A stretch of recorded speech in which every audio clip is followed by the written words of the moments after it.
Hey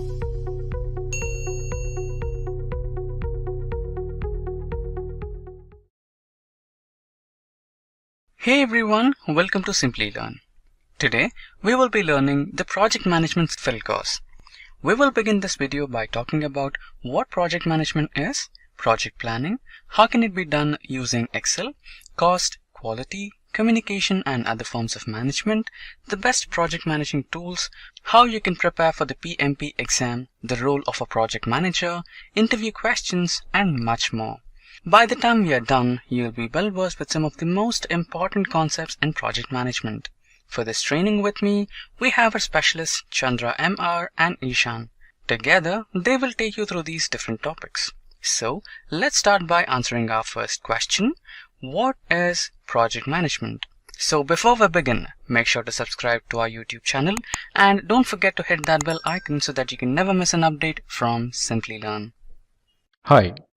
Welcome to Project Management tutorial from Simplilearn. I am Chandra MR, a professional consultant and coach in best practices related to project management and IT service management. Today, as part of this tutorial, we are going to learn the basic understanding about the project management and the required knowledge for a project manager to become successful in managing projects. So as part of this tutorial, we are going to look at what is project management, what is project, components of project management, project life cycle, key focus areas in project management, job roles in project management, and project management certifications. So what is project management? Now, as defined in PMI's PMBOK, project management is application of knowledge, skills, tools and techniques to project activities to meet project requirements. So every project will have an objective to accomplish. Similarly, the objective of project management is to make the final deliverables in a finite time and budget. This involves having clear understanding about the deliverables of the project, required resources for the project, resource in terms of human resources, technical resources,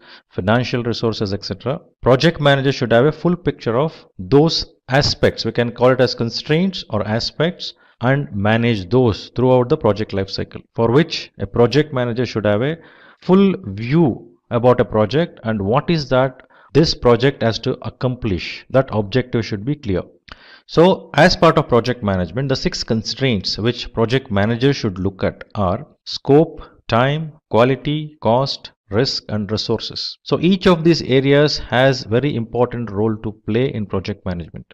The clarity in scope, the clarity in terms of schedule within which the project has to be delivered, the cost, what it incurs to that particular project. Once it is finalized, one cannot vary, one cannot change without any proper approvals. Similar to that, we have quality management, which has to ensure the scope, the specifications, what are defined, project output will be accordingly achieved. Risk, every project is taken up for a specific reason by organization. So organization should assess the risk associated with the project, and similarly as project progresses, various different risks has to be identified, like risk related to project management, risk related to technology area, risk related to resources, risk related to financial things. So broadly, risk management plays a very important role. So there will be something called contingency reserve kept for a identified risk above the cost what is estimated for various deliverables from the project. So every project require resources. Resources may be in terms of human resources, financial resources, technology resources, environmental resources. So all these resources are used to produce the output of the project. So these resources has to be managed with the sufficient optimization and standardizations required. Now let us understand the definition of a project. So what is a project? PMI defines a project as a temporary endeavor undertaken to create a unique product, service or result. The temporary nature of a project indicates that a project has a definite beginning and end. So when I say product, unique product, it means every output, it may be similar products you are producing with the same features and functionality, but the output of every project is unique because it is unique in terms of all the 6 constraints what we just discussed now. Now when I say product, it is very easy for us to visualize. It may be a desktop, it may be a laptop, it may be a car, it may be a machine, etc. But how do I visualize a service? Now project's output is a service. Now it's about building a capability. A project through a project, a capability can be built to ensure services can be provided. That's what the output of project is, service. For example, if I think about a taxi services, for providing a taxi services, I need a mobile app, I need taxi, I need a server, I need a data center. So all these are various different products and services. Here service example can be internet service. So combination of all these services and products builds the capability for an organizations who can provide the taxi services. So building that capability, we say it is an output of a particular project which is called service. Similarly, results can be improvement of something, improvement in customer satisfaction, increase in some specific objectives or specific results needs to be achieved in performance perspective. So output of every project will be unique product or a service or a result. This we need to clearly understand. So when we say there is a definite beginning and end, every project starts at a certain point in time and ends at certain point in time. So it has a definite beginning and end. That is the reason it is temporary in nature. It is not an ongoing business activity, right? So every project will have a life cycle, a beginning and end. So when it starts till end, until the result or a service or a product which comes as an output of a project life cycle is not ended. So interestingly, in a product life cycle or in a service life cycle, you come across many project life cycles. So one project life cycle means one project is initiated to introduce a product or services. Next project or initiated would be to enhance the capability of a service or a product. Next project initiated after some time is to optimize something. Similarly, at the end of the product life cycle, project is initiated to retire that product or services. So in a given product life cycle, there may be multiple project life cycle. So what is involved in the project life cycle? It involves 5 areas, 5 groups we can call it as. So initiation, planning, execution, monitoring and closure. So when I say initiation, it's all about understanding what is project, giving the basic understanding of the project, collating the details and having key stakeholders identified. Once that is done, one will move towards planning. So here in the initiation, it is very clearly one has to understand is project is worthwhile of doing. So one has to check the feasibility, one has to measure that particular investment is making sense and then confirm, yes, it makes sense to invest. Now next, planning. As we have a basic understanding of, yes, this project has to be done, and a discussion with the key stakeholders have happened. Now that moves towards planning. Now in planning, one will understand the project in entirety. If it is a waterfall approach, one has to have a clear articulation of entire project, a comprehensive details, holistic approach. Now if you're going in a project in an agile way of approach, now in this planning you may have a big skeleton. As you go in each of the iteration, you may go deep dive into detailed planning if it is an agile approach. So planning provides you the clear insight towards what needs to be done in this project, how it has to be done, and what are the results which can be achieved out of that particular project. So this involves making that a clear blueprint of an project objectives, what we are supposed to achieve. So this will become a reference point throughout the project life cycle. Then execution. As you have a blueprint of the project, as the direction of that project is set, detailing of the project has been made, one will go ahead and execute the project. Execute in the sense implementation, acquiring resources and implementing it. So execution phase involves the allocation of resources and making the deliverables as required. You acquire resources, you configure a resource, you ensure right resources are acquired. If it is human resource, one has to educate that human resource with the project required knowledge or details, or one has to provide that assignment in such a way that skills of that individuals, what they should have is acquired by those individuals so that deliverables can happen, and they needs to be managed. The entire team needs to be managed. For that, a clear structure has to be created. Similarly, when you do technology resource perspective, those components has to be tested, configured, then integrated, again tested for and check the performances. So collective action of this results in a deliverable during the execution. So as the deliverables are happening in the execution, it is quite obvious project manager has to monitor, review, control that particular deliverable, and also the processes, tools, resources used during the project, even those needs to be monitored so that they are complying to the defined processes. So during monitoring, there may be a deviation one can found. During monitoring, there may be the project is running the way it is required. So in this monitoring phase, it involves an action from project manager to monitor and control the work of the project. So comparing with the blueprint of plan, what is accomplished, what is created during the planning phase of this project, and as the execution happens, monitoring and control is monitoring it and checking is that activities what is being done is according to the plan or not. Similarly, the deliverables which comes as an output of a project are tested thoroughly, whether those have a specific features and functionality and are they functioning the way it is required. Now project has to be delivered to the scope what is defined. It should not go beyond that or below that. Similarly, the schedule what is made for the project, within that schedule project deliverables needs to be accomplished within the cost what is budgeted for the project. So during the project, project manager may find there are certain deviations which are occurred, there are additional challenges which has come in. So for this reason, one has to ensure continued monitoring as the execution happens and identify those deviation and ensure whenever there is a deviation there is a correction. Whenever there is an additional things coming in, that needs to be considered carefully whether that need to be involved as part of this deliverable or should be taken it separately. So this requires a lot of conversation with all the stakeholders of the project during the entire project life cycle, especially during planning, execution, monitoring and control, since they are not the one which is happening in sequence. So planning can also come back again where there is something which you may require to modify. So you may require to have a change in the blueprint itself by adding that new change which is coming in. So you go back to planning. So planning, execution, monitoring and control are going hand in hand so that project deliverables are happening as needed. Similarly, all the process, work instructions, all those templates what is given are used. One is complying to those requirements. It is very important. And project is done within the scope, schedule and time and the quality metrics defined. Then as the completion of the project happens, as the monitoring and control says, yes, deliverable has happened according to the requirement, then the project moves to the closure. The closure may be closure of a specific project phase, a milestone deliverable or a phasal deliverable, or it can be a deliverable at the end of the project, which is the ultimate deliverable.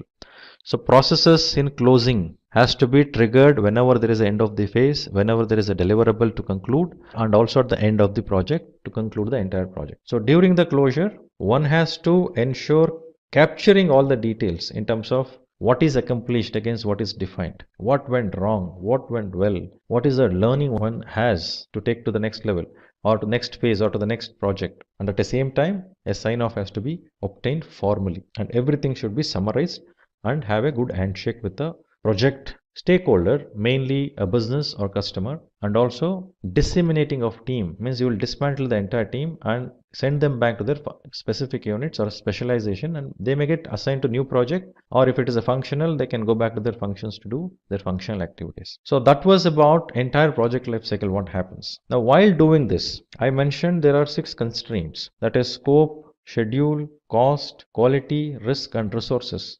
So keeping these in mind, one has to ensure project is successful in all aspects. So to become successful, there are few key areas which has to be looked at. So first 6 key areas are scope, schedule, cost, quality, resources and stakeholders. Now let us look at the scope. What does scope means? Scope is about what needs to be delivered. What is in scope? What is out of the scope? So this refers to all those deliverable scope, all those activity scope. Basically we speak about 2 things. One is product scope and project scope. Product scope is all about ensuring the features, functionality of products are well defined and understood and signed off. And while delivering that product, that is tested against those defined features and functionalities. Whereas project scope focus on all the activities needs to be done, all those templates which has to be used, all the process which has to be complied with, all that skills which is required to be applied. So it is going as defined. So by doing this activities which is defined as part of project scope, the result, the deliverable will come out, which will be in line with the deliverables, features and functionality,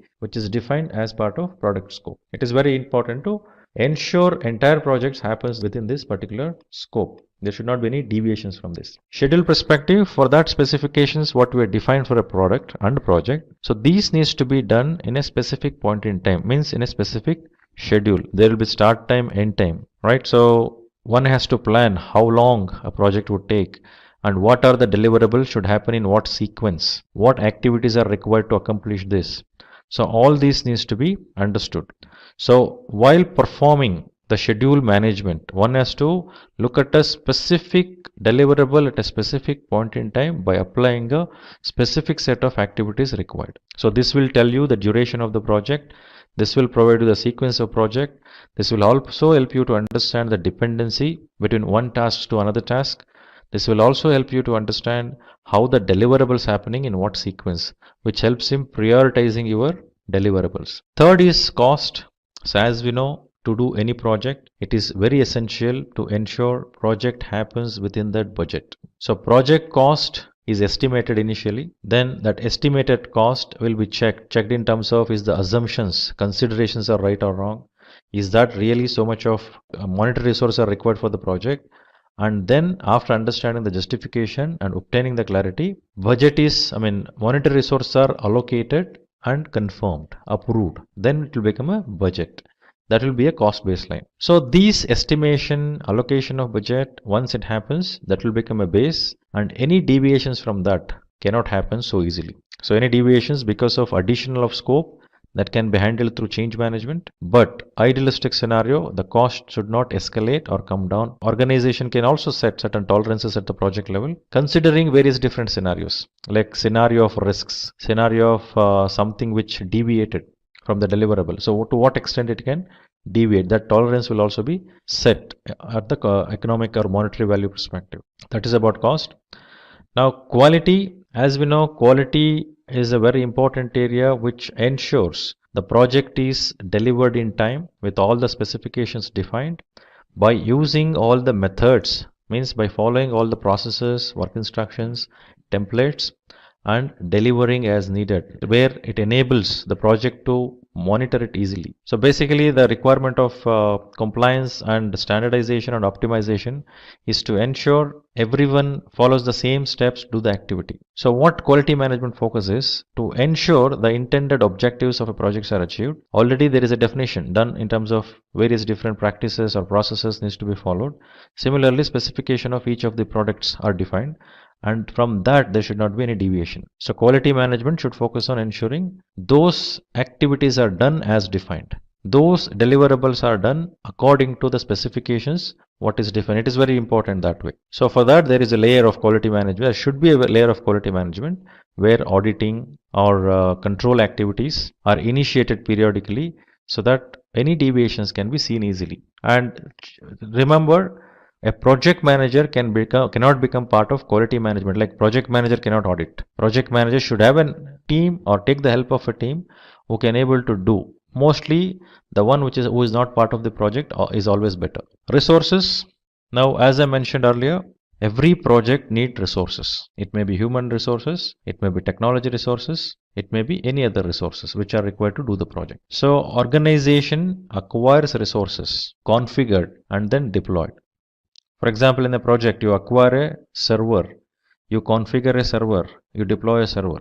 Technology resource. Human resource is onboarded, recruited, project induction is given. Then at the same time, the skills and capabilities of individuals are according to the requirement of project. That needs to be ensured. And what needs to be delivered and how it has to be delivered should be clear to the particular human resource. So looking at all the aspects of resources to acquire, to build and manage, it is very important to look at the resource management. So this will help in carrying out a specific task in a project in the best possible manner. So interestingly, when I say human resource, always there is a possibility that a conflict can occur. So when I say conflict of interest maybe in terms of what that individuals has to do, conflict in terms of the preferences, in terms of solutions, what they're looking at, conflict in terms of using resources, different opinions, different preferences, various reasons conflict can come across. So it is very important to project manager to understand this dynamics of human resources and manage those conflicts.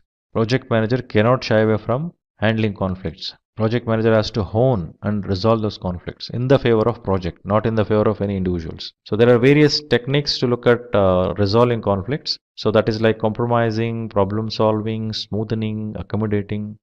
So whichever helps for that project scenario, for the project objectives, that needs to be applied. That technique has to be taken up. So here the resolution is not at the specific individual's preference.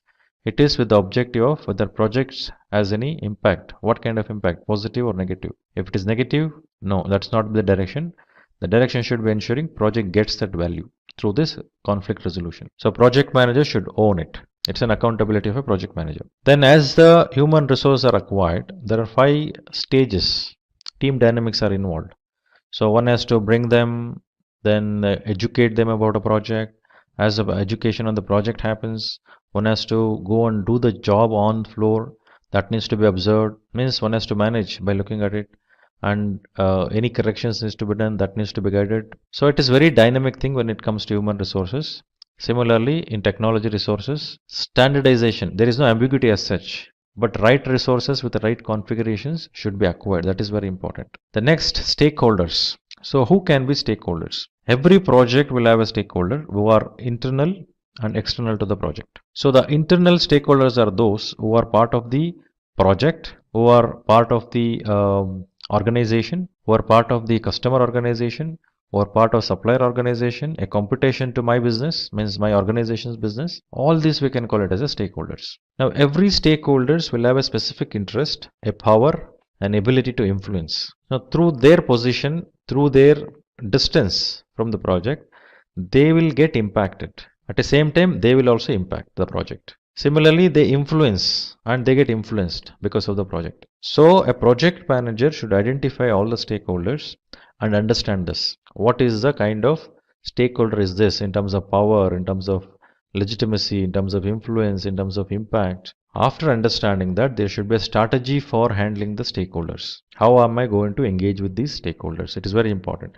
And accordingly, the engagement should happen, and then stakeholder engagement should resolve in the favor of projects again. So if it is a customer should get the inputs required through review or periodic updates and the engagement required with the customer, so that customer is having up-to-date information about the project. If it is a team, continued monitoring and control and ensuring team delivers the results what is required. So focus of a stakeholder should be in such a way that your strategy should enable project to become successful and get a proper response from the stakeholder, means a supporting engagement. So next few key focus areas to mention is communication, risk, procurement, critical success factors, deliverables, and work breakdown. So this list is not exhaustive. As we deep dive into project, I think you can just keep listing the key focus areas more than this, but whatever we have indicated are the minimum which needs to be looked at. So when I say communication, communication is basically a conversation, exchange of message which happens between two entities. Now whenever we communicate, it is necessary to understand that it has to happen with two individuals or two entities. There should be sender, there should be receiver. In the absence of receiver, if sending is happening, that communication doesn't make any sense. There should be a receiver and there should be an acknowledgement from the receiver. Now this is one of the most ignored area in many of the projects. Even the communication happens more often, more frequently. But what people face difficulty in realizing that as they communicate generally, informally, formally, they just take those for granted. Now when you identify the stakeholder, one has to understand what is the communication requirement for those stakeholders. What is that communication? Why is that communication? What is the content of that communication? How frequently we should do that interactions or communications? Intent of that particular communication. What is the expected action or response from that communication? All this needs to be very, very clear, and this can be articulated. It has to be articulated. So when it is articulated, once there is a picture in terms of what kind of communication has to happen, it is quite obvious there should not be any deviation from the agreed communications requirements. And whenever there is a need of change to the communication requirements from the stakeholders, that needs to be updated. For this, one has to have a stakeholders identified. So stakeholder management and communication are very closely linked and associated. Engagement with the stakeholder will become successful with an effective communication approaches. Next is risk. So every project which is undertaken by organization, that will have certain amount of risk which organization will evaluate. Similarly, within the project life cycle, lot of risk comes up which would have certain impact to the project. Now risk refers to, by definition, an uncertain event. It has an uncertainty, an event which is uncertain, and when it occurs, it will have an impact on the project positively or negatively. Now, current scenario in everywhere the projects, what you observe closely, people tend to look at the risk which are threats, that is negative only, but they fail to recognize the risks which are opportunities, the positive risks. So another gap which we see when do the risk management is that is done in the initial phase of the project. As the project is kicked off, someone will do the risk assessment, have a list of risk identified, but unfortunately there is no categorizations for that risk, and how is that going to impact the project, that is not clear. Thirdly, risk management or list of risk are created only once. It is not done repeatedly. So risk identification and analysis and assessment of that risk has to be done throughout the life cycle of a project. Reason being, the risk which looks as an high impact when project is initiated, as the project progresses, the impact levels will vary. Maybe in the mid of the project, the impact may be very high or low. So likewise, the impacts of the risk will vary throughout the project life cycle. It may be positive, it may be negative. So as you identify the stakeholder throughout the project life cycle, as I said, that is also a dynamic. I cannot just have a list of stakeholders and I keep it as it is. I need to update that also regularly. Risk identification, assessment and analysis should also be done regularly, periodically, so that one will have a clear understanding about, is that risk still valid? Is that risk is there still or not? What is the level of variations in terms of impact of the risks? So this clarity will be there so that organization or project manager can get ready to face those risks. If it is a negative risk, definitely you should have a mitigation or avoidance or acceptance, whatever the mitigation plan you have, to eliminate the negative impact of the risk when it occurs. If it is a positive risk, it's quite obvious one has to take the advantage of that. One has to enhance, exploit, share a positive risk so that organization is benefited. Further, procurement. So whenever a project is initiated, whenever a project is taken up, the organization who is doing the project cannot create everything, cannot develop everything in that project life cycle. So organization would take a decision, make a decision stating that some of the deliverables we make ourselves, some of the products we make ourselves, some of the products we purchase, some of the services we purchase. So to purchase, that has to happen from a specific supplier. You cannot go with every supplier. You should evaluate the suppliers, qualify the suppliers, and then select, onboard the supplier, and then get the services or products supplied by that particular supplier. So while doing this, one has to understand what type of contracting they need to enter with. So three types of contracts we speak basically. One is about cost plus contract, where cost is fully known to the project manager and to the organization. So apart from known cost, a fee will be paid to the supplier. Another one is fixed price, where project manager or the organization who is awarding that contract to a supplier will not know what is the cost. Instead, it is a fixed price. But important here is the scope of work needs to be clearly articulated and defined. Another type of contracting can be time and material, where the billing will happen based on the amount of time one is spent on that particular hire a resource or onboard a resource on a time and material basis, and what is that effort that resource has been put. Based on that, billing will happen. So three types of contracts depending on the different scenarios of the project will be signed with the contractor. However, before doing that, it is very essential to identify those suppliers, sign off with them, and monitor and manage them. So if deliverables are not there, it is very essential to look at the termination. One has to terminate. Otherwise, one has to ensure, instead of terminating, should be able to put some effort to educate them also, so that they come up to the mark, so the project is benefited. So depending on what needs to be done, that call has to be taken on a regular basis. Then critical success factor. So for every project, there should be an articulation of critical success factor. So based on that, one can confirm, yes, project has achieved its objectives or project has not achieved its objectives. So critical success factor should be supported through the metrics, key performance indicators. So key performance indicators provide those metrics to say critical success factor is achieved. For example, if I want to become successful in an exam, critical success factor is scoring or passing the examination. Or let me say, to pass the examination, key performance indicator is scoring 60% and above. So critical success factor for me to get promoted is to pass in this particular exam. So to pass in this exam, minimum I should score is 60%. That is KPI. Passing in the exam, that is critical success factor. So how will I measure that success factor is KPI. So every project which it produces a specific product or services by using a specific resources, and each of these, the resources, the processes, the templates, the deliverables, all these needs to be measured on a continual basis. So there are critical success factors defined, and those are measured by defining KPIs to that critical success factors. So basically, critical success factor provides the insight towards what needs to be measured, and when you measure, what should be the focus. And to achieve those critical success factors, the indicator is key performance indicators. When you measure, yes, the moment you achieve that, your CSF is achieved. Next, deliverables. So deliverables are those which comes as an output of the project, right?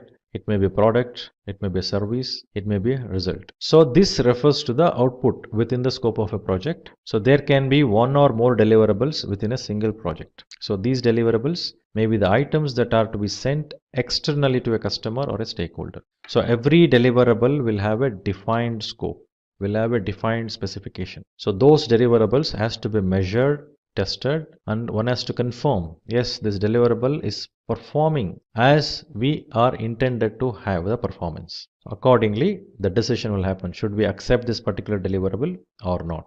If there is any deviation, that has to go back for correction. So that's the reason we have monitoring and control. All the control processes like control quality focused on the product state, whether it has achieved that results or not. Is that functional as needed or not? One has to ensure these deliverables has all those features and functionalities. Only then that can be handed over to the respective stakeholder, customer or operation, whoever the stakeholder it is. Next is work breakdown structure. So when we say work breakdown structure, when I look at a specific piece of product or services and have a bigger picture, I cannot even visualize the various different components, various different actions involved in achieving that bigger deliverable. So if I say a car, so I can think of a body external, I can think of a mirror on that body, I can think of a glass in the front, side as well as the back side, and also I can think of interiors like seat, then accelerator, steering, dashboard. All this I can visualize. But since I'm not a technology expert relating to car, can I visualize all those parts which are working inside for car to move,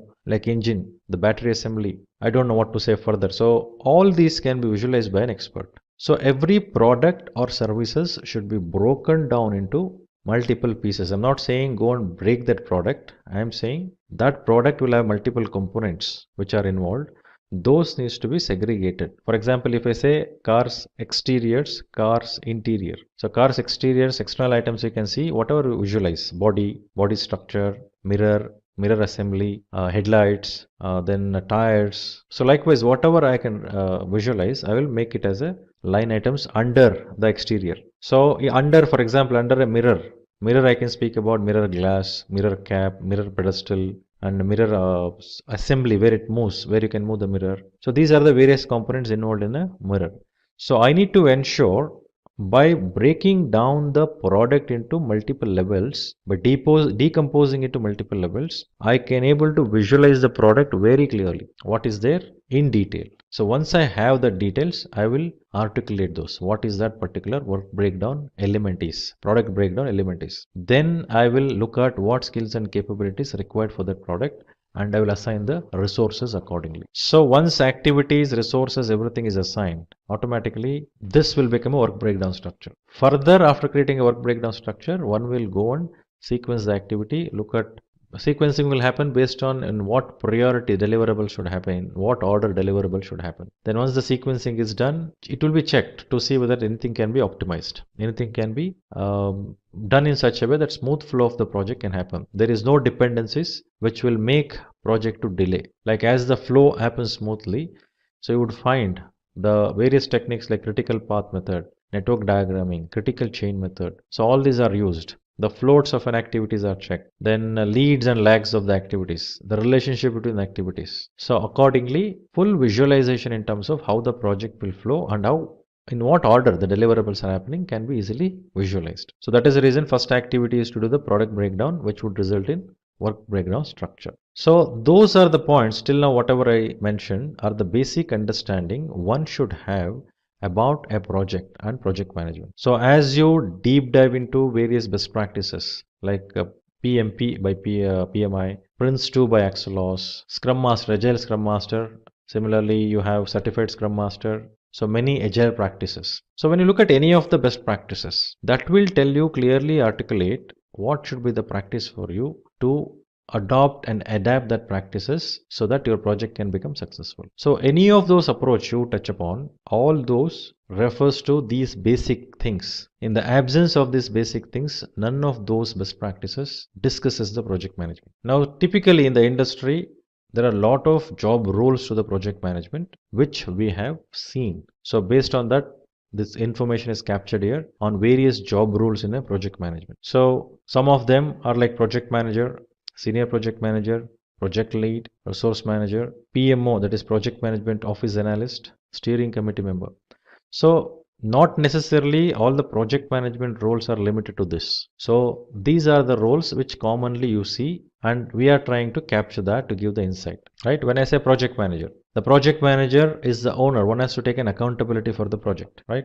So project managers takes the project according to the plan and plays a lead role in all the steps of the project management, right? So responsibilities would be managing, reviewing and prioritizing the task wherever necessary, looking after risk management, stakeholder management and project communication management. Some of the salary what we found while we were doing the survey, the success ratio of a project depends majorly on the project manager. So the demand for project managers is rapidly increasing in the market. So accordingly, 75,474 per year, that is the USD. In INR, it is 1500,000. So this is what the salary on an approximation what was found. Next role, we look at senior project manager, where senior project manager is the head of the overall project management plan. The role demands in-depth knowledge of all the project aspects on the specifics of the project. The responsibilities would be planning and coordinating complex projects, visiting project sites to check progress and handle complex issues. So salary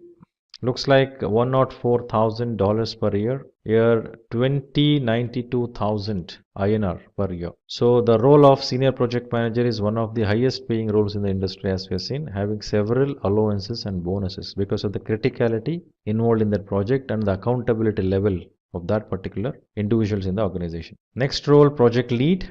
So project leads are the one who leads the people throughout the project and provide them with all the information required throughout. So responsibilities involve motivating the team beneath taking care of their needs and paying attention to what they feel, ordering or controlling the project team since the project lead has more freedom than the project manager. Salary, project lead makes sure that project gives the best possible outcome and is hence the demand for the project lead in a company never reduces. So in USD, 82,000 per year, whereas in INR it is 1,269,000 per year. Next role we can look at on resource manager. So resource manager is the human resource needed to make the project success, right? So one has to manage those resources. Responsibility involved assigning the right people to the right projects at the right time, managing employees currently and determining hiring needs depending on the project's requirements. So salary would be around 64,000 USD, which comes around 966,794 in INR. Project Management Office Analyst. For this role, the Project Management Office Analyst works with PMO, means Project Management Office, and does not look at the project or manage the project directly. Instead, does most of the data-driven work which required for a project to get supported by that, so that project managers will have a better insight. Analyzing and interpreting the data concerning the project, figuring out the future risks to the project, finding new ways to advance the idea of the project management. So salary would be 106,253 per year in USD, whereas 449,337 in INR per year. So steering committee member. So the steering committee members are the members who do not work on the project themselves. They are there to help the project manager, like providing inputs during the development of a project, advising on the budget and evaluating the project strategies, taking regular feedbacks from the project managers and asking necessary questions. So salary would be around $68,497 per year. So those were the various roles, and that list is not an exhaustive list. Various different roles we come across, but these are the basic roles which is seen in the industry. These roles are being recruited. Now there are various project management certifications which are offered, as I mentioned earlier. So those certifications are PMP, that is Project Management Professional from PMI, Agile Certified Practitioner, that is PMI ACP, again from PMI, then Certified Associate in Project Management. So difference between CAPM and PMP is like CAPM would act as a basic level of certification for those who does not have a sufficient project experience, project management experience, whereas PMP is for those who has some project management experience. Similarly, PMI ACP is the one who is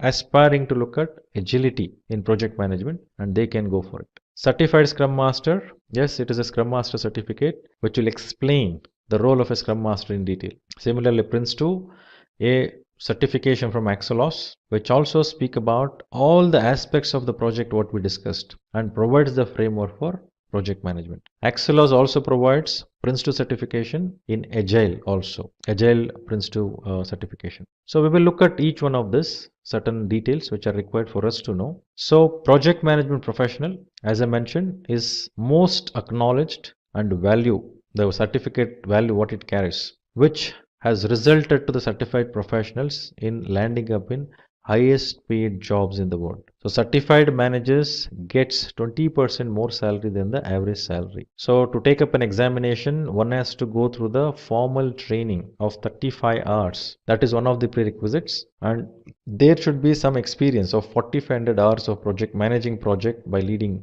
various activities of a project. And once the person becomes eligible with that prerequisites, person will become register in the PMI's website, becomes member, and then go for examination. So examination fee for PMP would be $405 for the members who are registered with PMI, and for those who are not registered as a member with PMI, it is $555. The duration of the examination is 4 hours, and the number of questions will be 200, which are multiple choice questions. So each question carries 1 mark. There is no negative scoring. Now prerequisites, one has to have 4,500 hours directing and leading the projects. That experience has to be filled in while filling the application. If a person is a bachelor degree holder, and along with that 35 contact hours of PM education. Now prerequisites for the one who is not a graduate, who may be high school or diploma, is 7,500 hours of directing and leading projects, 35 hours of PM education. So those are the prerequisites before one will go and appear for examination. So once an individual passes PMP examination, that certificate is valid for 3 years. So now after 3 years, if the person aspires to keep the certificate continued, they need to produce 60 PDUs, professional development units, which has to be acquired during those 3 years. How to acquire? One has to go through additional learning, one has to contribute towards project management knowledge base. So those needs to be evidenced, and then renewal fee has to be paid and certificate has to be renewed. Then Agile Certified Practitioner, as we saw for PMP, here Agile Certified Practitioner demonstrates that one has relevant experience and education to handle and lead Agile projects. The organization has started shifting towards Agile, as we know, in today's industry, which makes this certification fast growing in the world. So examination fee would be $435 for PMI members, $495 for non-PMI members. Duration is 3 hours and multiple choice questions, 120 questions. Prerequisites is 2,000 hours project management experience with 1,500 hours agile experience and 21 contact hours of agile practices. So maintenance, 30 PDOs are required for every 3 years, and after paying the renewal fee, that can be renewed. Now certified associate in project management. So here this is an entry level certificate of PMI, especially for those people who has less project experience. It intends to demonstrate fundamental knowledge, terminologies and processes of effective project management. So examination fee would be $225 for PMI members, whereas $300 for non-members of PMI. So duration of examination is 3 hours, and examination will have 150 multiple choice questions. So prerequisites, someone who has secondary diploma with 23 contact hours of PM education is enough. There is no experience of doing the project is required, as we saw in PMP. So maintenance is again 3 years. Someone who need to continue the certification has to retake the examination every 3 years. Next, certified Scrum Master. So Certified Scrum Master is an entry-level certification that helps the professionals to begin as the Scrum practitioners. It is one of the most sought after certifications after this one can get the designation of Certified Scrum Master, which is offered by Scrum Alliance. So examination fee, which will change time to time, which is not revealed. So one has to approach the training organization where they will get trained on Certified Scrum Master. So duration of examination is 60 minutes and pattern would be 16 hours, 2 days of training and 50 multiple choice questions after that particular 2 days of training. Then prerequisite is done for maintaining these credentials. So one has to ensure it is renewed every 2 years. Then projects in controlled environment, that is Prince 2. So Prince 2 is a method which is effective mostly from the base of UK. All the organizations who are from UK region prefers to have Prince 2 certification, and it is as popular as any other project management certifications like PMP. So examination fee would vary from $900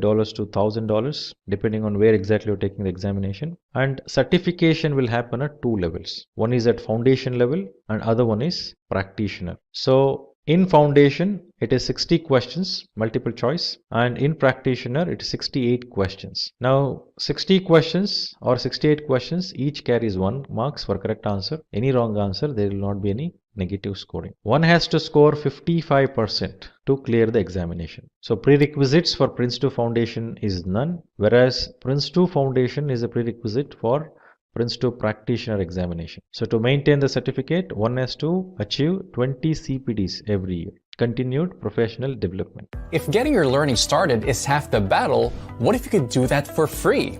Visit SkillUp by Simplilearn. Click on the link in the description to know more. In this session, we will discuss about project manager roles and responsibilities. Let's get started with who is a project manager. Project manager, in simple words, is a professional who manages the project. Project manager plays an integral role from the first phase of the project lifecycle to the last phase of project lifecycle. This individual is a part of all the activities that produce the final deliverables and strive towards the success of the project. Now, let's consider some must-have skills of a project manager. First we have is strong communication skills. The communication skills help the project manager to communicate the organization's mission and vision to the team members in a clear, concise manner. These communication skills help project manager to explain their thoughts and requirements to customers and stakeholders. The next we have is effective leadership skills that helps in forming a team of skilled professionals and lead them in the best possible manner. The next skill that a project manager must have is a team management skill. As a project manager, it is very important to know how to manage your team to achieve a common goal with complete harmony. A project manager must have strong negotiation skills, as project managers have to negotiate at each and every step.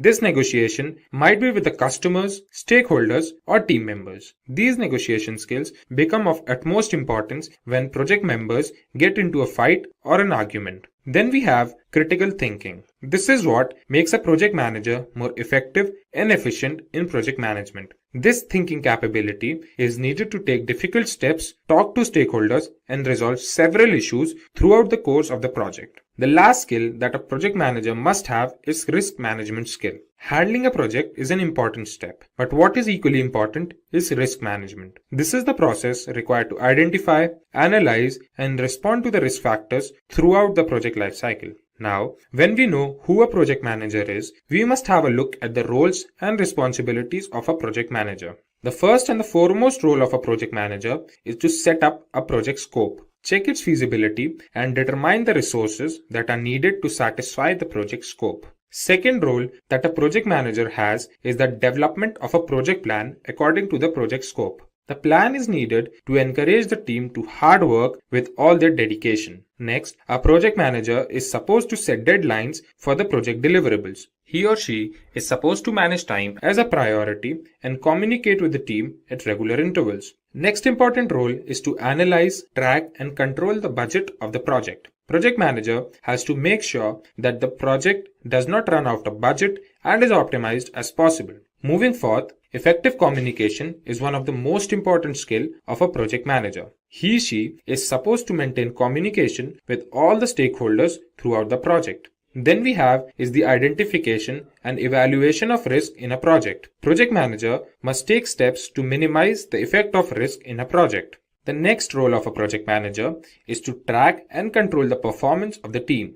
This helps in yielding the best outputs with the least number of resources. Last role a project manager must have is to provide reports and documentation of all the steps involved in project management. This helps in future projects and makes sure that the mistakes that happened in the project will not happen again in ongoing projects. Now, it's time for us to check the salary of a project manager. The data shows that an average salary of a project manager in India is approximately 14 lakh rupees per annum, while the average salary of a project manager in United States is $83,215 per year. The next important thing we must learn is how can we get a project manager's job? There are 4 important steps that one must fulfill to become a project manager. The first step is to have a bachelor's degree. It is important for a person to be a graduate. One can hold a bachelor's degree in any area of interest like marketing, computer science, or even engineering. This entirely depends on the type of project manager one wants to be. The second important step is gaining project management experience. This means that a person must have experience in leading and directing projects. Project management experience helps in taking different project management certifications, which further help in having a good paying job. The third essential step is to learn project management tools. There are different project management tools for different area of interest. These tools help in quick and efficient management of work. Project management tools are used widely by organizations now. Learning these tools will increase the chances of getting selected in one of those organizations. The fourth and the last step is getting project management certified. Project management certifications help an individual to increase the value of their certification and validates their dedication to the job. Nowadays, several organizations have made it compulsory for a project manager to be project management certified. There may be several project management certifications, out of which Project Management Professional Certification or PMP certification is one of the most common and widely accepted certifications. The Project Management Institute or the PMI predicts that there will be 22 million new project management jobs by the year 2027. Now, it's time for us to know how a resume of an aspiring project manager looks like. If you are somebody looking for a project manager role or a senior project manager role, then your resume should look something like this. The summary in the beginning would include how much experience you have and anything that supports your claim of being a project manager. Like here, James Brown has written, he has more than 10 years of experience with generating and building projects. Then, when you talk about your experience, you should put something that emphasizes on the responsibilities that you had and your area of expertise. Put something that shows your skill set for the desired post and also something that you learned from your former job role. This shows that you have command over your work and also the determination to upskill yourself. Like here, James Brown has 3 years of experience as an assistant manager where he trained new associates, and then 3 years of experience as a project manager where he not only led projects but also learned new project management tools like Trello and Primavera. After this, add relevant information regarding your education. Your resume must include skills that you have or you have gained in your years of experience. Like here, James Brown has divided his skills in 2 parts where he has written his technical skills and non-technical skills. He has included his skill of agile and quality assurance software, as well as he has his knowledge of different project management tools like Trello and Primavera. Then putting your certifications play a major role. This proves that you're up to date and updated with current market trends. James Brown has his certifications in C and Java. And more importantly, he has his project management certification in Project Management Professional or PMP. PMP or Project Management Professional is the world's most renowned project management certification for project managers. This certification is provided by the Project Management Institute. Now, when we know what is Project Management Professional or PMP certification, let's have a look at some reasons why you should get PMP certified. Today, I will give you top 10 reasons to take PMP certification. PMP certification helps you become a better project manager. The process that helps us acquire the certification goes to several phases like gaining project management experience and passing the PMP exam, which helps you in bringing sanity to the project manager. The process helps project managers to learn different industry trends, have practical knowledge, and several other project management constraints. The second reason that we have is project management certification makes a resume more valuable. As we have discussed earlier, that PMP certification is the most renowned project management certification, so having it on the resume will definitely help the interviewer recognize our skills. There are companies that only accept project managers who are PMP certified. PMP certification not only helps in switching the job or finding a new one, it helps in progressing in the current company as well. The third reason that we have is it provides more job opportunities. When one acquires the PMP certification, it proves that one has expertise in completing the project effectively and efficiently. So the certification increases the trust factor of the interviewer in you and increases your probability of getting that job. The fourth reason that we have is salary hikes. PMP certified project manager is one of the highest paid jobs around the globe, and this trend will continue to grow. The global survey by the Project Management Institute shows that PMP certified project managers tend to get 20% more salary than the non-certified project managers. The next reason that we have is PMP certification validates your dedication to the job. The certification requires several months of training. It requires several hours of project management experience and exposure. This experience and exposure explains the seriousness of a project manager towards its career path. Then, sixth we have is PMP certification is globally acknowledged. PMP certification is the most renowned certification all over the world. It helps project managers to be a part of different types of industries all over the globe. PMP certification is the most renowned certification all over the world. Project managers who are PMP certified may get jobs in different types of industries all over the world. PMP certification not only provides theoretical knowledge but also helps in gaining practical knowledge, which further helps in increasing the confidence of a project manager. The next reason that we have is better project performance. PMP certified project managers tend to deliver better projects than the non-PMP certified project managers. This is because PMP certified project managers are well aware of 5 process groups, 10 knowledge areas, and 49 processes, which helps them have a clear picture of different aspects involved in a project.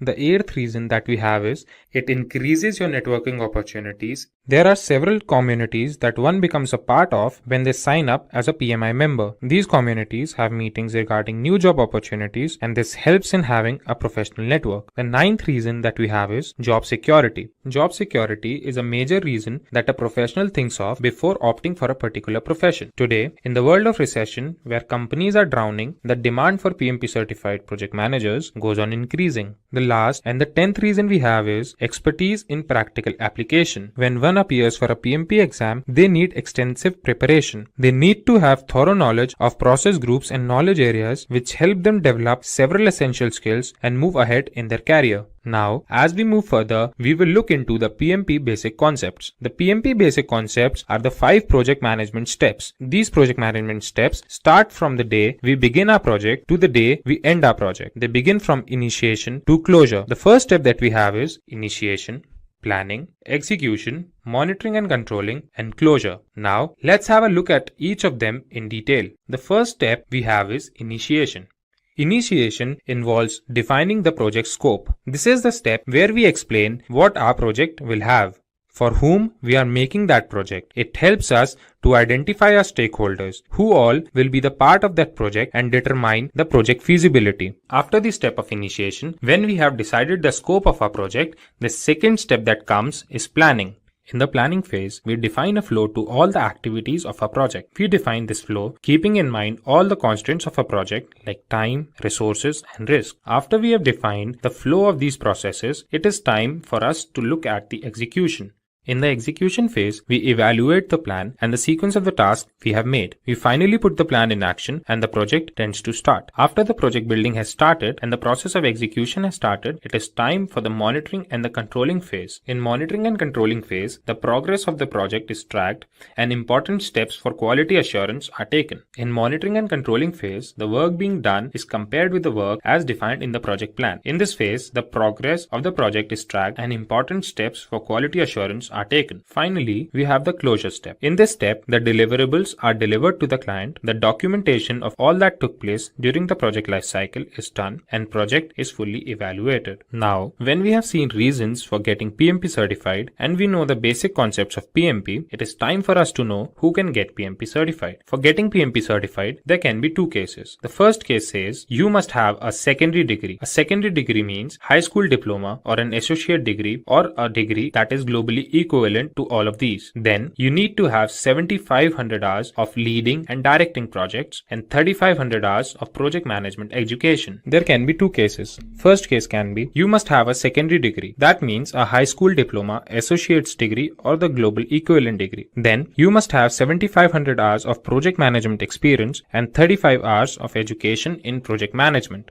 The second case can be you must have a 4-year degree along with 4,500 hours of project management experience and 35 hours of education in project management. Now, when we know who can get PMP certified, we will see the PMP exam pattern. The exam comprises of 200 questions, out of which 175 questions are used for evaluation. One can answer these questions if they have thorough knowledge of 5 process groups and 10 knowledge areas. The time provided to complete the exam is 4 hours. The questions that are asked are of different types, the most common type being formula-based, situation-based, and knowledge-based. Now, when we have discussed about the exam pattern, discussing about the PMBOK guide becomes very important. So the next topic that we have is PMBOK guide. PMBOK guide or project management body of knowledge is a book that comprises of several processes and different terminologies needed to crack the PMP exam. The whole syllabus of PMP exam is covered in the PMBOK guide by the project management and 10 knowledge areas. Apart from this, there are 49 processes that are divided amongst 5 process groups, 10 knowledge areas. Finally, let's have a look at the cost and validity of the PMP certification. When we talk about the cost of the certification, there can be two cases. The first case can be if we are not a member of Project Management Institute, the exam fees is $555 US. The second case can be if we are a member of Project Management Institute, the exam fees is $405 US. If we talk about the validity of the certification, the certificate is valid for a period of 3 years. After every 3 years, the certificate needs to be renewed. To renew the certificate, one needs to furnish a proof of 60 PDUs or professional development units. After so much information, Ted thanks John for his time and promises to take the PMP certification at the shortest notice. Now, let's have a look at the salary trends of a PMP certified project manager and a sample resume. If we consider the salary of a non-PMP certified project manager, it is approximately $91,000, while if we consider the salary of a PMP certified project manager, it is approximately $111,000, which is approximately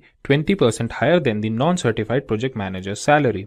Now, let's have a look at the resume of a PMP certified project manager.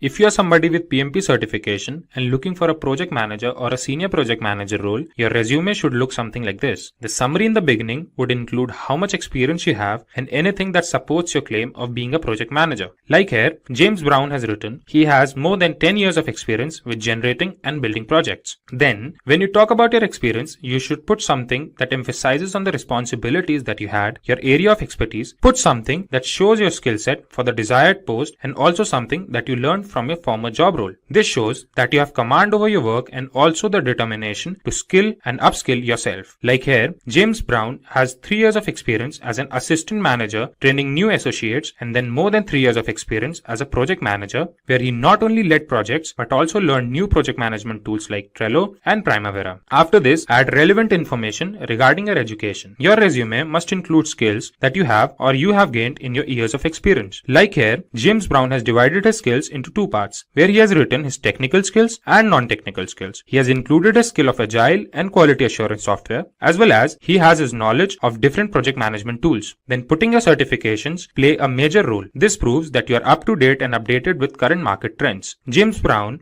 has his certifications in C and Java, and more importantly, he has his project management certification, Project Management Professional. Choose from over 300 in-demand skills and get access to 1,000 plus hours of video content for free. Visit SkillUp by Simplilearn. Click on the link in the description to know more.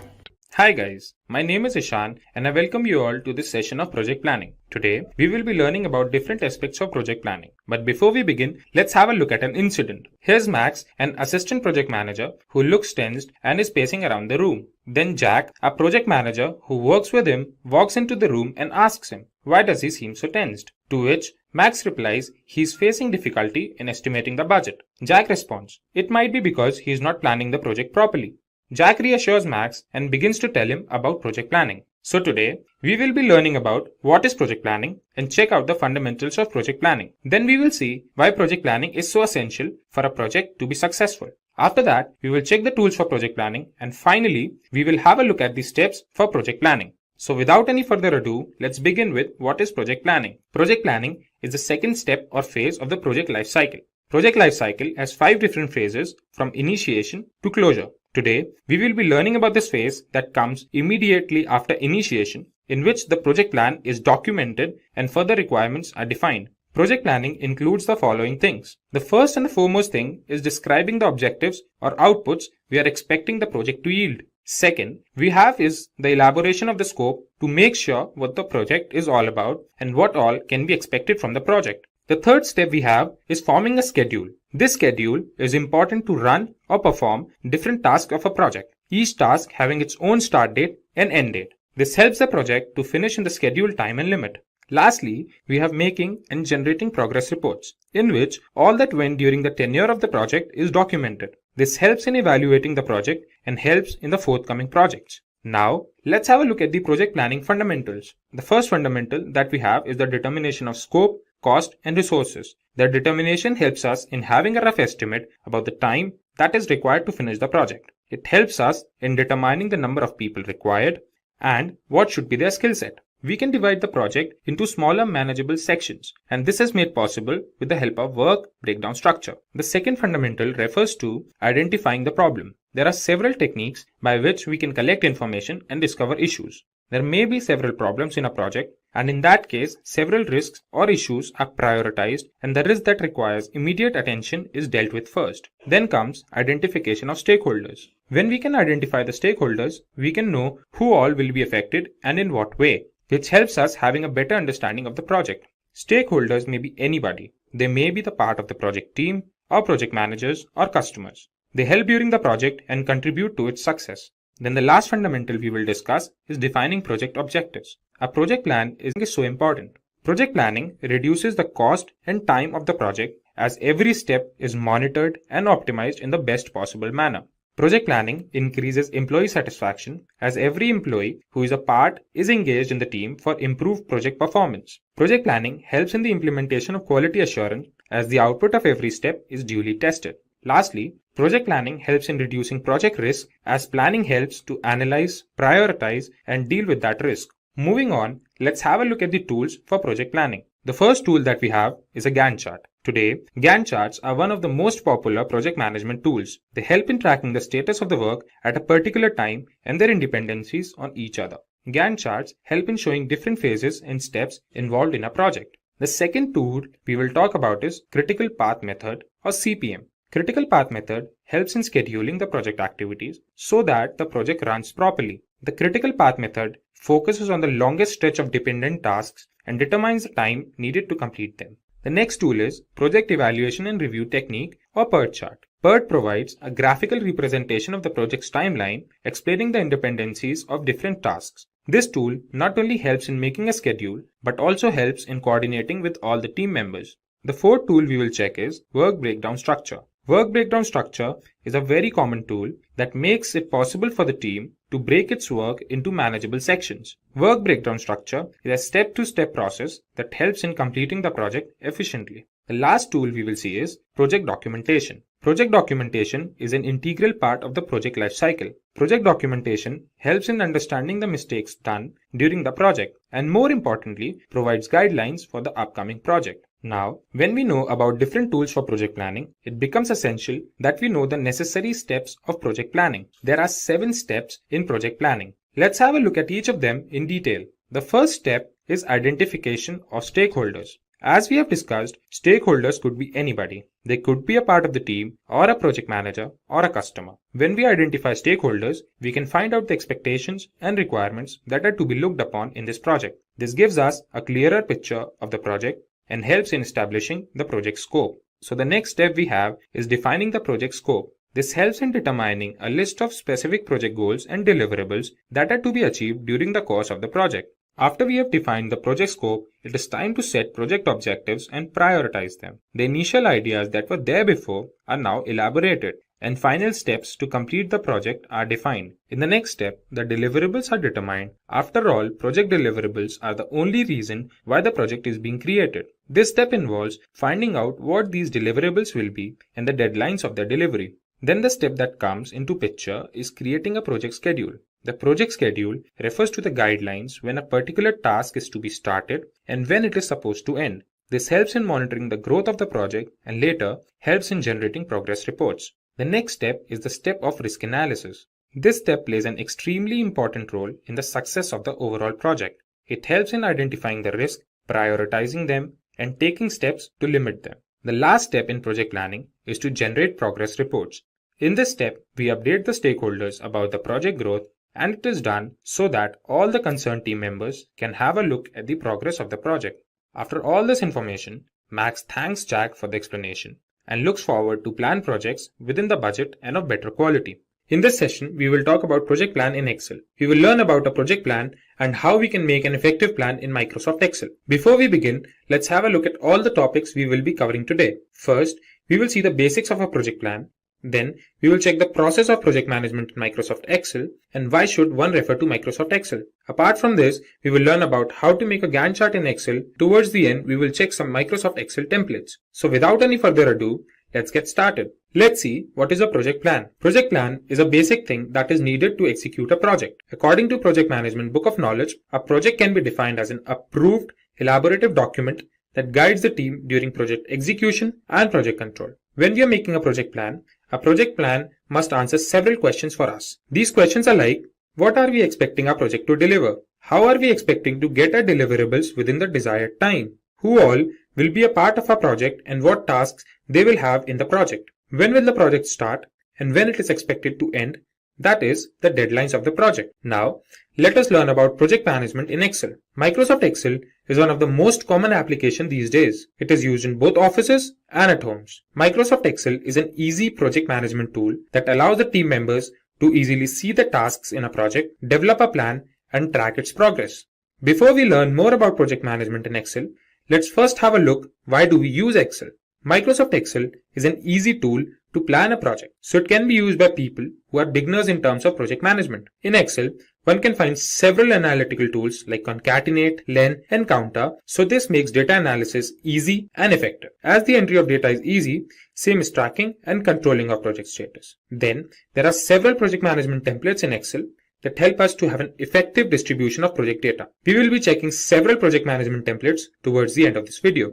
Now, let's have a look at the process of making a Gantt chart in Excel. Before we begin this, it's important we know what is a Gantt chart. A Gantt chart is like an horizontal bar chart that is used for project management. With the help of a Gantt chart, we can check the status of the task, the date they start, the date they end, and their dependencies on each other. Gantt chart helps in coordinating and monitoring different tasks in a project. Now, let's have a look at the steps that will help us in making a Gantt chart. First step we have is make a project table. We have several rows and columns. Like here, we have 3 columns. In the first column, we have the tasks. In the second, we have a start date. And in the third column, we have the duration or tenure of the task. The second step is to make a bar chart in Excel. For this, we will select the entire second column. Then we will go on the Insert tab and click on the bar graph chart. There, we can select stacked bar graph in 2D bar charts. As a result, we will have the entitled bar graph on the screen. In the third step, we will add the duration to the bar graph. We will right click on the chart and in the menu that appears, we will select Data option.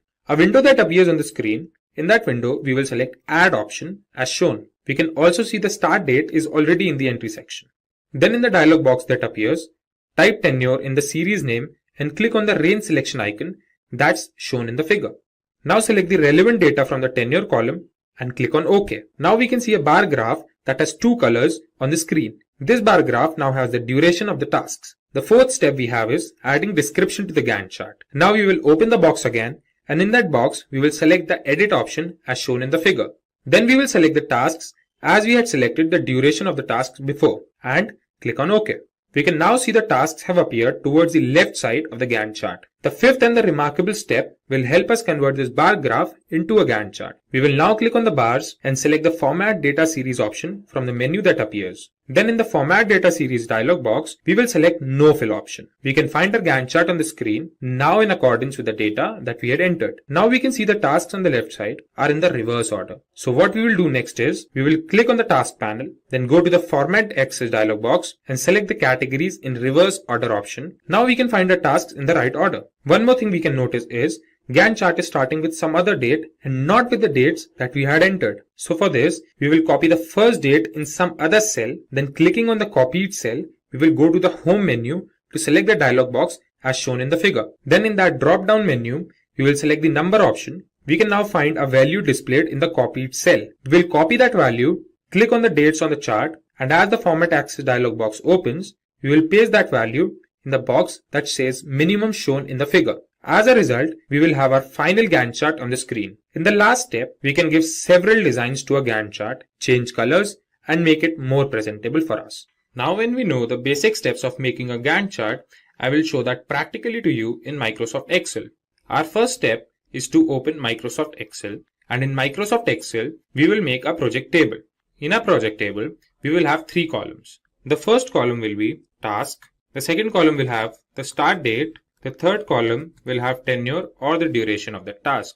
So beginning with tasks, we have task 1. In task 1, we have 1.1, 1.2, 1.3. Then comes task 2. In task 2, we have 2.1, 2.2, 2.3 and 2.4. Then we have task 3. In task 3, we will have 2 subsections, 3.1 and 3.2. Then we will start with the starting dates. In starting dates, we will put 1st January. The task 1.1 will be 1st of January. Then this will be 4th January. Let's say this is 5th January. Then we will put this as 11th of January. And this will be again 11th January only. This will be 15th January. Let's put this as 17th January. Let this be 19th January. Task 3 begins on 23rd January. And the 3.2 section begins at 26th of January. Now let's put the tenure or the duration of the task. We will begin with task 1. It takes 12 days. Then 1.1 takes 7 days. We say this takes 4 days and this takes 8 days. Then for task 2, it again takes 12 days. It takes 5 days, 5 days, and let's say this takes 6 days and this takes 4 days. Then we come to task 3. This takes 8 days and let's say this takes 6 days and the 3.2 section takes 5 days. So this is how our project table is ready. In the second step, we will select the entire second column. After we have selected this column, we will go to the Insert tab. In the Insert tab, we'll go to the bar columns, and in this, we will select 2D stacked bar charts. Now we have the entitled bar chart in accordance to our data on the screen. Then comes the third step. We will add the duration of the tasks to the bar graph. We will click on the chart, and after we click on the chart, we will select Select Data option. In the Select Data Source dialog box, we find the start date is already there. Now we will click on Add, and after we click on Add, in the series name section, we will put tenure. Then in the series value, we will click on this icon and select the entire tenure series and click on OK. So this is the bar graph that we have now. This is now in 2 colors, the orange color and the blue color. This bar graph now has the duration of all the tasks in our project table. Now in the fourth step, now it's time for us to add description to our Gantt chart. Instead of this 1, 2, 3, 4, 5, we will put task 1, task 2 and the subtasks. So what we will do is, we will again go to that box, we will left click on the Gantt chart, select the Select Data option, and then we'll go to the Start Date. Here, we'll select the Edit option. In the Edit option, we will select all the tasks and click on OK. Now we can see all the tasks are aligned towards the left of the bar chart. As we can see, this is a bar chart or a bar graph and not a Gantt chart. The next step we have is converting this bar graph into a Gantt chart. So we will click on the bars and select the Format Data Series option from the menu that appears. Here we have this Format Data Series option. Now we can see the dialog box on the screen. Here we'll go into the color section, fill section, and then we will select no fill. Now we can see the blue lines have disappeared. So this looks like a Gantt chart. So now when we have a Gantt chart on the screen, we can notice that the tasks here are in the reverse order. So what we will do is, we will click on these tasks and select the Format Access option. Here, we will select Categories in reverse order. We can see our Gantt chart is now in order, like we have our task 1 on the top and task 3 at the bottom. The dates are starting from 11th of December, but the dates we have provided are from 1st of January. Now we will copy this cell, then go on the dates box. Here we'll go to format axis. In the format axis, we can see minimum. In this minimum, we will paste this value and press enter. As we press enter, we can see our Gantt chart starting from the date that we wanted to start, and that too in the correct order, starting from task 1 to task 3. Now as a result, we have our final Gantt chart on the screen. In the last step, what we can do is make our Gantt chart more representable. We can change the color of these bars, we can give them shapes, and we can do many other things to make it more presentable. We will first select the bars. Like what we will do is, we will select task 1 and let's say we give it the color blue. Then task 2, we will give it color green. And in task 3, we'll give it the color black. So here, the subsections will give different colors to the subsections as well. Then we come to task 2.1. This is how we can change the color of these cells, or apart from changing colors, we can select a bar graph and do the gradient fill. So this is how we can make a Gantt chart more presentable. After changing the colors or changing the shapes, we have our final Gantt chart on the screen. Finally, let's have a look at some Microsoft Excel templates for project management. Microsoft Excel templates help in collecting data, putting them into order, and check their dependencies with each other. With the help of these templates, we can monitor the status of the tasks, and we can also check the progress our project has made. Moving forth, we will check some important Microsoft Excel templates. The first template we have is Excel Project Review template. This template helps us have an overview of the project. We can have a clear understanding of all the tasks that are planned and that are completed. This helps project managers to measure the progress of the project and take further steps accordingly. Second template we will check is Excel Budget template. In this template, we can monitor all the expenditures of our project. It helps us in managing the budget of a project and also helps in comparing the budget of a project at different phases. Let's have a look at the budget template in Excel once. We can download this template from officetimeline.com. The Gantt chart towards the right is in accordance with the dates towards the left. If we fluctuate the date, we can see the template working. The start date for task 1 could be changed to 10th June. If we change this date to 10 June, we can see the fluctuation in the Gantt chart. So this is how we can use this template directly. Let's have a look at the third template now. Third template we will see is Excel Sprint Project Tracker template. This template is used majorly in agile projects, where the project is made in several sprints or sessions. This template includes the start date, the end date, and the duration of each task. We can also see the percentage completed of each task. Let's have a look at the Sprint Project Tracker template as well. We can see the Gantt chart towards the right and the data towards the left. So if we change any data, we can see the Gantt chart changing. For example, we can change the data in Sprint 2 Feature 3. Let's change the start date to July 2nd. We can see the Gantt chart changing. This is how we can use this template directly to track our sessions. Let's have a look at the fourth Excel template. This template is Excel Project Tracker.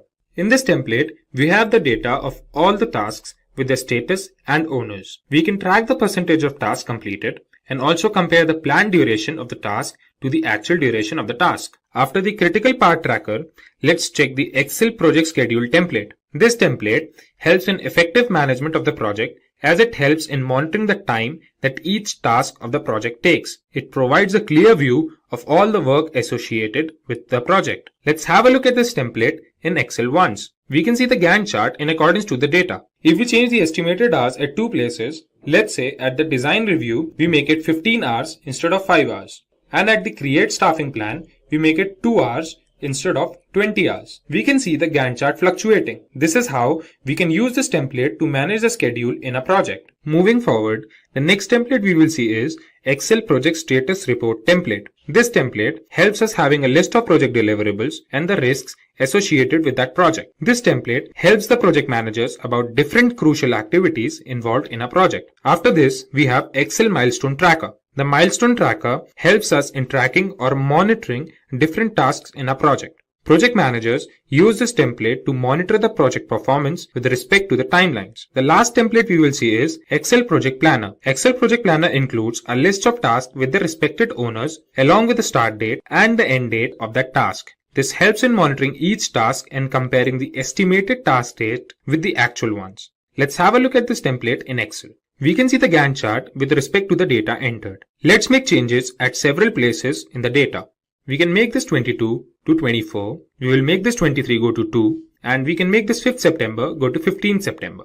And when we make the changes, we can realize the Gantt chart is fluctuating. So this is how we can use this template to plan a project effectively and efficiently. In this lesson, we will focus on project time management. Let us begin with the objectives of this lesson. After completing this lesson, you will be able to define project time management, explain project schedule, Gantt charts and network diagrams, identify the key terms used in project time management, describe the project time management processes, explain various schedule network analysis techniques. In the next screen, let us take a quick look at the project management process map. There are 47 processes in project management grouped into 10 knowledge areas and mapped to 5 process groups. In this lesson, we will look at the third knowledge area, that is, project time management and its processes. Let us begin with the first topic of this lesson, project time management. The purpose of project time management is to ensure that the projects get completed on time. This knowledge area is primarily concerned with developing a project schedule and ensuring that project goes as per the agreed schedule. If there is a need to change the project schedule, the change should happen by following a proper change control procedure. Another term used in the PMP examination is Schedule Management Plan. Schedule Management Plan is part of the Project Management Plan and has information on the planned project schedule and its management and control. Let us discuss the key activities of project time management in the next screen. The key activities that are part of the project time management include identifying activities, estimating time and resources, and sequencing activities. It is important to identify a list of activities that would be a part of the project. Next, an estimation of time and resources required for completing the identified activities are done. Finally, these activities need to be sequenced as per the dependencies. In the next screen, let us discuss project schedule. Project schedule represents the time dimension of the project plan and has information like when the project would start, when each of the project activities would happen, in what order the project activities would happen, when project would be completed, etc. Usually, software system is used to develop the project schedule. The project team can enter the list of activities in the software, as well as their dependencies, and the software can produce the project schedule as the output. Microsoft Project is the most popular tool used for project schedule development. Generally, project schedule is considered similar to project management plan. Project management plan is different from project schedule. Project management plan not only has information about the project schedule, but also other important project-related plans, like risk management plan, cost management plan, etc. Let us focus on Gantt chart in the next screen. Gantt chart is a type of bar chart that illustrates a project schedule. It shows the dependencies between the project activities as well as their percent completion. A sample Gantt chart is shown on the screen. 2 summary elements of the work breakdown structure are depicted. To complete those elements, there are a number of activities under them. Some of these activities have dependencies. For example, Activity B and C have a dependency. Activity C can start only when Activity B is completed. The chart gives you an idea about when specific activities are planned to finish and when the overall WBS element will get delivered. Create tasks and work with the Gantt chart. This will make answering Gantt chart-based questions easy and fun. In the next screen, let us understand the relationships that exist among project activities. Network diagram is extensively used in the project time management knowledge area to plot the activity dependencies. This is a graphical representation of the project activities in the form of a network. There are 2 ways to draw a network diagram. In Precedence Diagramming Model, PDM, or Activity on Node, AON, Boxes represent activities and the arrows indicate the dependency. This type of network can have all 4 types of relationships between the activities. In Arrow Diagramming Model, ADM, or Activity on Arrow, AOA, the arrows represent activities. The relationships and sequences can be inferred from the direction of the arrows and linkages between the activities. In such types of network, only finish-to-start relationships can be shown. Such diagrams may need to make use of dummy activities to indicate some dependency between the activities. There may be questions in the PMP exam based on the network diagram, so create and work with the diagram. This will make answering network diagram-based questions easy and fun. In the next screen, let us look at a network diagram. A sample network diagram is shown on the screen. Activities A and C can happen in parallel. B and D require both A and C to complete, whereas E requires both B and D to complete. Activity on Arrow network diagram makes use of hammock activities. They are used to show a comprehensive summary activity combining several other activities underneath for control and reporting purposes. In the next screen, let us look at a few important terms in time management. When a successor activity can start before the predecessor activity can complete, it is considered lead. For example, you can start preparing the test environment 2 weeks before the development activity finishes. When the successor activity has to wait for a few days after the predecessor activity has been completed, it is considered lag. For example, one needs to wait for 2 days for the foundation to settle before work on the pillars for the next floor starts. Rolling wave planning is an iterative planning technique in which the work to be accomplished in the near term is planned in detail, while the work in the future is planned at a higher level. It is a form of progressive elaboration. In the context of estimating techniques, analogous estimating is based on the previous project data.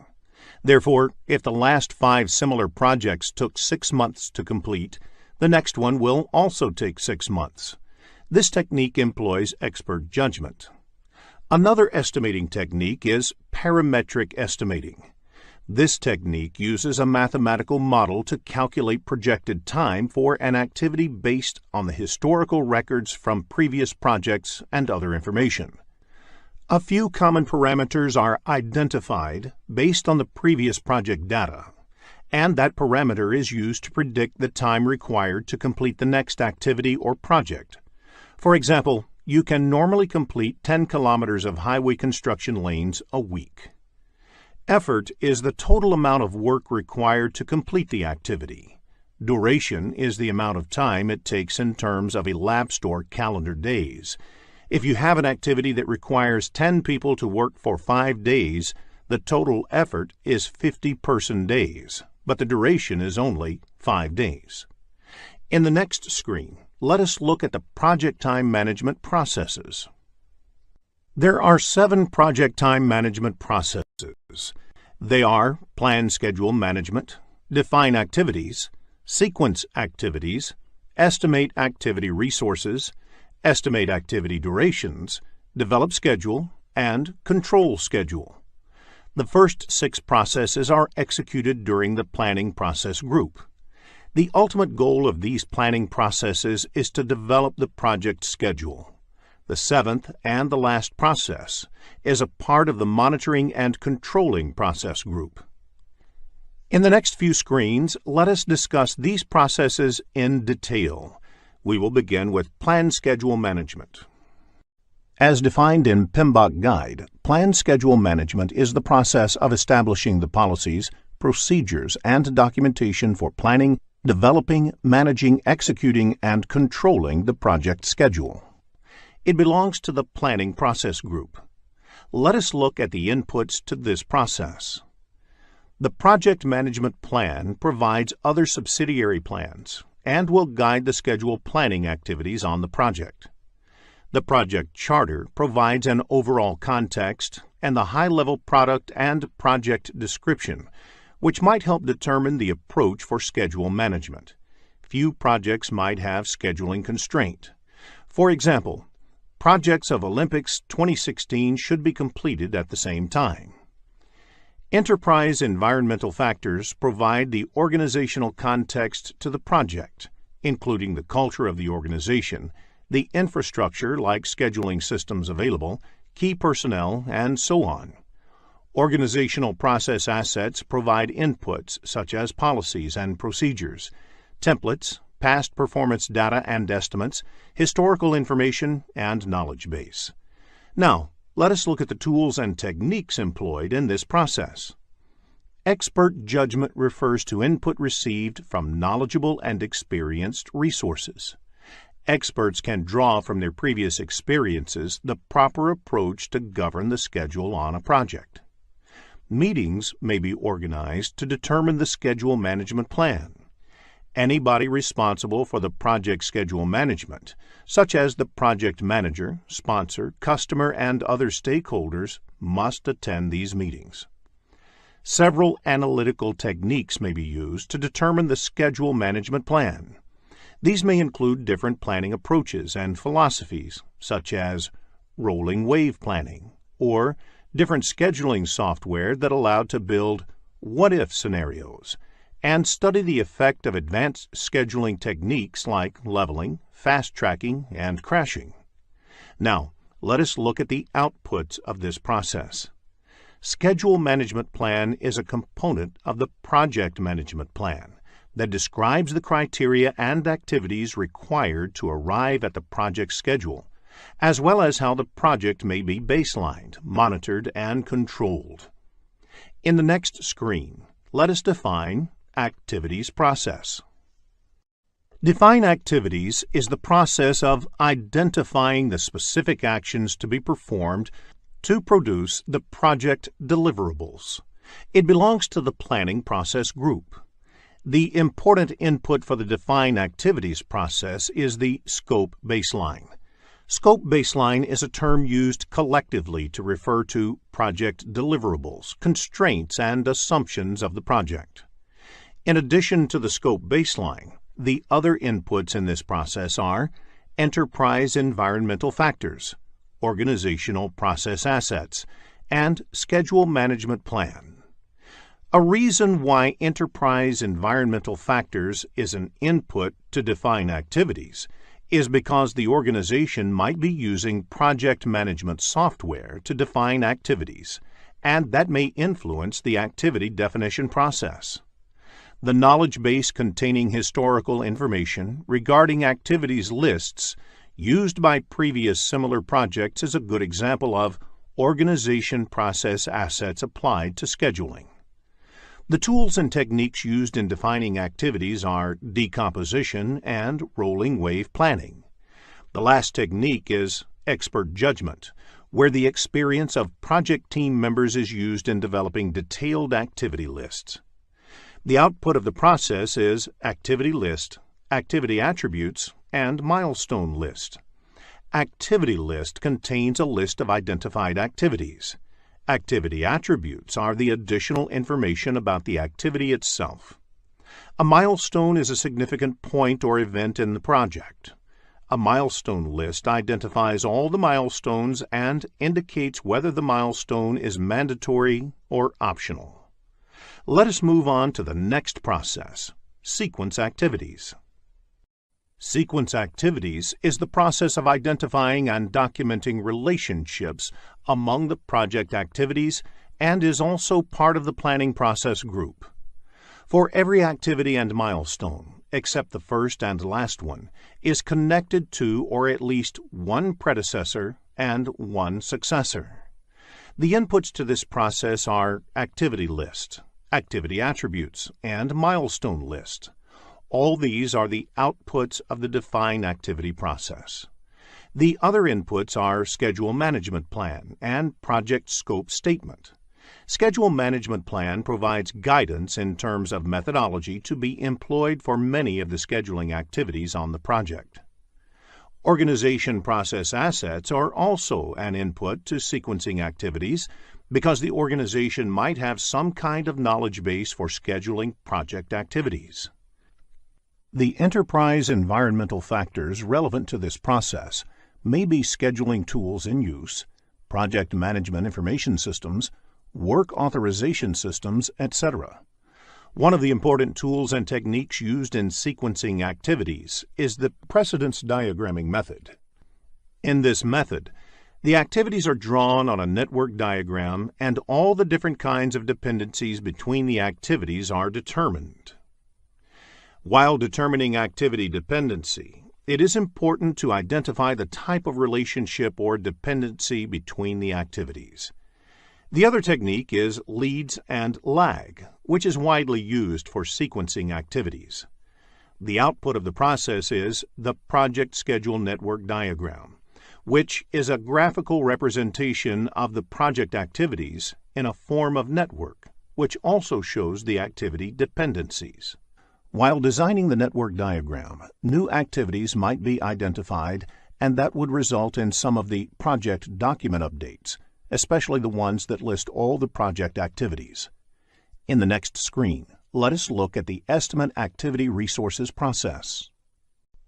After sequencing the activities, the next step in project time management is estimating the resources required to accomplish each of the identified activities. Estimate Activity Resources process also belongs to the planning process group.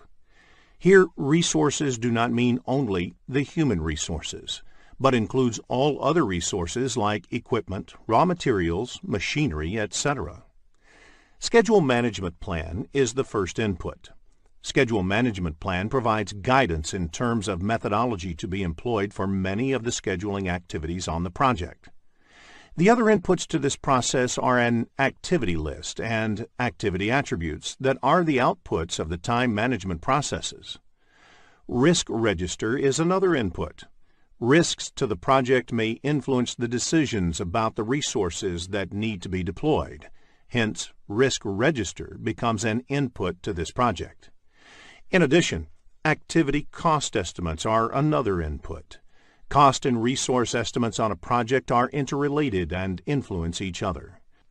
For example, the cost might dictate the number and type of resources that can be employed, or the time might dictate the cost that may need to be incurred. Along with this, the resource calendar is also an important input because it has the information about the availability of each of the resources. Some of the enterprise environmental factors that can influence estimating activity resources are availability of required resources within the organization. The organizational process assets is also an important input, as the organization might have standard policies for staffing or for hiring contractors on the project. With all these inputs available for estimating activity resources, there are various techniques used for estimating the required resources. The first technique is using expert judgment. In this technique, an expert in resource planning and estimating can estimate each of the activities. The next technique used is alternative analysis. In this, the activities are analyzed to identify different ways of completing them. This is to ensure only the required resources are assigned to each of the activities. This helps in resource optimization. Along with the two techniques, many organizations routinely publish their estimating data, and this could be used in activity resource estimation. Another technique that is routinely used in activity estimation is bottom-up estimating, which is decomposing the activity further down to understand it in more detail and estimating at that level. Later, all such estimates are added to arrive at the estimate of the activity. In real projects, one has to use all to estimate each of the activities.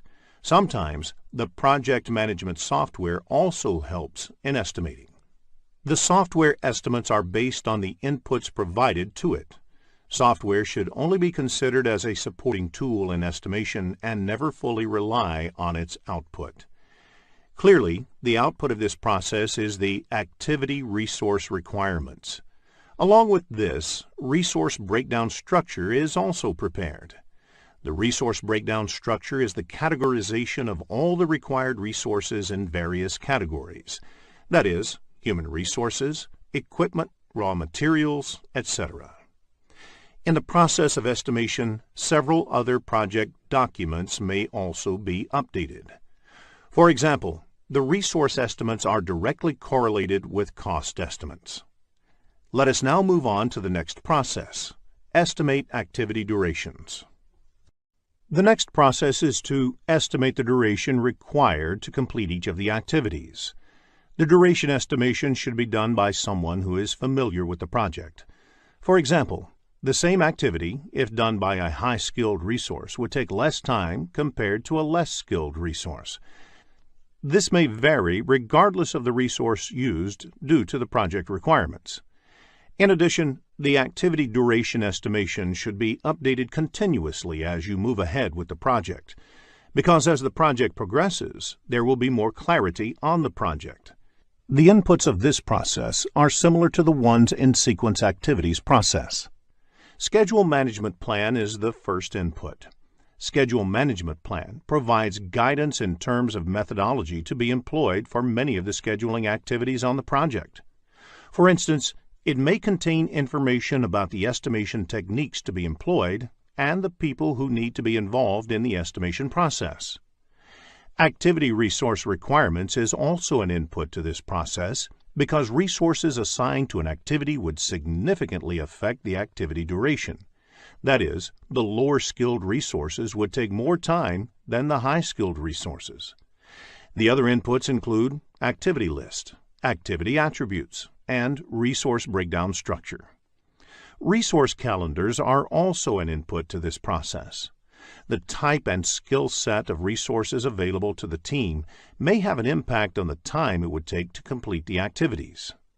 Risks to the project may influence the decisions about the time required to complete the activity. Hence, risk register becomes an input to this process.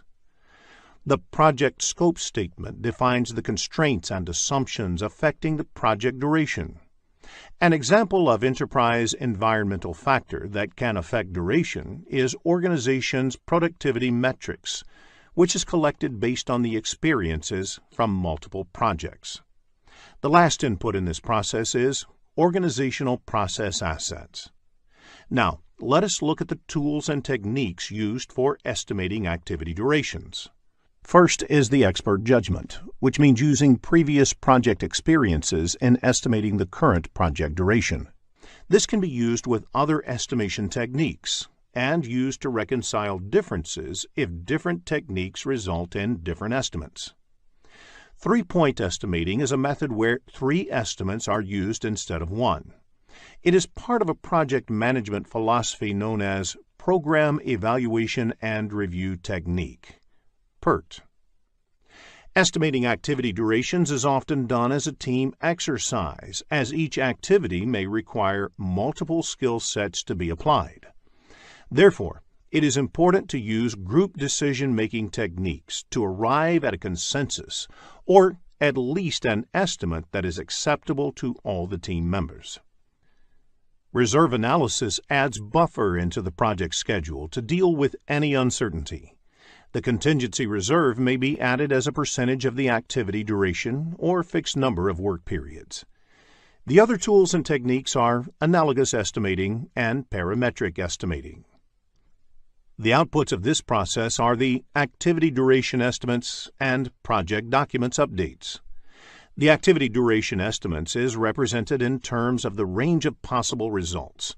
For example, 10 days plus minus 2 days, that is, the activity would take minimum 8 days and maximum 12 days. In the next screen, let us look into a business scenario to understand this concept better. After reading the problem statement, click the Solution button to look at a possible answer. Develop schedule is the process of analyzing activity sequences, durations, resource requirements, and schedule constraints to create the project schedule. It belongs to the planning process group. Generally, scheduling software is used for developing the project schedule. Entering the activities, durations, and resources into a scheduling tool generates a schedule with planned dates for completing project activities. Developing a project schedule is an iterative process. Revising and maintaining a realistic schedule is a task in itself, and it continues throughout the project as the work progresses. The most of the inputs of this process are the outputs of estimate activity durations process. They are risk register, project scope statement, project staff assignments, resources calendars, organizational process assets, enterprise environmental factors, schedule management plan, activity list, activity attributes, project schedule network diagrams, activity resource requirements, resource breakdown structure, and activity duration estimates. Various tools and techniques are used to develop schedule process. Schedule network analysis is a technique that generates project schedule. It employs various analytical techniques such as critical path method, critical chain method, modeling techniques, and resource optimization techniques to create the project schedule. The other tools and techniques include leads and lags, schedule compression, and scheduling tool. Let us now look at the outputs of this process. The project schedule consists of a minimum planned start date and planned finish date for each activity. Although project schedule can be represented in tabular format, it is more often represented graphically using either bar charts or network diagrams, or a combination of the two. The final schedule, which is the output of the developed schedule process, is also called schedule baseline. Once the schedule is baselined, it can be changed only through formal approvals. Meeting the schedule baseline is one of the measures of project success. Schedule data produced may include number of resources, key milestones, etc. Project calendars specify the available working days and the number of shifts in each day. It indicates how many hours and days are available for the work of the project to be completed. Project management plan updates are a result of the developed schedule process. Many of the other subsidiary plans of the project plan may get impacted, which may include cost management plan, scope management plan, risk management plan, etc. This may also result in other project documents being updated. In the next few screens, let us discuss schedule network analysis techniques. It is essential to know if the required resources are available at that time, along with the time estimate of each of the activities. Since schedule is calendar-based, it helps in estimating the same. Schedule network analysis technique generates project schedule. There are various schedule network techniques. Critical path method relies on determining the critical path on a project schedule. Critical chain method is a variant of the critical path method, wherein the critical chain is determined based on the logical, resource, and other kinds of dependencies between the activities. What-if scenario analysis is about trying to vary a certain parameter to observe the impact on the schedule. For instance, you may want to check result if you put in more resources on a particular activity to reduce its duration. Resource optimization techniques try to arrive at the optimal utilization of the resources used on a project. Ideally, you would want the resources to be fully utilized, but you would also want to build in sufficient buffers in case a certain resource is not available due to various reasons. In the next screen, let us look at the program evaluation and review technique. Program evaluation and review technique is based on 3-point estimates for an activity. The pessimistic estimate refers to the worst-case scenario, whereas most likely estimate is what you expect to happen in a realistic scenario. The optimistic estimate, on the other hand, represents the amount of time an activity would take in the best-case scenario. Based on these three estimates, the expected duration of the estimate is calculated as per the formula given on the screen. The formula for calculating standard deviation of an activity and variance of an activity is also given. There is no question asked on variance, but the formula is important because if the standard deviation of the whole project is to be calculated, the process is to calculate the variance of the whole project and then take its square root to calculate the standard deviation of the project. Concept-based questions on PERT can be expected in the PMP exam, so make a note of the formulae while you prepare for the exam. In the next screen, let us understand PERT with an example. Let us now figure out how we can apply the three-point estimation that PERT uses in order to draw some useful conclusions. Assume that the optimistic, pessimistic, and most likely estimates are 20, 70, and 30 respectively. Using these values, you can determine the expected duration and the standard deviation as indicated. Now, if the causes of variation are random, you can assume that the actual values would be evenly distributed about the mean and will follow the normal distribution, sometimes referred to as the bell curve. Further, you can use the properties of the normal distribution. There is a 68% probability of the actual value falling within first sigma from the mean, 95.4% probability for the second sigma, and 99.7% probability of the actual value falling within third sigma. Extending this logic, the notion of 6 sigma is reaching a level of confidence that only 3.4 times out of a million would the actual value fall outside the stated range. PERT allows you to plan based on the intended level of confidence in the outcome and determine buffers accordingly. Let us discuss the critical path method in the next screen. Critical path is defined as the longest duration path through a network diagram, which determines the shortest time to complete the project. Float can be considered as a buffer time available to complete an activity. Float is calculated once the network diagram is ready. It is also called as slack. There are 3 kinds of float. The first being the total float, which is the amount of time an activity can be delayed without delaying the project end date or an intermediary milestone. The second type of float is free float, which is the amount of time an activity can be delayed without delaying the early start date of its successor or successors' activities. The last type is independent float, which is the amount of time an activity can be delayed if all the predecessors finish at their latest finish dates and you want to start all the immediate successors at their earliest start dates. The slack of the activities on the critical path is 0, because there is no scope to delay activities on the critical path. Critical path actually represents the project duration. Delaying activities on the critical path is as good as delaying the project duration. Concept-based questions on critical path can be expected in the exam, so it is essential to have a clear understanding of the concept. In the next screen, let us learn how to calculate float. Float of an activity can be calculated by 2 methods. However, the first step in critical path method is to identify the critical path of the network. Once the critical path is identified, follow the forward pass to find early start and early finish for each activity. The float of the activities on the critical path is 0, so they represent the overall project duration. Use forward pass or backward pass to calculate the total activity time. Calculate late finish and late start using backward pass method. Note the total float formula before you start for the exam. In the next screen, let us look at forward pass and backward pass methods in detail.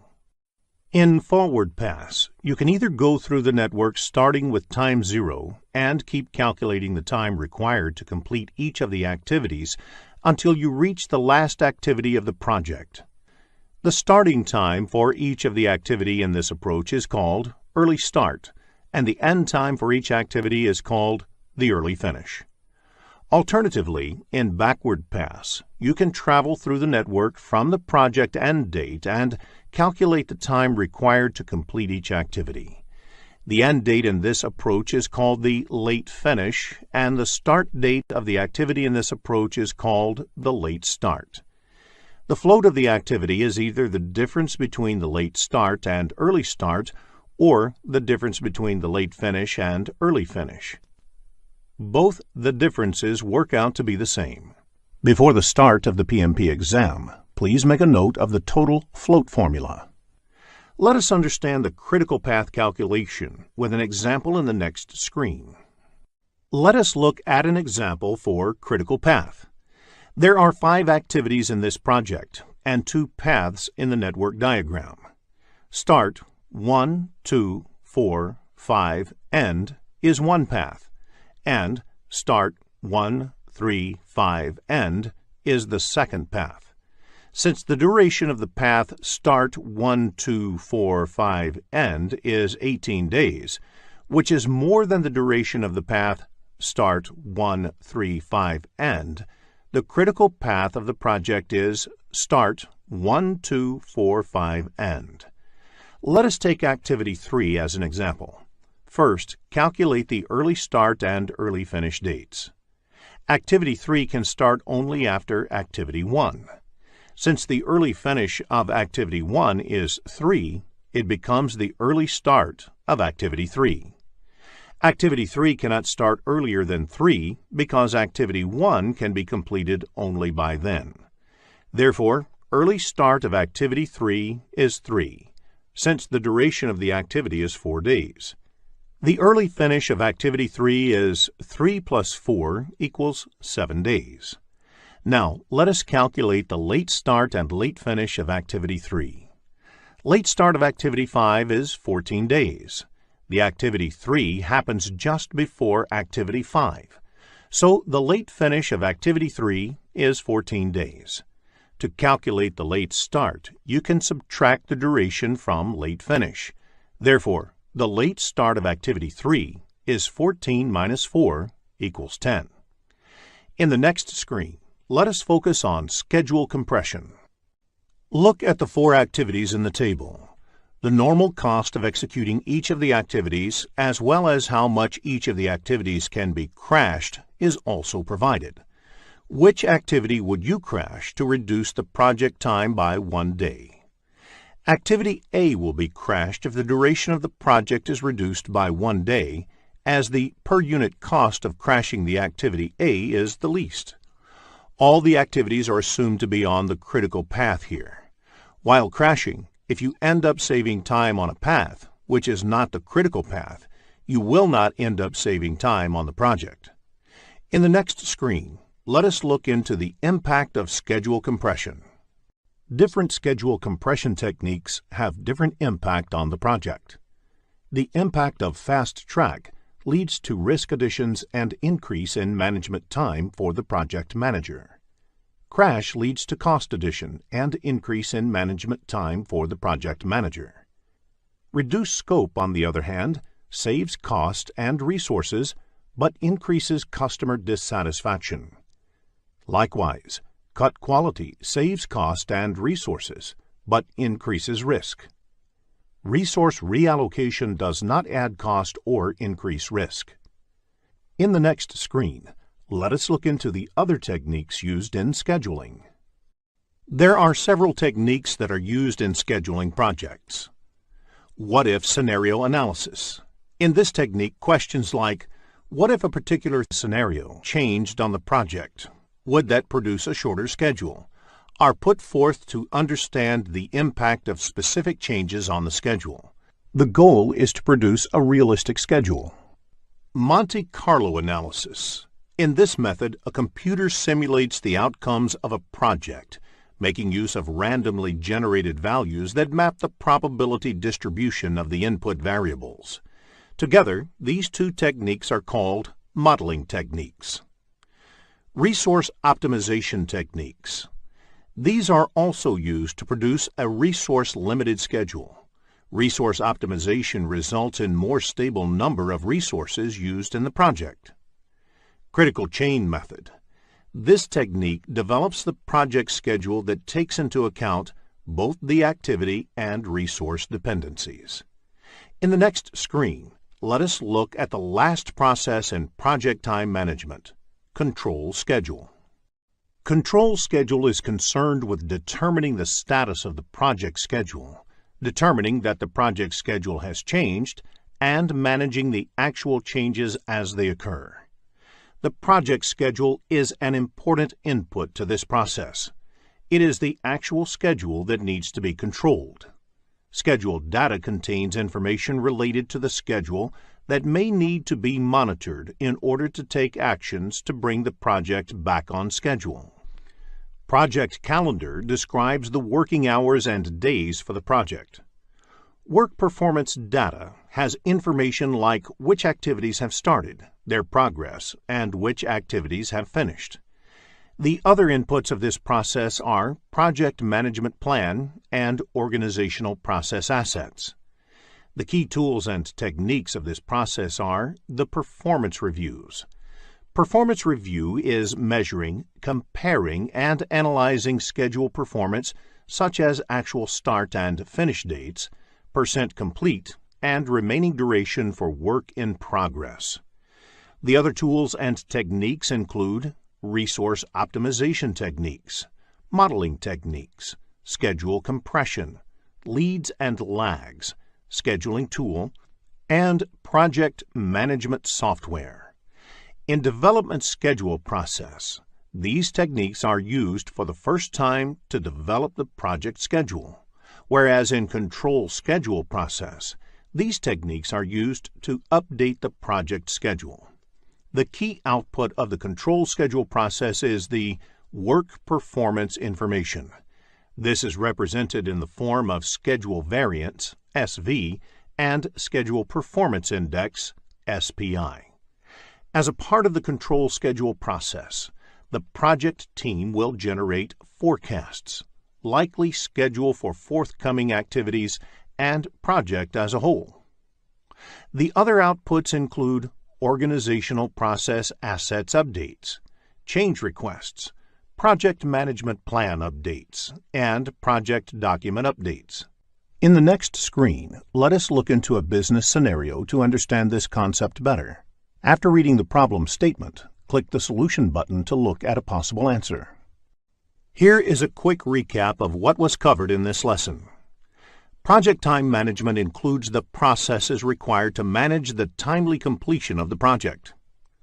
A project schedule defines the start and end dates of the project and the project activities.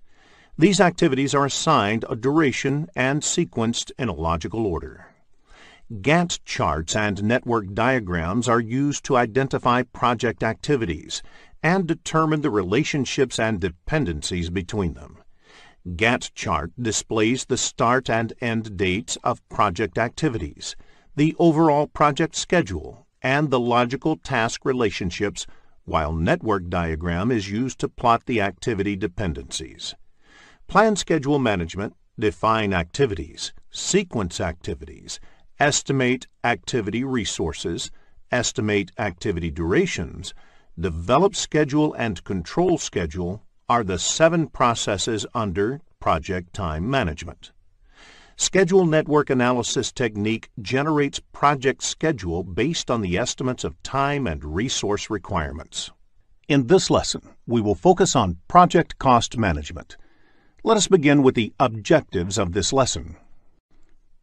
After completing this lesson, you will be able to define project cost management, differentiate between cost estimation and cost budgeting, explain control accounts, describe the project cost management processes, apply earned value management technique to track project performance, identify key terminologies used in project cost management. In the next screen, let us take a quick look at the project management process map. There are 47 processes in project management grouped into 10 knowledge areas and mapped to 5 process groups. In this lesson, we will look at the 4th knowledge area, that is, project cost management and its processes. In the next screen, let us understand the concept of project cost management. Project cost management involves activities like estimating the cost of each of the project activities, adding the cost estimates of the related activities to arrive at the cost budget, and controlling the cost to ensure that project activities are completed within the defined budget. In the next screen, let us discuss Cost Management Plan. The cost management plan is a vital step in project cost management. It contains information like planning the project cost, managing and controlling the project in relation to the cost baseline, and managing cost variances. Project Cost Management Plan is a part of the Project Management Plan. The methods used in estimating the cost of each of the project activities are similar to the ones used in estimating project time. For example, time estimation methods like expert judgment, analogous estimating, bottom-up estimating, and reserve analysis are few of the techniques that are also used in estimating activity cost. Let us discuss control account in the next screen.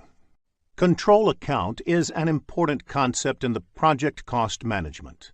Project cost is generally estimated at individual activity level.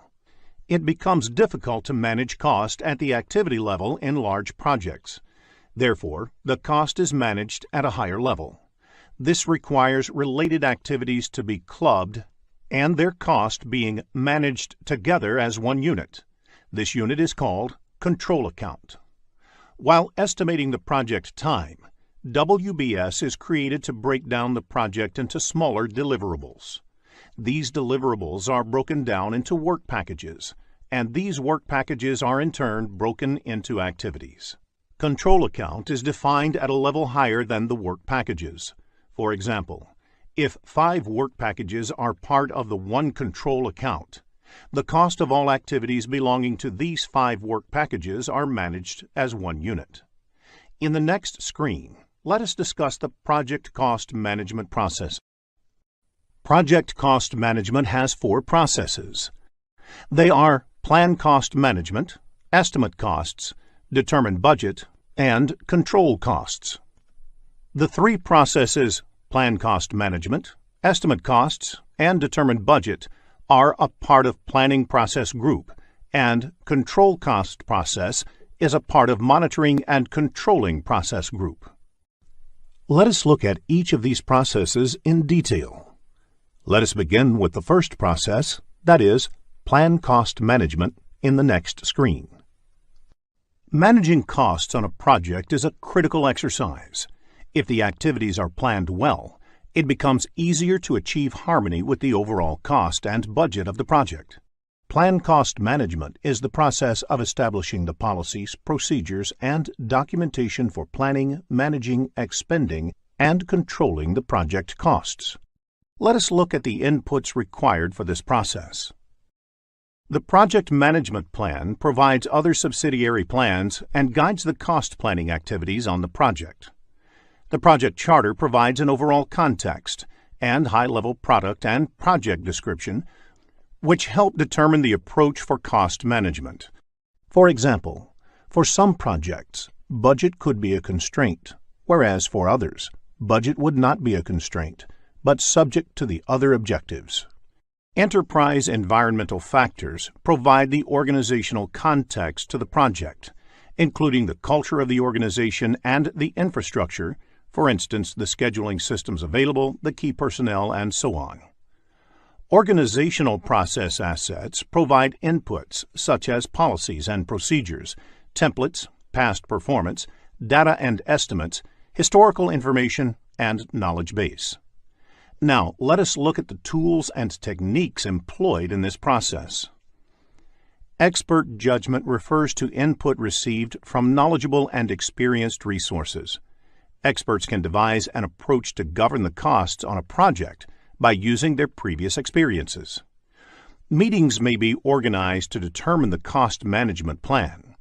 Everyone responsible for the project schedule management, such as the project manager, representatives from the appropriate accounting or financial organization, sponsor, customer, and other stakeholders must attend these meetings. Several analytical techniques may be used to determine the cost management plan. These techniques help to map the impact of various decisions on cost. For example, how do risk management processes impact cost, etc. Cost management plan is the primary output of this process. It establishes the units of measure, levels of precision, organizational process links, control accounts to be used, rules for performance measurement and reporting, frequency and methodology of monitoring the costs, and various other details that lay the overall framework for cost management on a project. In the next screen, let us discuss the second process under project cost management. Estimate cost. Estimate cost is the approximation of the monetary resources required to complete a project activity. Cost of a specific activity is estimated based on the information available at that point of time. As the project team gets more information about the project, the activity cost estimation may change. Let us look at the inputs of this process.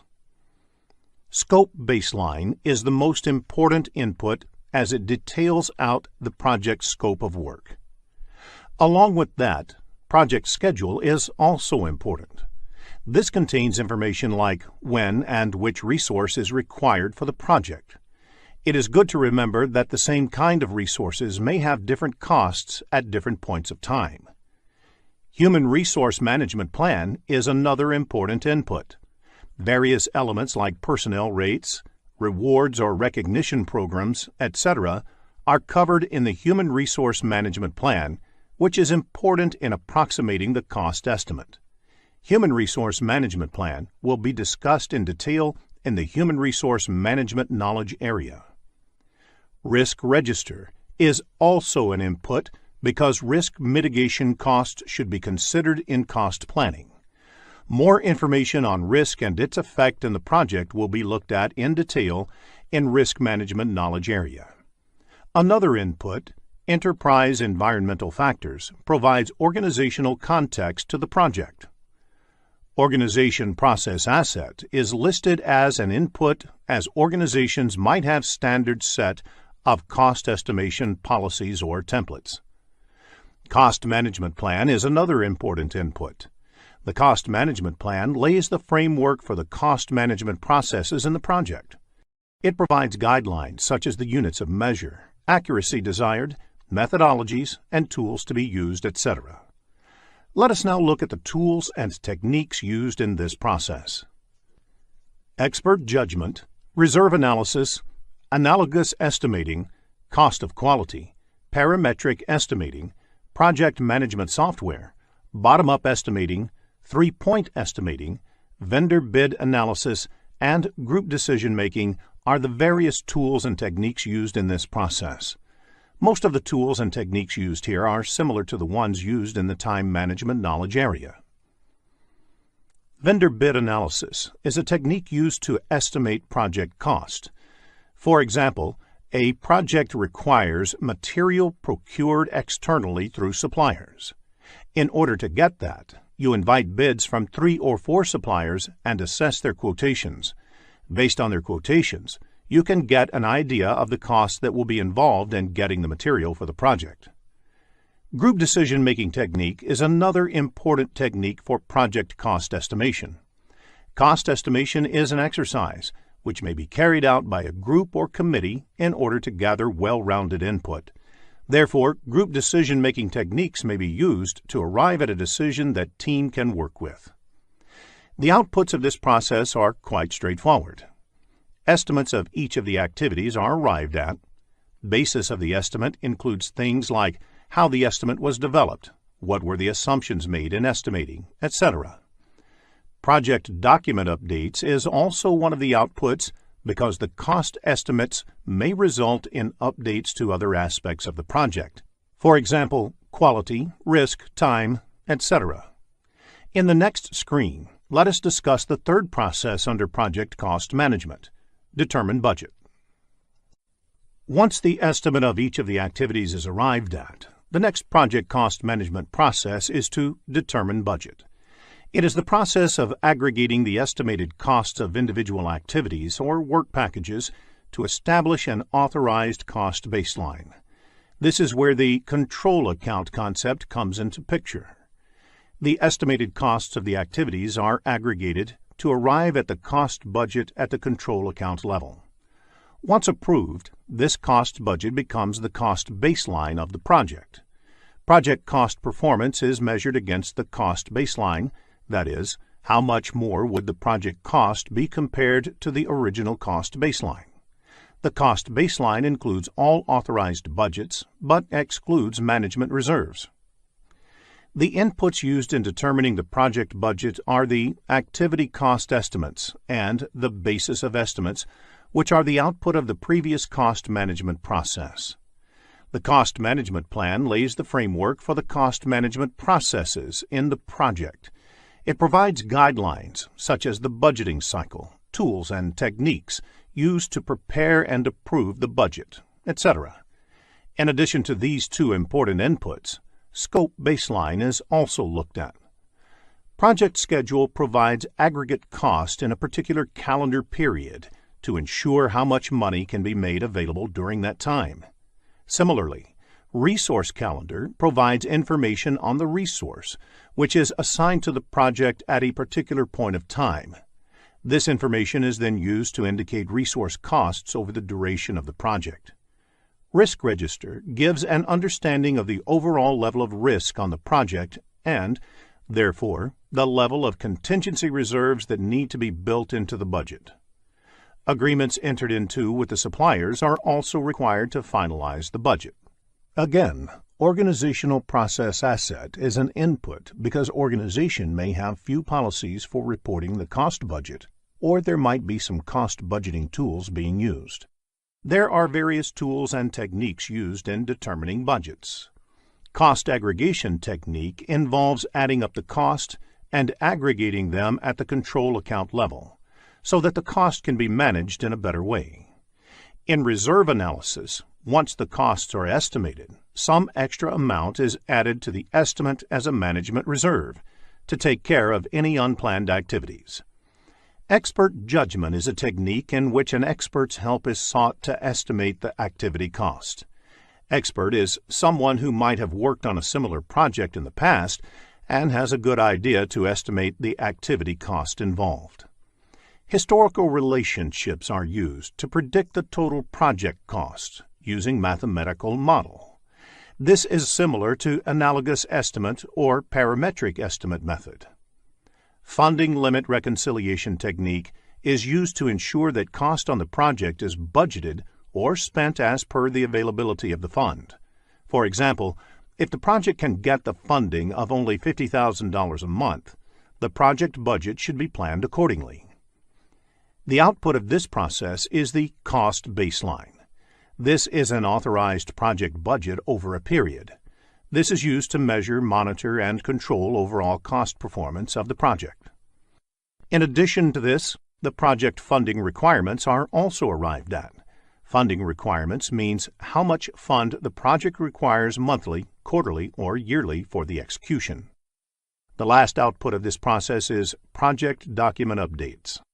An understanding of determining budget may be useful when answering questions in the PMP exam, so make a note of the inputs, tools, and techniques and outputs of determining budget. In the next screen, let us discuss the last process of project cost management, that is, control cost. Control costs is the process of monitoring the status of the project to update the project budget and managing changes to the cost baseline. Updating the budget involves recording actual costs spent until date. Any increase to the authorized budget can only be approved through the Perform Integrated Change Control process. Some of the typical activities that happen as part of the control cost process are ensuring that cost expenditure does not exceed the authorized funding, monitor the cost performance to understand variance, and monitoring the work performance against the funds expended. The inputs to the process are project management plan, organizational process assets, project funding requirements, and work performance data. Work performance data contains the information about the project progress. The important tools and techniques used in controlling costs are Earned Value Analysis Management, Forecasting, to Complete Performance Index. Other important aspects of controlling costs are the Review the Performance, Analyze the Reserves to make sure the project has enough budgetary reserves to meet the expenses, and project management software, which helps in tracking and managing costs. Now, let us look at the output of this process. The key outputs of this process are work performance information in terms of cost variance, CV, schedule variance, SV, and earned value, EV, and forecasts about the cost performance. This process may also result in change requests arising out of cost control measures, as well as updates to project documents, the project management plan, and organizational process assets. Business scenario-based questions on project cost control can be expected in the exam. So if you have questions on these concepts, get them cleared, as that will help you score higher. In the next screen, let us learn about earned value management and its related terms. Earned value technique is an excellent way to track the project progress against the project plan. It is a method of measuring the project performance objectively and comparing it against the project baseline. Results from an earned value analysis indicate deviation of the project from cost and schedule baselines.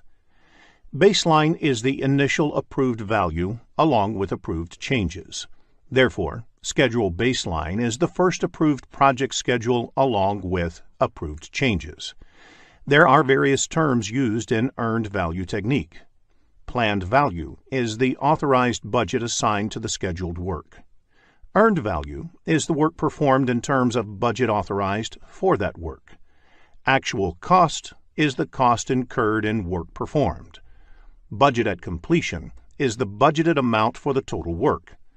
Estimate at completion is the expected total cost for the project. Estimate to complete is the expected cost to finish all the remaining project work. Variance at completion is the projected budget surplus or deficit at the end of the project. All the parameters displayed on the screen are measured in terms of cost. You may come across business scenario-based questions on earned value management in the PMP exam, so ensure that you develop a clear understanding of this topic. Let us look at an example of a planned value in the next screen. Planned value is the estimated value of the work planned. This value is measured in terms of currency, say dollar. If the planned value is $340, then the work planned is worth $340. How do you calculate earned value? The solution is add the budget allocated to each of the activities that have been completed at the point of time. The resulting value is the earned value. In the next screen, let us look at the formula used to calculate earned value. In cost variance, negative means the project is over budget. Positive means the project is under budget. Similarly, in schedule variance, negative means the project is behind schedule, whereas positive means the project is ahead of schedule. The value of the next two parameters, Cost Performance Index, CPI, and Schedule Performance Index, SPI, values vary between 0 and 1. For example, a CPI of 0.8 implies that 80 cents of work is obtained for every dollar spent in the project. Similarly, if SPI is 0.9, it implies that project is progressing at only 90% of the speed originally planned. The next parameter is Estimate at Completion, or EAC. There are different ways of calculating the EAC value. The method used depends on how the cost and schedule variances are expected to play for the rest of the project. BAC by CPI is used if you expect that the current cost performance will continue until the end of the project. AC plus BAC minus EV is used if you expect that the rest of the project will be managed at the budgeted rate.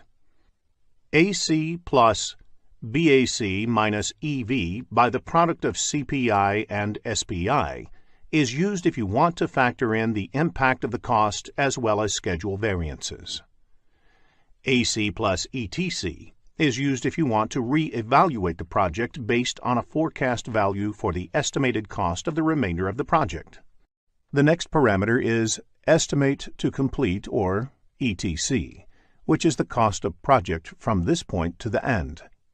This is calculated by subtracting the actual cost from the estimate at completion. In addition, Variance at completion can be calculated by subtracting the estimate at completion from the budget at completion. Variance at completion is the cost estimation whether it is over or under budget. Another parameter is the To Complete Performance Index, or TCPI.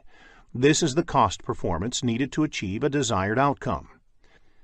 For example, if the project needs to be managed to the original budget, BAC, then TCPI, that is, the CPI that must be maintained for the rest of the project, is calculated as BAC minus EV by BAC minus AC. Similarly, if it has to be managed within a revised target, say EAC, then TCPI is calculated as BAC minus EV by EAC minus AC. Before the start of the PMP exam, please make a note of the formulas of earned value technique. In the next screen, let us look into a business scenario to understand this concept better. After reading the problem statement, click the Solution button to look at a possible answer. Let us take the example of a software development project.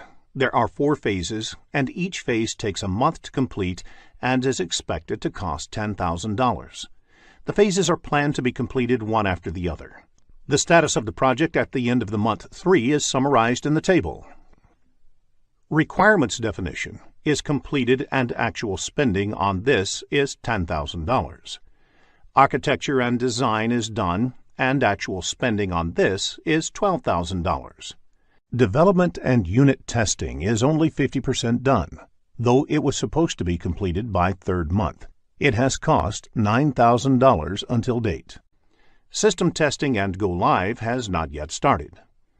Note, S indicates start time, F indicates finish time, and PF indicates that it is partly finished at the end of the month. Based on the above information, calculate the CV, SV, CPI, and SPI of the project. Let us look at a solution in the next screen. Before we end this lesson, let us also look at a few definitions that might be useful for your PMP examination. Law of diminishing return. This means the more you put into something, the less you get out of it. For example, doubling the number of resources working on a project will not necessarily have the time. Working capital. The amount of money the company has to invest on the project and the day-to-day company operations. Funding limit reconciliation. The process of comparing the planned expenditure in a given period with the available funding for that period. Large assets purchased by the company lose value over time. This is called depreciation. There are 2 forms of depreciation, straight line and accelerated. Same amount of depreciation is taken every year. For instance, a car with a price tag of $10,000 and useful life of 10 years is depreciated $1,000 per year. At the end of the 10th year, the value of the car is considered 0 for all accounting purposes. Accelerated depreciation depreciates faster than the straight line depreciation. For instance, a car with a price tag of $10,000 depreciates $3,000 the first year, $1,500 the next year, $1,000 the 3rd year, and so on. Let us now check your understanding of the topics covered in this lesson. Here is a quick recap of what was covered in this lesson. Project cost management includes the processes involved in estimating, budgeting, and controlling costs so that the project can be completed within the approved budget. Cost management plan contains details on how to plan, manage, and control the project cost in relation to the cost baseline and manage the cost variances. Cost estimate is an educated guess of how much an activity or project will cost. Budget considers the cost estimate and accordingly sets aside funds for the completion of the project. Under control account technique, related activities are clubbed and their costs are managed as one unit. The 4 project cost management processes are plan cost management, estimate costs, determine budget, control costs. Earned value management technique indicates potential deviation of the project from the cost and/or schedule baselines. In this lesson, we will focus on project quality management. Let us begin with the objectives of this lesson.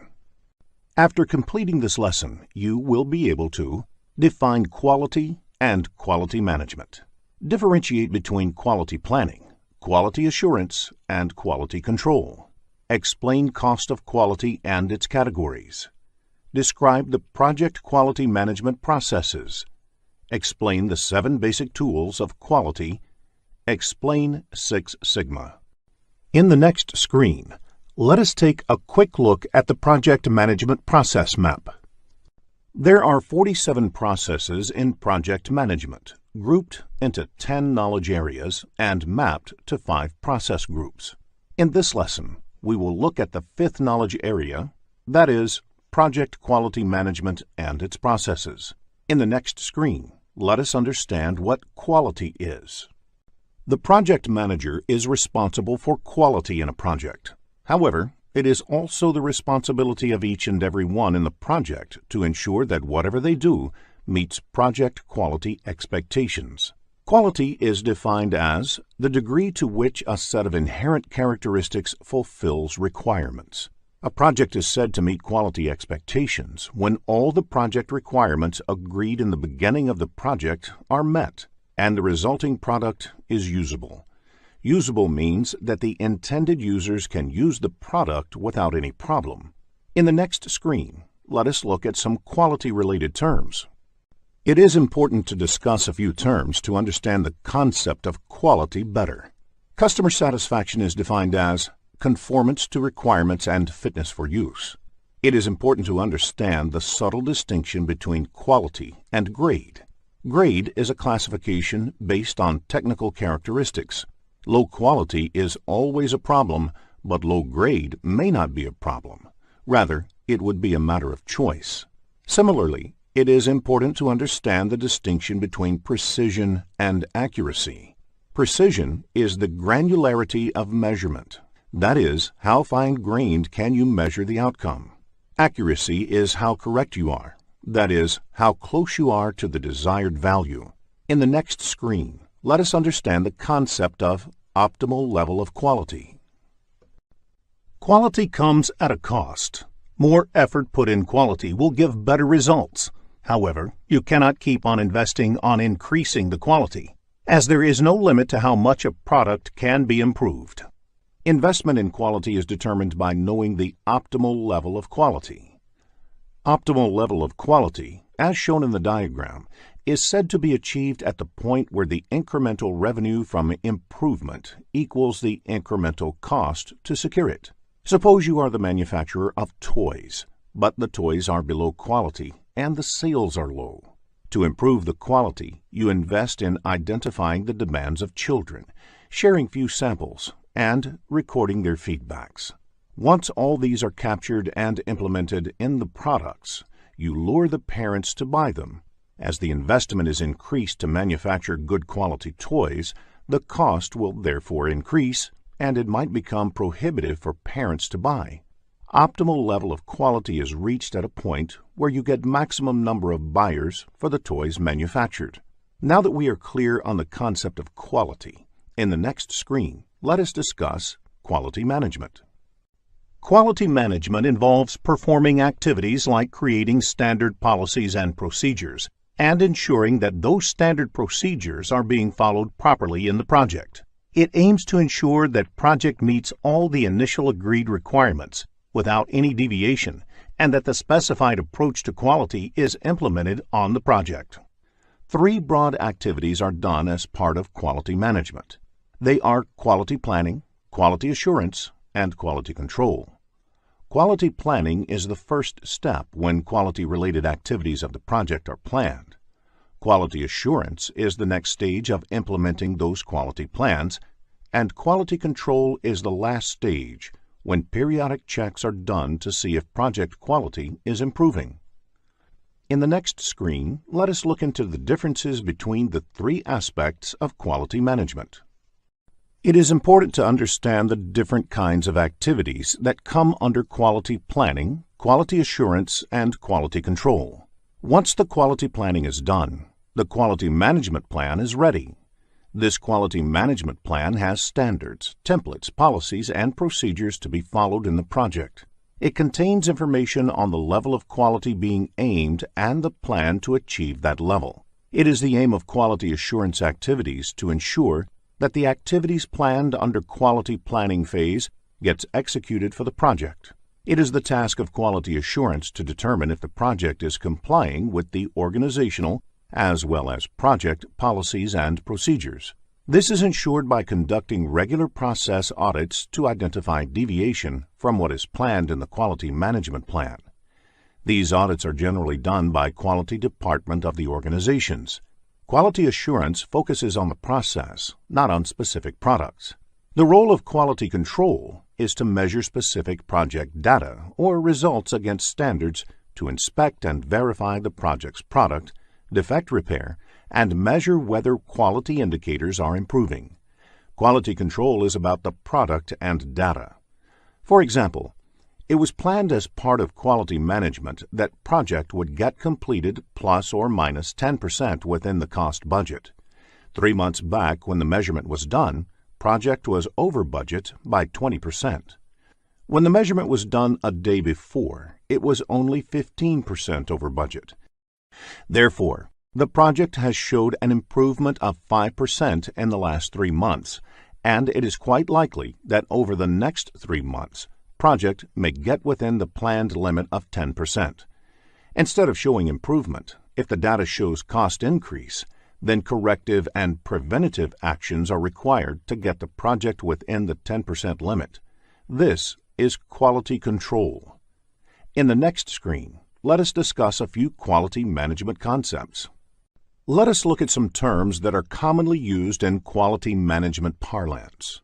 Total Quality Management, or TQM, is a quality management philosophy that involves holistic thinking about meeting the objectives of an organization. It places the responsibility of quality squarely on the management. Kaizen is a Japanese term that stands for change for better. Kaizen philosophy is one that should always be looking for small and continuous improvements in the process. Deeming cycle, or PDCA cycle, that is, plan, do, check, act, is a process control and improvement approach propagated by the famous quality guru Edward Deming. It means you plan for something, execute it, check the output, and based on the lessons you act to bring the deviations under control. Kanban is a pull-based management system that originated in Japan, based on just-in-time (JIT) inventory management. The idea behind Kanban is to minimize the work in progress and achieve a smooth flow in the process from start to finish. Because building up inventory only to paper over the imperfections in the system tends to hide the problems. In the next screen, let us focus on cost of quality.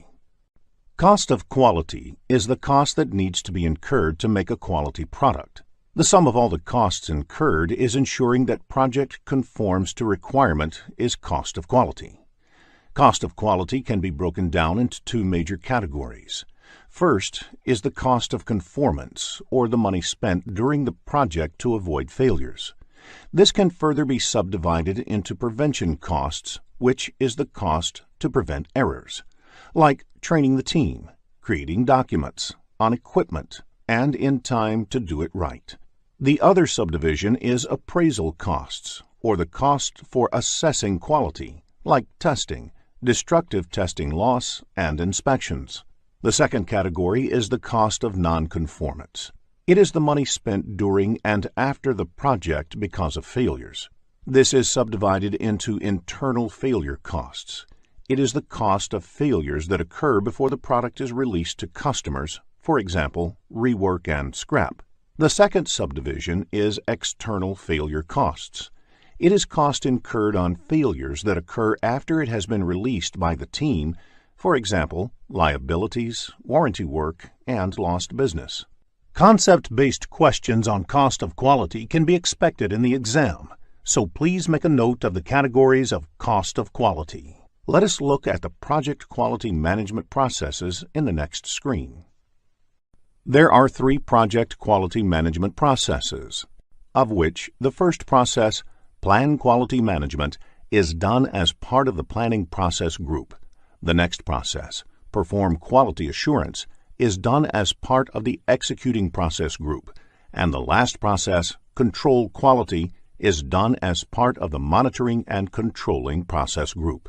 In the next 3 screens, let us look into each of these processes in detail. The aim of the planned quality management process is to identify the relevant requirements or standards to execute the project effectively to achieve the desired quality level. Quality planning results in the creation of the quality management plan. Aim of the planned quality process is to identify the standards. A standard is an agreed-upon process to work or achieve a result. A standard can be set from within the organization or government.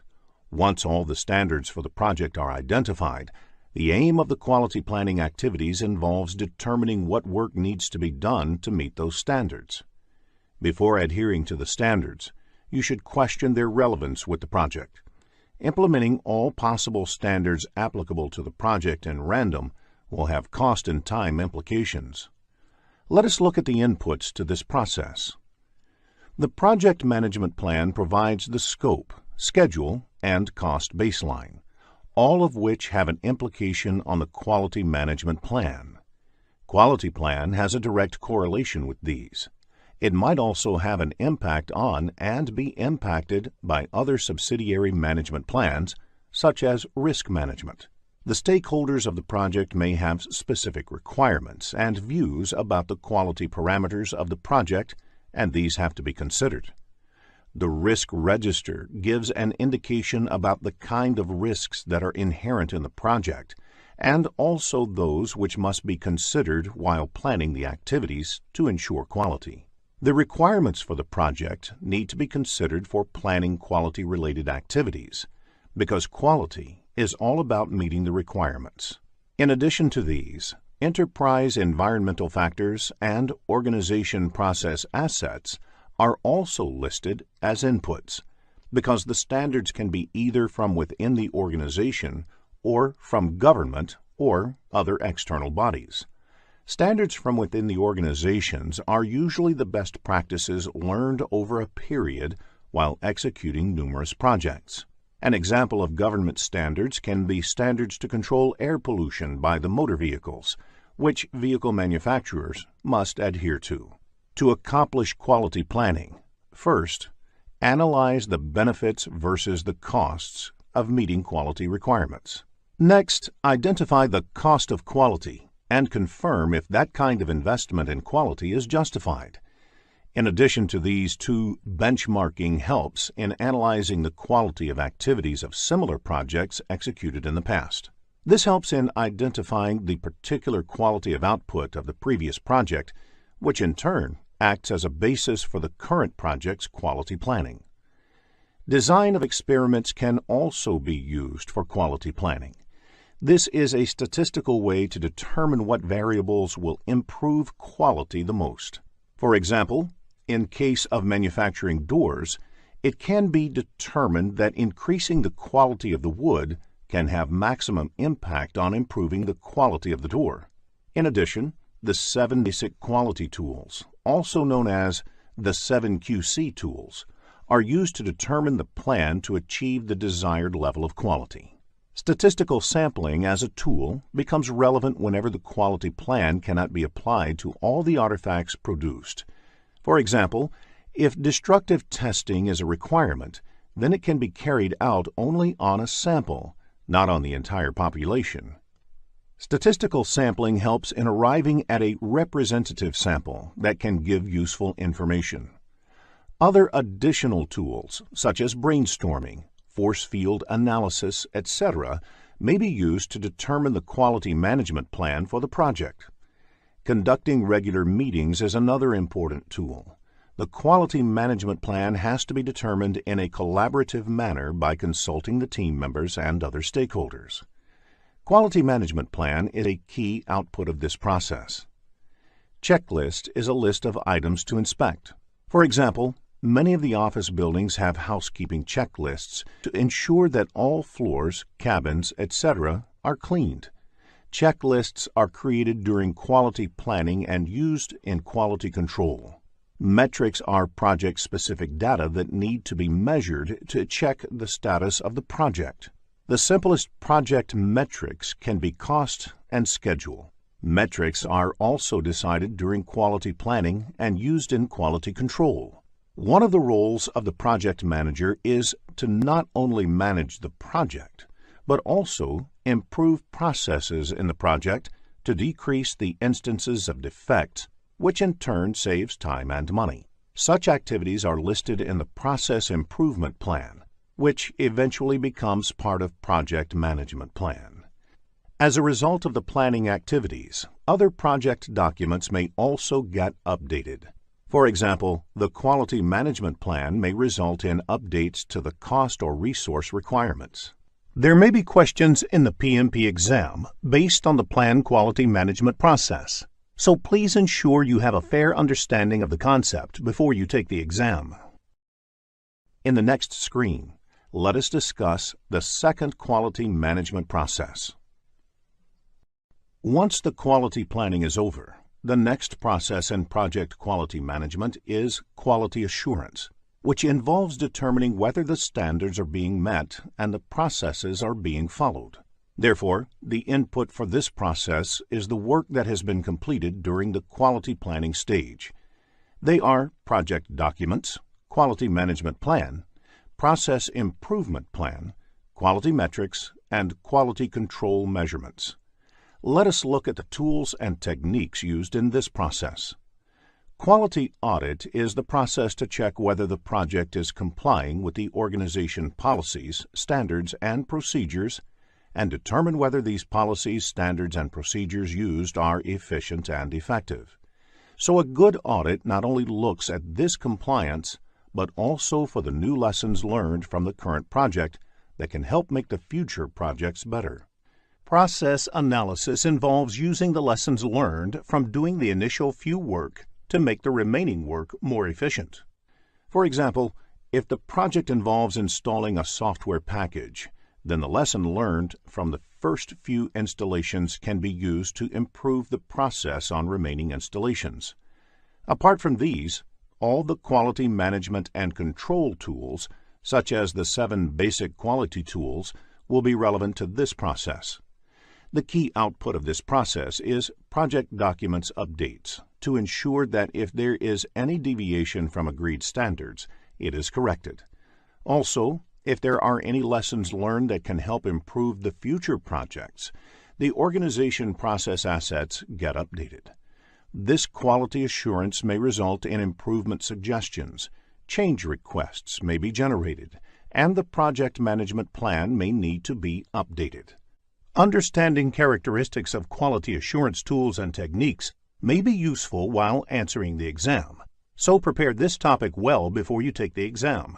In the next screen, let us discuss the last process of quality management. The key focus of the quality control activities is on the correctness of the work. Quality control helps answer questions like, is everything okay with the project?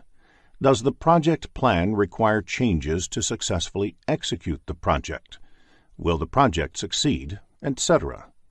Let us look at the inputs to this process. The quality metrics measurements are done continuously to see whether the project quality is improving. The project deliverables are inspected against the planned checklists. Quality control acts upon the deliverables and work performance data produced in execution. It also refers to the project management plan for understanding deviations from the plan. It also considers the approved change requests, information from other project documents, and organizational process assets. There are 7 popular tools and techniques used in doing the quality control activities. They are collectively known as 7 basic tools of quality. Other relevant tools are statistical sampling, inspection or testing, and review of the approved changes. Quality control activities result in quality control measurements, the verified deliverables, validated changes, information about the work being performed, recommended changes, and updates to the organizational process assets, project management plan, and other project documents. In the next screen, Let us look into a business scenario to understand this concept better. After reading the problem statement, click the Solution button to look at a possible answer. Six Sigma is a highly disciplined process that focuses on developing and delivering near-perfect products and services consistently. If a large volume of data is plotted over a period of time, you would most probably have a bell-shaped graph. Such graphs are also called normal distribution graph. It's called as normal distribution because any large volume of data is plotted with the intent to track variations would most probably be in a bell-shaped curve. The line corresponding to the top of the bell curve is the median of the data sample. Standard deviation concept is used to measure how far any data is from the mean. Standard deviation is also called sigma.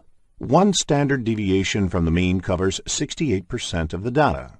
6 sigma means 6 standard deviations from the mean. This would cover 99.99966% of the data. We will look at an example of 6 sigma in the following screen. To understand 6 sigma, let us look at an example.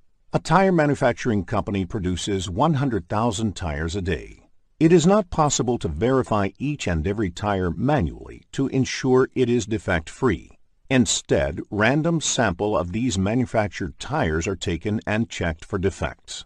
Assuming that the thickness of the tires is a parameter to measure defect, any tire that has a thickness more than or less than 10 millimeters is considered to be defective. Now, if you measure the actual thickness of all 100,000 tires manufactured daily and plot them on a graph, you get normal distribution graph. One standard deviation from the mean covers 68% of the data, meaning if the thickness of the 100,000 tires are plotted, 68,000 of them lie within one standard deviation above or below the mean. Now, if a company operates at 6 sigma level, they would ensure that all tires that are up to 6 standard deviations from the mean are defect-free. Therefore, in such cases, you can expect only 3 defective tires out of 1,000,000 tires manufactured. Let us now check your understanding of the topics covered in this lesson. Here is a quick recap of what was covered in this lesson. A project is said to meet quality expectations when all the project requirements agreed in the beginning of the project are met and the resulting product is usable. Quality management includes creating and following policies and procedures that meet the project's defined quality needs. Quality planning defines the standards, templates, policies, and procedures. Quality assurance determines if the project is complying with the policies and procedures. Quality control measures specific project results against standards. Plan quality management, perform quality assurance, and control quality are the 3 project quality management processes. 7 basic quality tools are used to plan and achieve the desired levels of quality. At 6 sigma level, there would be only 3 defects out of 1,000,000 units manufactured. In this lesson, we will focus on project management framework. Let us begin with the objectives of this lesson. After completing this lesson, you will be able to define project, project management, program management, and portfolio management. Recognize the roles of project management office. Identify the project constraints and their impact on the project. Explain the role of a project manager in stakeholder management. Describe different organization structure. Differentiate between a project life cycle and a product life cycle. Let us begin this lesson with understanding what a project is in the next screen. A project is a temporary endeavor undertaken to create a unique product, service, or result. For example, developing a new product, service, or result, constructing a building, industrial plant, or infrastructure, and implementing, improving, or enhancing existing business processes and procedures. In the next screen, we will focus on the characteristics of a project. A project can be distinguished based on its characteristics.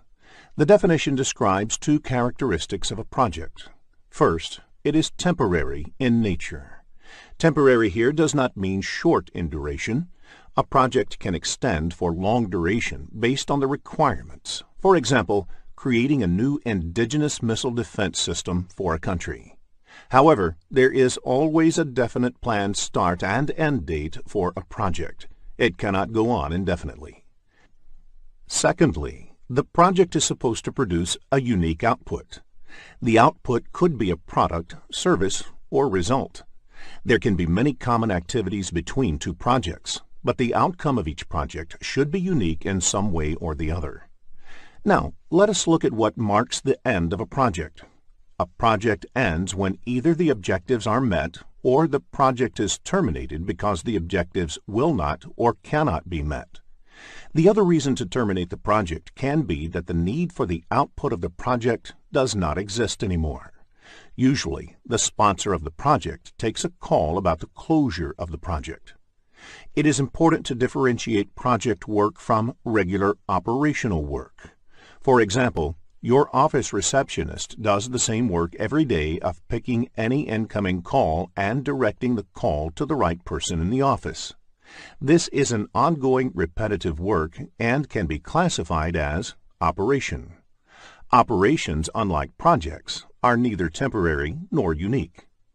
Creating a new software system to effectively track your customer complaint can be an example of a project. When the software is successfully developed, the project objective is met, which marks the end of the project. When you start using this software to track customer complaints, you are entering into the operations phase. In the next screen, let us now look into project management. As defined in the PMBOK guide, project management is the application of knowledge, skills, and tools and techniques applied to project activities to meet the project requirements. Project management is achieved by proper application and integration of the 47 processes. Project application and integration means these processes should be executed in the right manner as well as in the right order. In the next screen, let us discuss how to manage a project. Program management is defined as the application of knowledge, skills, tools, and techniques to a program to meet the program requirements and to obtain benefits and control not available by managing projects individually. As defined in PMBOK Guide, a program is a group of related projects, which when managed as a group in a coordinated fashion, provides benefits and control that are not available while managing them individually. These benefits could be from decreased risk, economies of scale, improved management of dependencies, delivery of additional capabilities, optimal utilization of shared resources, and so on.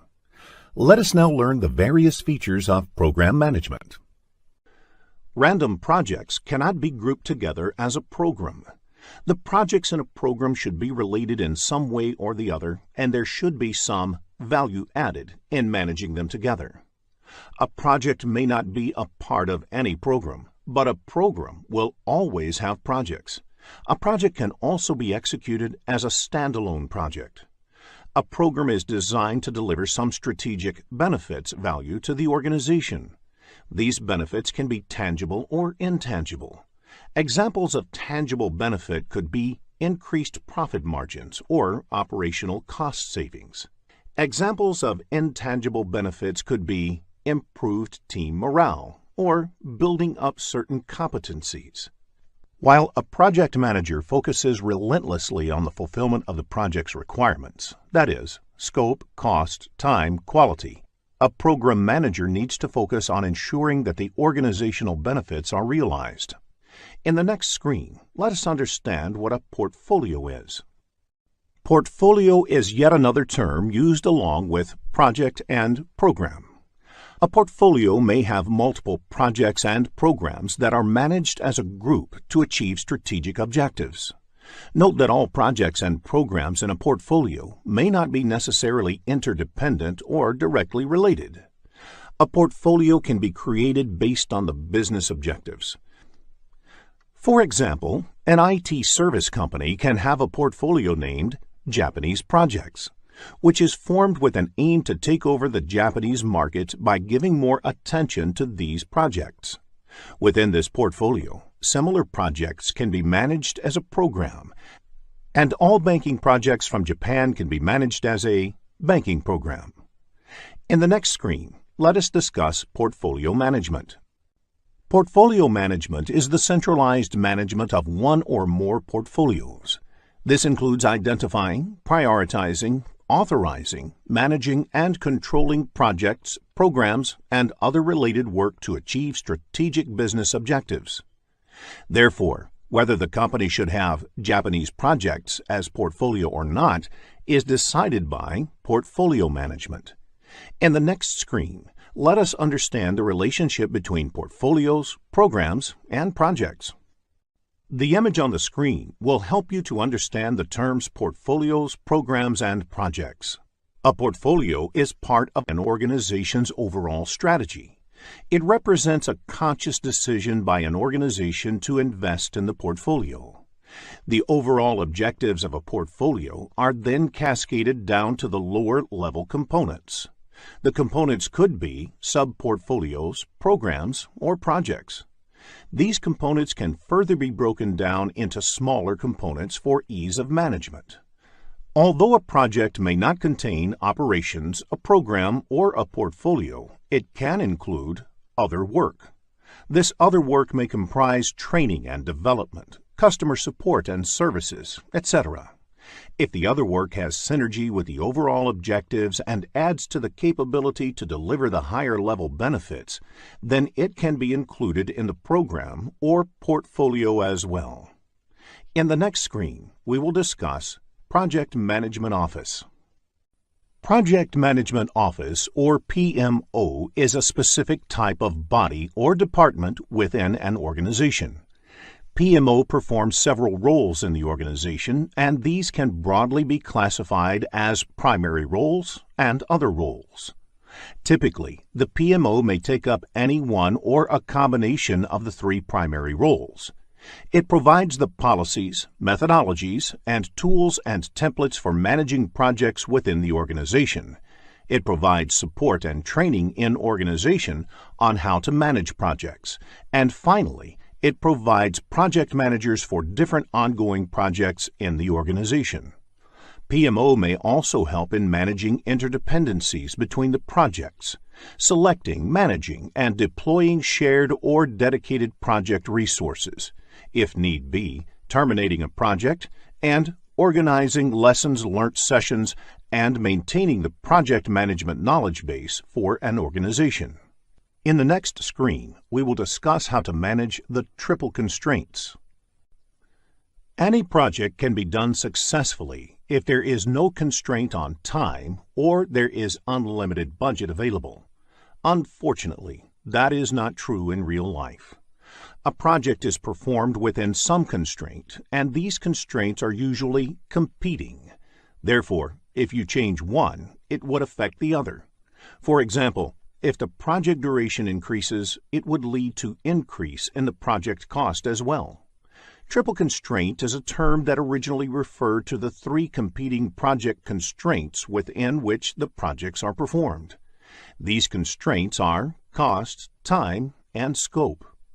Quality is a primary concern for a project manager. Therefore, the project manager has to make trade-offs to keep the scope, cost, time, quality plane in balance. To achieve the balance, the project manager also needs to manage other aspects of the project. For instance, the people, stakeholders, risks, communication, and procurements. The project manager plays the essential role of integrating all these different aspects of project management. In the PMP examination, you can expect business scenario-based questions focusing on the triple constraints. In the next screen, let us understand who a stakeholder is. A stakeholder can be defined as the one whose interests may positively or negatively be affected or perceived to be affected by the decision, activity, or outcome of the project. As per the definition, the project team, project manager, project sponsor, PMO office, customer, etc. are the stakeholders of the project. A project sponsor is the one who gives a go-ahead for a project and provides the necessary resources to execute the project. Therefore, The head of projects in the organization who provides a green signal to start a project and allocates required resources to the project is the project sponsor. A project sponsor is usually somebody placed high up in the organizational hierarchy of the performing organization, that is, the organization in which the work of the project is being carried out. In the next screen, let us look at stakeholder management. One of the key responsibilities of a project manager is to manage stakeholders. A project manager has to involve the stakeholders from the beginning of the project until the end, so they are aware of every step. A project manager has to take up specific activities for stakeholder management, identifying both internal and external stakeholders. Missing out any stakeholder can be disastrous for a project.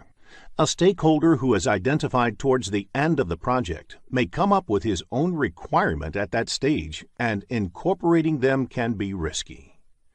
Determining stakeholder requirements.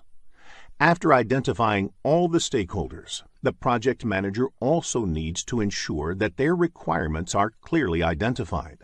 Sometimes, stakeholders might themselves not know of their requirement, and it is the job of the project manager to get them right by doing a proper stakeholder requirement analysis. Determining stakeholder expectations. Stakeholders might also have some unstated expectations, which need to be clarified to see if it can become a project requirement. It is again the role of the project manager to determine the stakeholder's expectation. Communicating with stakeholders. Once all the stated and unstated stakeholder requirements are known, the project manager, as part of stakeholder analysis, should focus on communicating them regularly to keep stakeholders involved in the project. Once you understand the practices of stakeholder management, it will be easier for you to answer scenario-based questions in the examination. In the next screen, let us look at the various organization structure. Projects are performed in an organization, and the functioning of the organization might affect the project. The different organization structure types explained here are based on the level of authority that a project manager gets into in those organizations.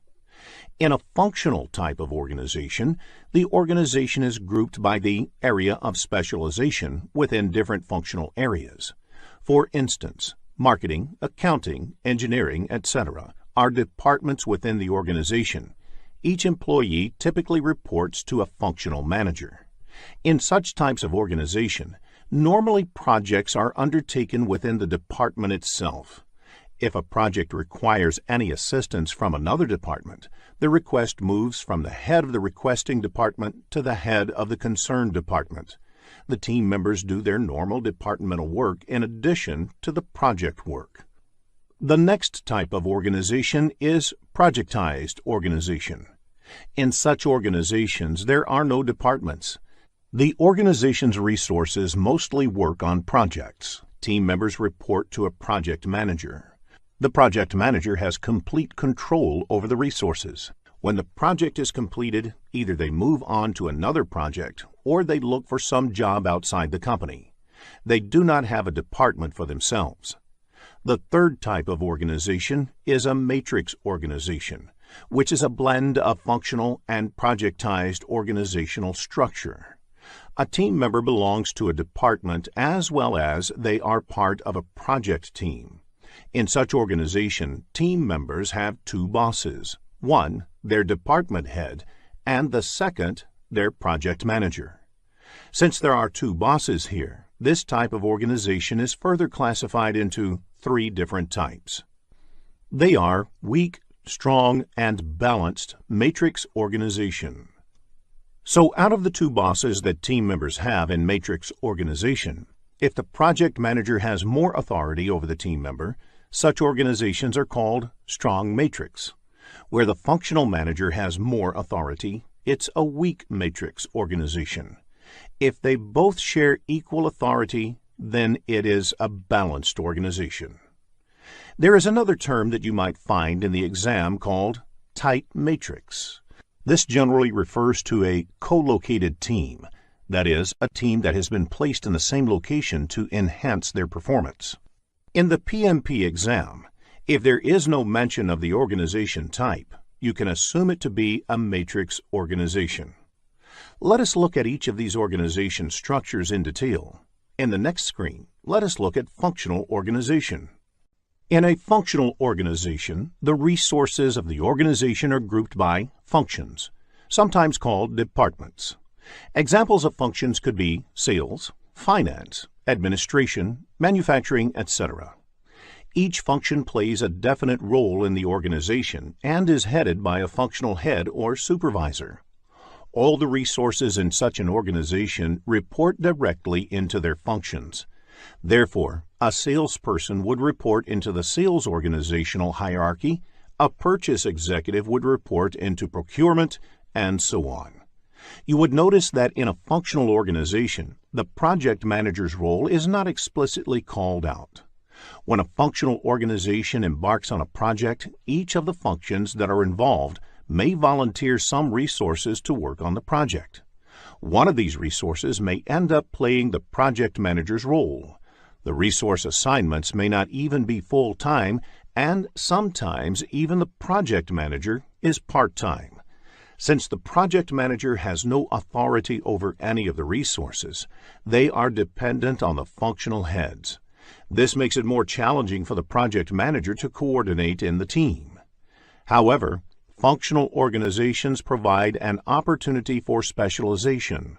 For example, if a purchase executive was reporting into the purchase department, that executive would have exposure to all the purchasing that happens within the organization and has a well-defined career path. In functional organizations, project management happens at the functional head level. Next, let us look at the projectized organization in the next screen. The projectized organization has all the resources aligned around projects. The project managers have complete control over the resources working on their projects. The biggest advantage of the projectized organization is that the resources have loyalty to their projects and project execution becomes easier. This kind of structure is suitable for organizations whose work is in the nature of projects. There are few disadvantages in this structure as well. Firstly, the role of the resource is over once the project is completed. Secondly, highly specialized roles within a project may not be fully occupied all the time. For example, a purchase executive may have work for selected periods on a project while purchase activities are going on.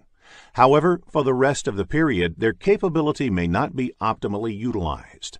There is less scope for functional specialization as the project boundaries limit the kind of work for the resources. Each project manager is in charge of a project and its resources. Next, let us look at the matrix organization. In a matrix organization, the resources report to the functional managers and are managed by the project managers as well. There might even be a function that represents all the project managers in the organization, which provides project management expertise.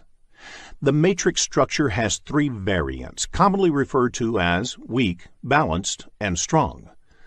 In a weak matrix, the authority of the project manager is the weakest and strongest in a strong matrix structure. The titles given to project managers in functional or weak matrix organizations are Project Expediter or Project Coordinator. They would be called project managers in a balanced or strong matrix structure and have slightly more authority over the time of the team members. The advantage of the matrix structure is that resources can be optimally utilized while preserving the capacity of the project managers to get projects executed efficiently.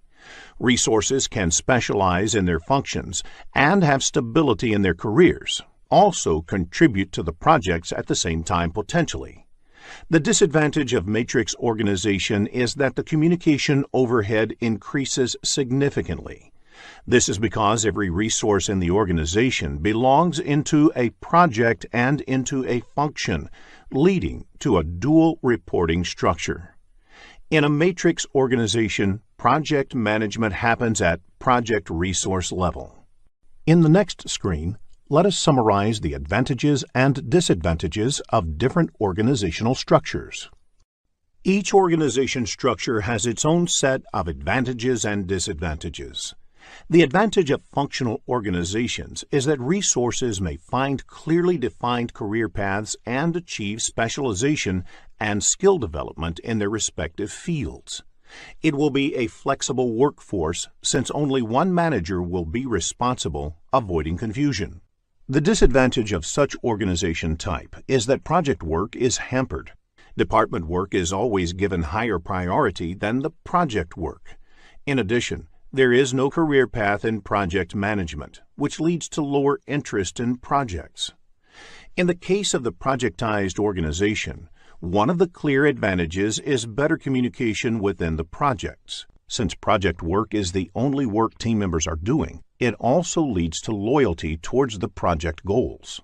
The disadvantage of such organization type is the inefficient use of resources, because every project team has their own support function. Therefore, this might lead to the duplication of effort. It also leads to the resources being left with no work, since their roles are over once the project is completed. It also hampers skill development, because the project requirements dictate what kind of work team members perform at different stages on a project. Now, let us look at the matrix organization. It also has the advantage of better coordination and maximum utilization of resources. However, the disadvantage is the higher potential for conflict among the managers, which might lead to communication complexity and overhead management. In the next screen, let us focus on the comparison on project lifecycle and product lifecycle. Project lifecycle spans the initiation of a project until the closure of the project. The product lifecycle, on the other hand, also encompasses the operational and maintenance phases. A typical product lifecycle starts with conception of the product and goes until its withdrawal from the market. The withdrawal might be because it becomes obsolete, or there is no further need for the product in the market. A product has a long life cycle. A product can require or spawn many projects over its life. For example, a project in product conception phase could be to determine customer needs, whereas a project during product maturity phase could be used to perform competitive analysis. Typically, a product lifecycle is longer than the project lifecycle. A project also has its own lifecycle, and this lifecycle depends upon the industry and the organization within which the project is being executed. Sometimes different organizations within the same industry use different lifecycles. There can be questions in the exam based on the comparison of project lifecycle and product lifecycle, so understanding the differences will be useful in answering such questions. In the next screen, let us discuss more on project lifecycle. A life cycle is composed of phases. Each phase represents a discrete unit of work required to be done on the project. There are different ways of classifying project life cycles. Let us first discuss the sequential versus overlapping life cycle. In sequential phases, the subsequent phase starts only after the previous phase has been completed, whereas in overlapping phases, two or more phases may run in parallel for some time. This could help fast-tracking and compressing the amount of time required. The other way of classifying life cycles is how they go about the process of planning. In predictive life cycles, there is a large upfront planning phase, where all the details of scope, cost, time are planned before beginning the subsequent phases. These phases then are executed in either sequential or overlapping modes. They are suitable for large projects where all the requirements are likely to be known in advance and where upfront planning effort is required to get the necessary approvals. Another feature of predictive life cycles is that each phase may potentially be different in the nature of activities and may require people with different skill sets. For example, traditional software development life cycle has phases like requirements, feasibility, planning, design, construction, testing, and transition. We will continue project life cycles in the next screen. Incremental and iterative life cycles have a short upfront high-level definition and planning phase. The product is then developed through a series of iterations, where iteration increments or adds to the functionality by a little. All the activities are intentionally repeated in iterations. Adaptive or agile life cycles are variants of incremental and iterative life cycles, where iteration is very short, typically 2 to 4 weeks. Agile methodologies are becoming very popular in the software development industry and in other industries where the requirements are highly changeable and frequent feedback is beneficial. Let us now check your understanding of the topics covered in this lesson. Here is a quick recap of what was covered in this lesson. Project management is the application of knowledge, skills, and tools and techniques applied to project activities to meet the project requirements. PMO provides the policies, methodologies, and tools and templates for managing projects within the organization.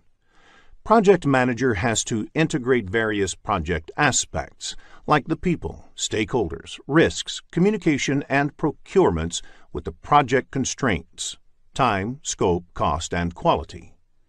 Identifying internal and external stakeholders, determining their requirements, and communicating with them regularly is an important role of a project manager.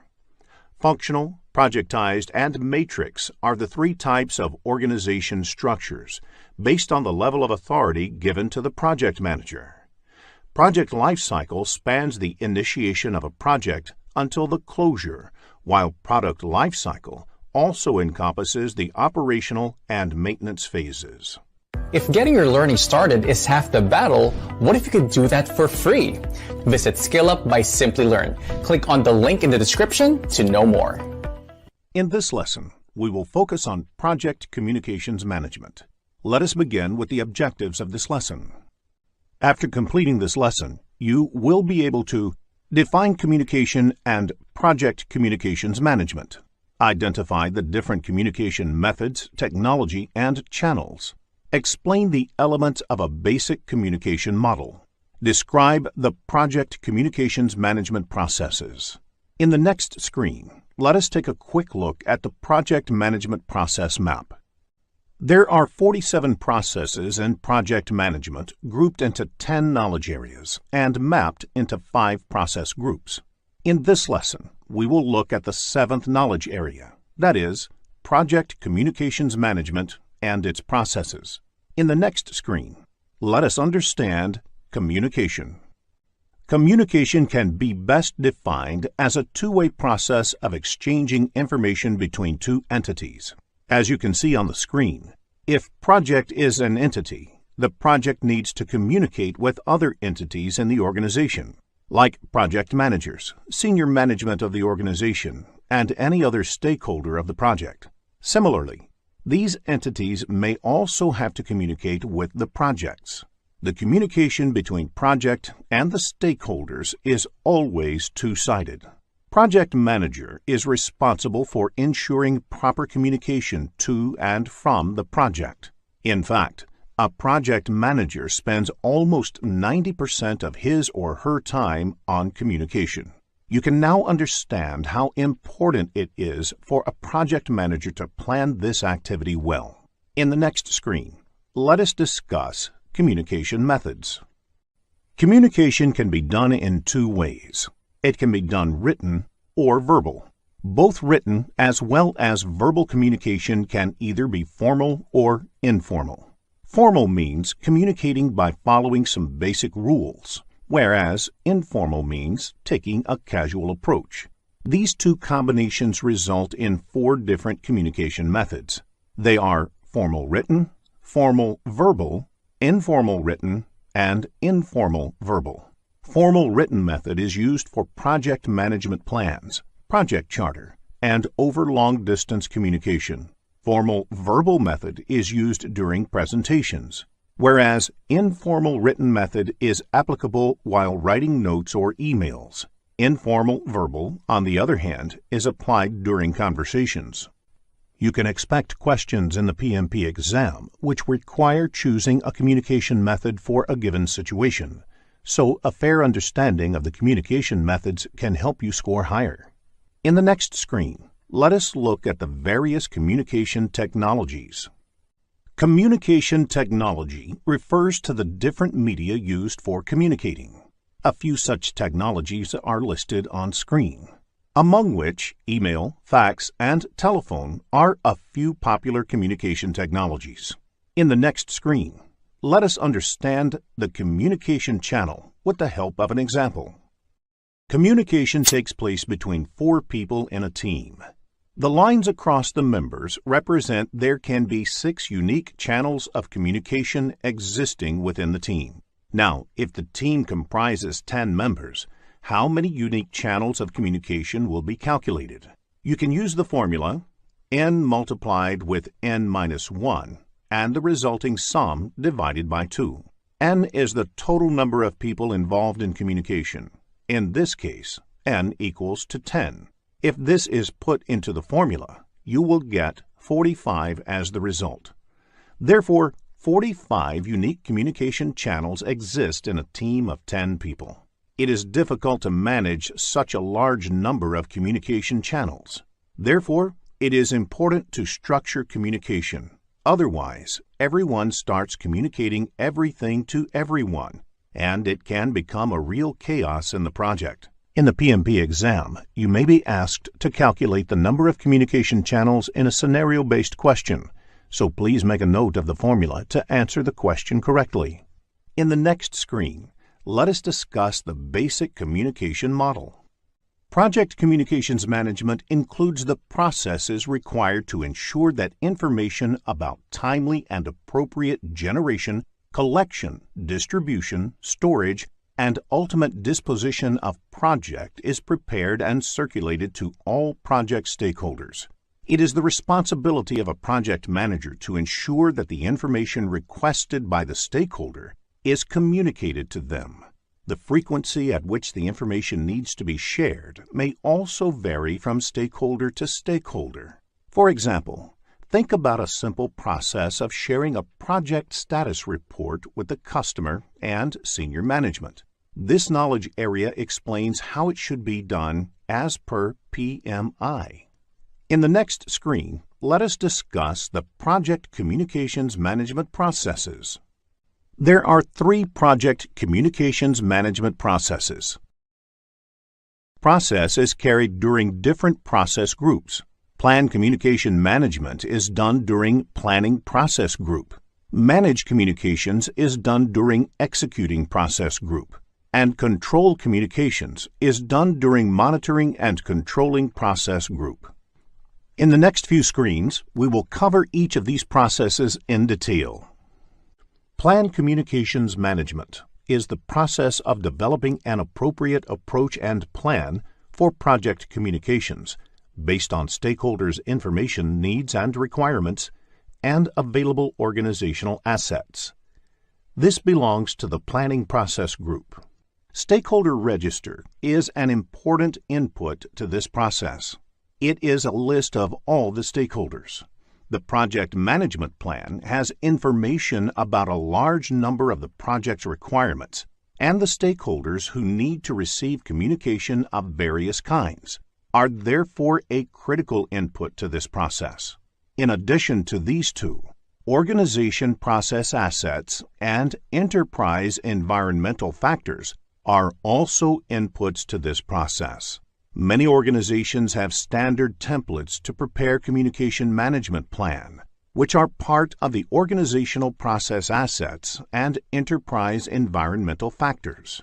The first technique used in this process is the communication requirements analysis, where the communication requirements of each of the stakeholders are analyzed and categorized. In this, you try to find how many of the stakeholders need similar kind of information, which can be grouped together. If you send information through an email system, all those stakeholders who need similar information can be marked in CC in the email. Next, you can decide on the communication technology. These days, email is the most widely used technology, but in few cases, you might have to send information using some other technology, like fax or registered post. For example, all government communications are done using registered post to keep a written record. Finally, you need to understand how communication really happens. That is, the communication models and the various communication methods used. You may need to conduct meetings before agreeing on and finalizing the Communications Management Plan. The Communications Management Plan is the primary output of this process, which lays down the procedures around communications in the organization. Communication Management Plan has information like which stakeholder needs what kind of information, at what frequency, and how. As a result of this process, some other project documents may also get updated. There may be questions in the PMP exam based on the Plan Communications Management process, so a fair understanding of the process will help you answer such questions correctly. In the next screen, let us look into a business scenario to understand this concept better. After reading the problem statement, click the Solution button to look at a possible answer. Manage communications is the process of creating, collecting, distributing, storing, retrieving, and the ultimate disposition of project information in accordance to the Communications Management Plan. It belongs to the Executing Process Group. Managed communications is done throughout the project lifecycle. Everything cannot be planned during communication planning, so managed communications takes care of responding to unexpected requests for information as well. Communications Management Plan is an important input. Work performance reports have information regarding project performance and status information. Organizational process assets are the standard templates created for the status report by organizations. In some organizations, there are guidelines for communication distribution. Enterprise environmental factors are the other inputs to this process. Various tools and techniques are used in this process. Communications technology represents the means of technology, that is, email, instant messaging, telephone conferencing, etc., that are used to exchange information. The use of communication models helps you determine the technique that is best suited for a particular situation. Communication methods are the various methods used to communicate. For example, whether it is interactive or offline, whether information is being pushed by the provider or pulled by the recipient, etc. Information management systems help design a framework for managing the information within a project. That is, how it is acquired, where it is stored, and how it is distributed and destroyed. In performance reporting, all the information is synthesized in the form of performance reports that are later distributed to the appropriate stakeholders and forms an important part of the communications strategy on a project. The first and primary output of this process is the communications messages that are generated during the project. The other outputs include project management plan updates, project document updates, and organizational process assets updates. In the next screen, let us discuss control communications process. Control communications is the process of monitoring and controlling communications throughout the entire project lifecycle to ensure the information needs of the project stakeholders are met. It is part of the monitoring and controlling process group. The inputs to this process are the project communications, project management plan, and issue log, which has a list of issues that are raised by different project stakeholders, data related to the work being performed on the project, and various other project documents which may have to be communicated. Other inputs include work performance data and organizational process assets. Let us look at the tools and techniques in detail. The information management systems provide tools to collect, consolidate, and present the information in the form of cogent, concise communications. Expertise must be sought from different stakeholders on how you should go about this process. Several meetings may be needed to ensure the efficiency and efficacy of the communications. The major outputs of this process is the work performance information, which indicates that the work performance data has been analyzed, interpreted, and presented in an easily comprehensible form. This process may also give rise to change requests, updates to the project management plan, project documents, and organizational process assets. In the next screen, let us look into a business scenario to understand this concept better. After reading the problem statement, click the Solution button to look at a possible answer. Here is a quick recap of what was covered in this lesson. Communication is a two-way process of transferring information from one entity to another. The four commonly used communication methods are formal written, formal verbal, informal written, and informal verbal. The total number of unique channels of communication can be calculated using the formula n multiplied with n-1 and the resulting sum divided by 2. By analyzing the communication model, problems in project communication can be identified. Project Manager is responsible for timely availability of information to all stakeholders. The three project communications management processes are Plan Communication Management, Management Communications, and Control Communications. In this lesson, we will focus on Project Human Resource Management. There are 47 processes in project management, grouped into 10 knowledge areas and mapped to 5 process groups.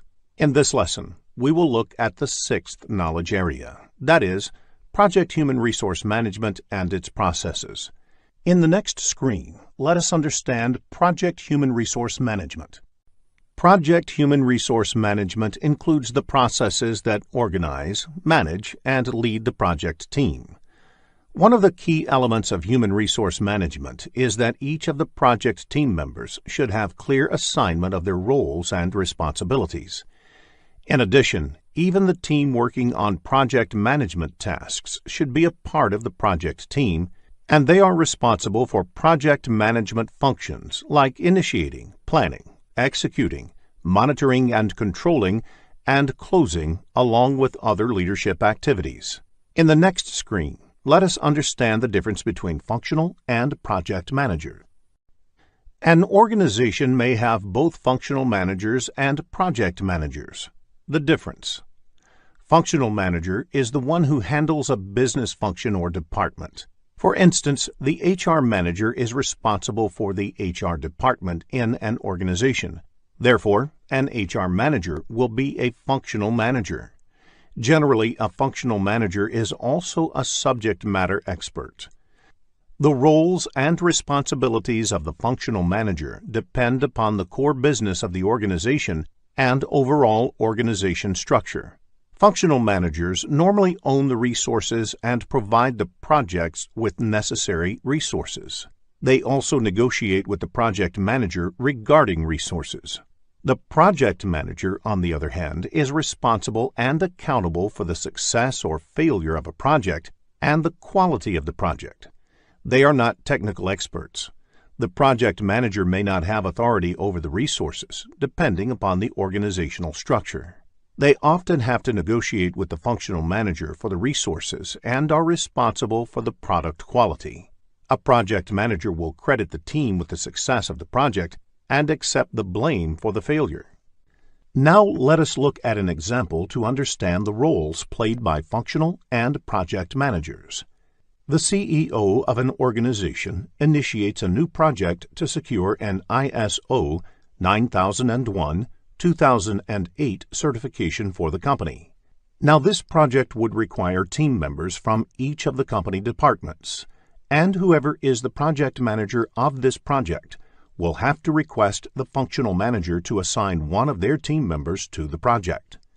Resources assigned to the project go back to their respective departments once the project is completed.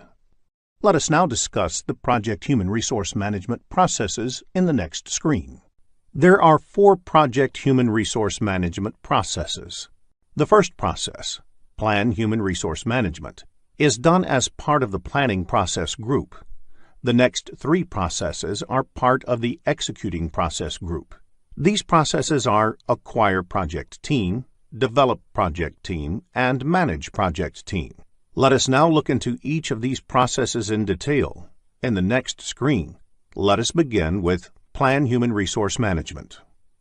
Plan Human Resource Management is the process of identifying and documenting project roles, responsibilities, required skills, reporting relationships, and creating a staffing management plan. This process is part of the planning process group. In addition to that, finalizing the project hierarchy of who reports to whom and designing the staffing management plan is also part of this process. The first input to this process is the project management plan. There could be a lot of information in the project management plan and subsidiary plans that may be relevant to the creation of the human resource management plan. For example, the project lifecycle processes, the timelines, how the work will be accomplished, etc. The other key input for this process is the activity resource requirement. Team members can be identified based on these requirements. In addition to this, enterprise environmental factors like current employment outlook, etc., are also important. For example, if the economy is booming and there are ample job opportunities for the team members, the reward and recognition system can keep the project team interested in the project. Organizational process asset is also an input to this process. An example of the organization process assets can be template or a form to request for a new resource. Let us now look at the tools and techniques used to develop human resource plan. The roles and responsibilities are captured in the form of organization charts and position descriptions. There are various ways to draw this chart. It can be either hierarchical chart, which shows the reporting function, or it can be text-based. The other technique used for developing the human resource plan is networking. This involves formal or informal interactions within the organization and outside by the project manager to identify the best team for the project depending upon various interpersonal factors. Organizational theory helps to understand how individuals come together and function as an organization. Expert judgment and meetings are required to put the human resource plan together. The output of this process is Human Resource Management Plan. This plan contains documents like Staffing Management Plan, Project Organization Chart, and Roles and Responsibilities Matrix. The Staffing Management Plan is a comprehensive document that describes when and how team members would be added to and released from the project. Another component of the Staffing Management Plan is the Recognition and Reward System. Recognition and reward system helps project managers motivate their team. The staffing management plan is relevant to the projects of a functional or matrix organization where project team members are always caught in a dilemma about prioritizing project work against regular departmental work. In the next screen, let us discuss organization charts and role descriptions. A project manager needs to make sure that there is an organization chart prepared specifically for the project. It should clearly identify the roles and the reporting relationships between them. A sample organization chart is shown on the slide. Another way of clearly delineating responsibilities among team members is by using a responsibility assignment matrix. One form of responsibility assignment matrix is the RACI chart. In the RACI chart, R stands for responsible, A for accountable, C for concerned or consulted, and I for informed. For each important activity or deliverable on the project, it needs to be clearly identified who is responsible or contributes to it, who is ultimately accountable, who is merely concerned about the success, and who needs to be informed or kept in the loop. An example of the RACI chart is shown on the screen. In this case, project manager John is accountable for the project plan, and the other team members, Chris, Sally, and Ting, are responsible for completing the plan. Similarly, you can note the roles of each resource in the other activities. In the next screen, let us understand resource histogram. Resource histogram is a method of depicting how many resources are required for the life of a project. If you observe the chart shown on the screen, it indicates that the number of staff hours required on the project increases to a peak in 2014 and then slowly tapers off. Especially for long-running projects, the level of staffing needed may vary considerably over a period. This has implications for other parts of the plan as well. For example, the cost will vary as the number of resources change. This piece of information helps a project manager to understand at what time they need to onboard and offboard resources on a project.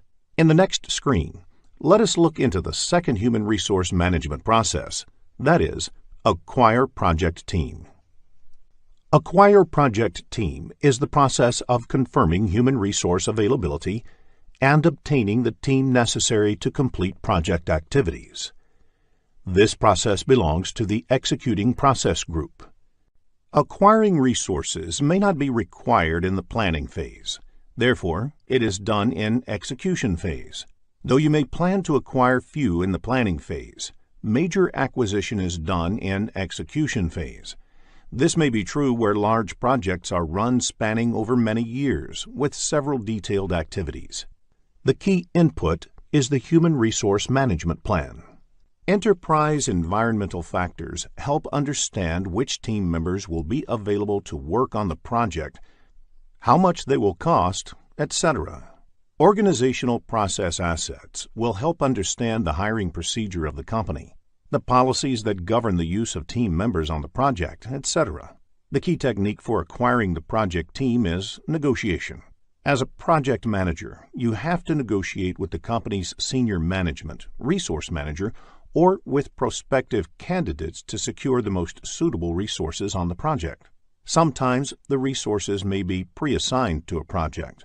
This typically happens when they are the key resources, without which the project cannot take off. Sometimes the project team is acquired by getting required resources through external vendors. Most of the bigger organizations have approved a list of vendors who provide resources on a contractual basis. Nowadays, the concept of virtual team is also quite popular to get a project team. So even though the project is being conceived in one country, a big part of the team can be in another country. For example, if the project is conceived in the USA, majority of the team can be in Germany and both the teams can coordinate over the phone, email, chat, etc. Multi-criteria decision analysis is also an important tool to achieve the objectives. While acquiring the human resources for the project, it is important to consider a number of factors, such as availability, cost, skill set, experience, attitude, relocation needs, etc. These criteria have to be considered in totality and balanced out against the project's requirements. The output of this process is project staff assignments, resource calendars, and updates on project management plan. Let us now discuss the next process, develop project team. Once the project team is acquired, the next step is developing the project team. Develop project team is the process of improving competencies, team member interaction, and overall team environment to enhance project performance. This process belongs to the Executing Process Group. The inputs to this process include project staff assignments, resource calendars, and human resource management plan. One of the techniques used in developing project team is interpersonal skills. It is more of an art than a science, and this is where individual characteristics of project managers matter a lot. If the project manager genuinely commands trust and respects the team members, developing the team becomes easy. Team members look up to the project manager not only for getting project-specific instructions, but also for their career advancement as well. Social activities like celebrating a team member's birthday, going for parties outside the office, etc., helps in team building. Training is also an important tool for developing the project team, as it helps in increasing the knowledge of competencies of the team members. Sometimes, co-locating the team members at a single place also helps in developing team bonding. This is especially important if team members work from different geographical locations. Knowing a person face-to-face does help in reducing conflict. Project managers can also encourage the team members by providing recognition and rewards. Personnel assessment tools give the project manager insights into the strengths and opportunities for improvement in the team members. These tools also help in understanding members' aspirations so that the project manager can better align the project goals with the individual aspirations.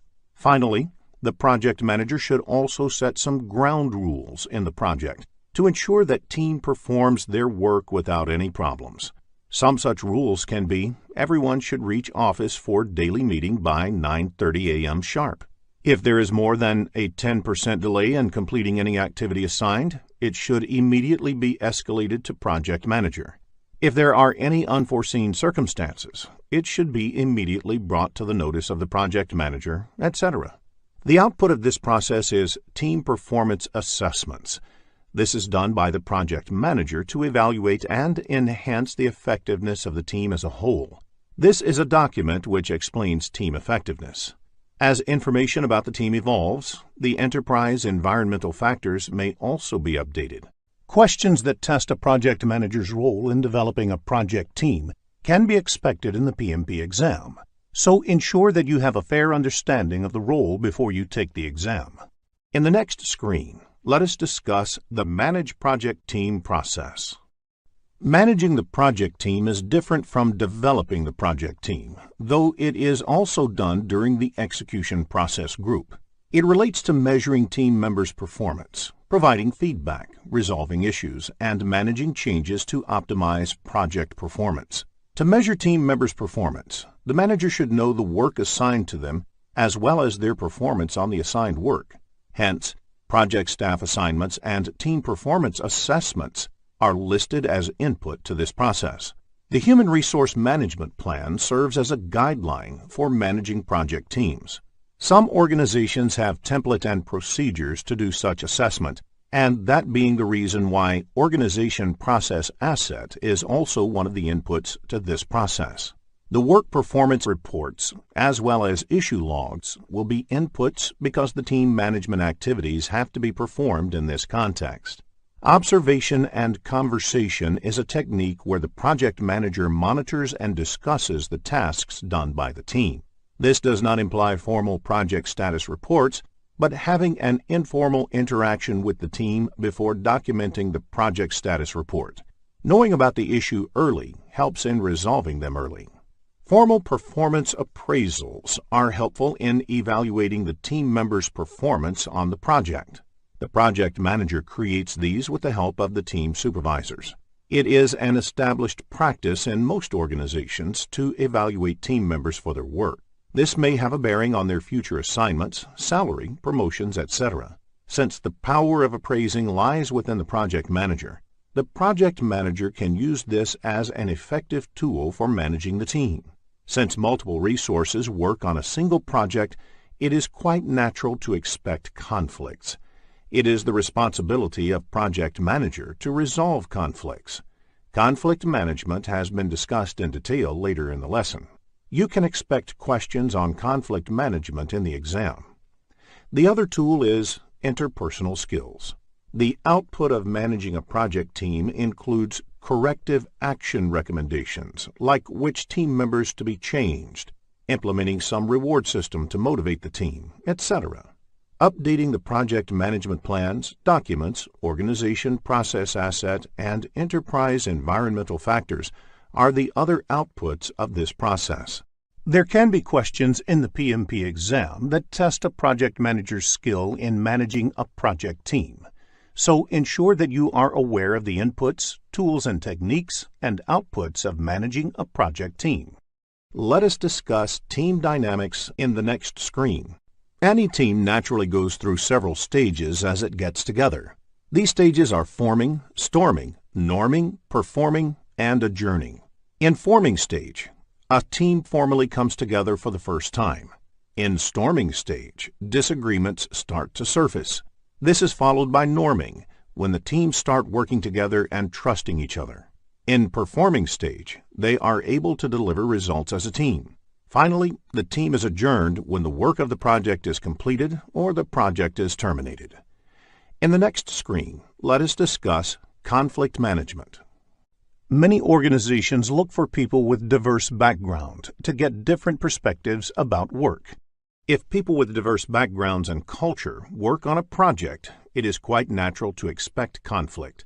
Conflict often results in opportunities for improvement. The root causes of conflict can be scarce resources, scheduling priorities, and personal work styles. While the popular belief is that personality or ego can be the key reason for conflict, it is the least possible reason for conflict. As a project manager, if you find yourself in between a conflict with a team member, sit across the table and resolve it. If not, they should get their immediate managers involved and try to resolve it. To avoid conflicts, a project manager should let everyone involved have complete clarity about the project. Assign the roles and responsibilities to each of the team members clearly. Ensure that there are no overlapping responsibilities, which could be a possible cause for conflict. Sometimes boredom at work can also lead to conflict. So one of the responsibilities of project manager is to keep motivating the team members and let them work on interesting and challenging assignments. Business scenarios-based questions on conflict management can be expected in the PMP exam, so it is essential to have a fair understanding of the topic. In the next screen, let us look at conflict resolution techniques. There are 5 techniques of resolving conflict. They are withdraw or avoid, smooth or accommodate, compromise or reconcile, force or direct, collaborate, or problem solve. In withdraw or avoid, one retreats from a potential conflict situation or defers the resolution to a later date. This does not resolve the conflict, but allows for more time. In smooth or accommodate, areas of agreement are emphasized to reduce the intensity of the conflict. Again, this does not on its own result in a resolution, but it may succeed in changing the perceptions about the situation. In compromise or reconcile, there is some give and take in order to bring some satisfaction to all parties. Depending on how the process went, this may be perceived as a win-win or a lose-lose situation, because none of the parties really get what they want. In force or direct, a person in a position of authority directs how the matter should be resolved. It may be necessary to do this when the matter has to be resolved immediately. However, this may result in upsetting one or more of the conflicting parties.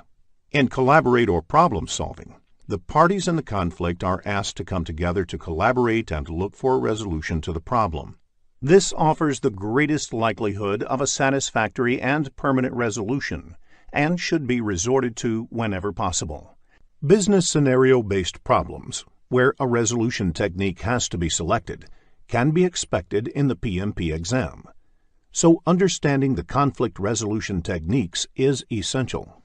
In the next screen, let us look into a business scenario to understand this concept better. After reading the problem statement, click the Solution button to look at a possible answer. One of the key responsibilities of a project manager is to get work done by the team. There are certain powers that a project manager can use to get the work done. A project manager has to use a combination of techniques to get this accomplished. Various powers of a project manager are legitimate or formal, reward, penalty, expert, and referent. In legitimate or formal, project manager can formally assign a work to a team member that he or she has to do.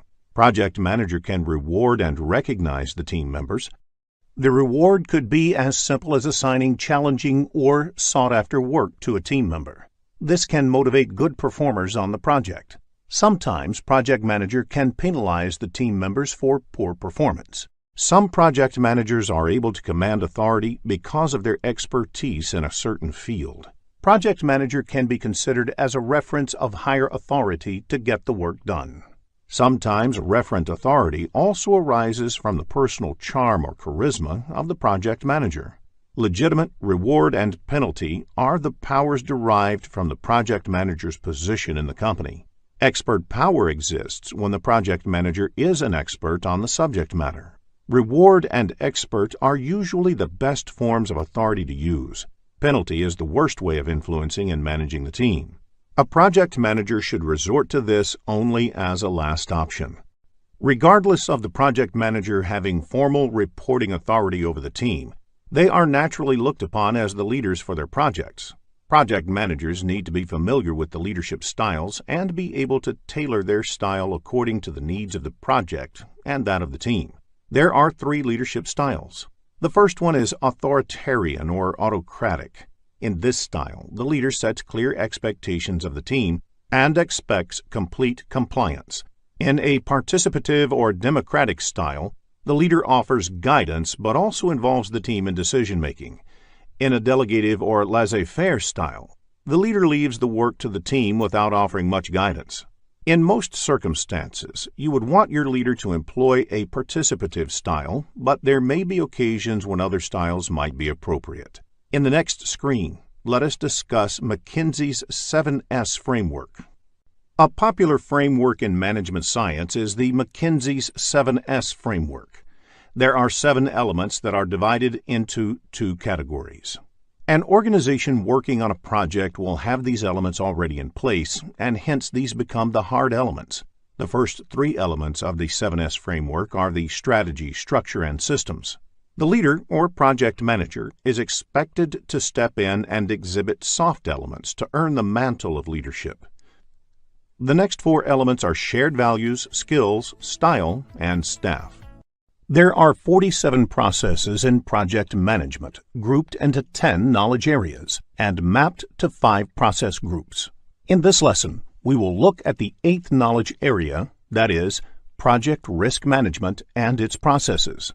Risk is an uncertain event or condition that can affect a project positively or negatively. Although most of the time you view this uncertainty as bad, sometimes it also has a likely positive outcome. Let us look at an example of risk having a positive outcome.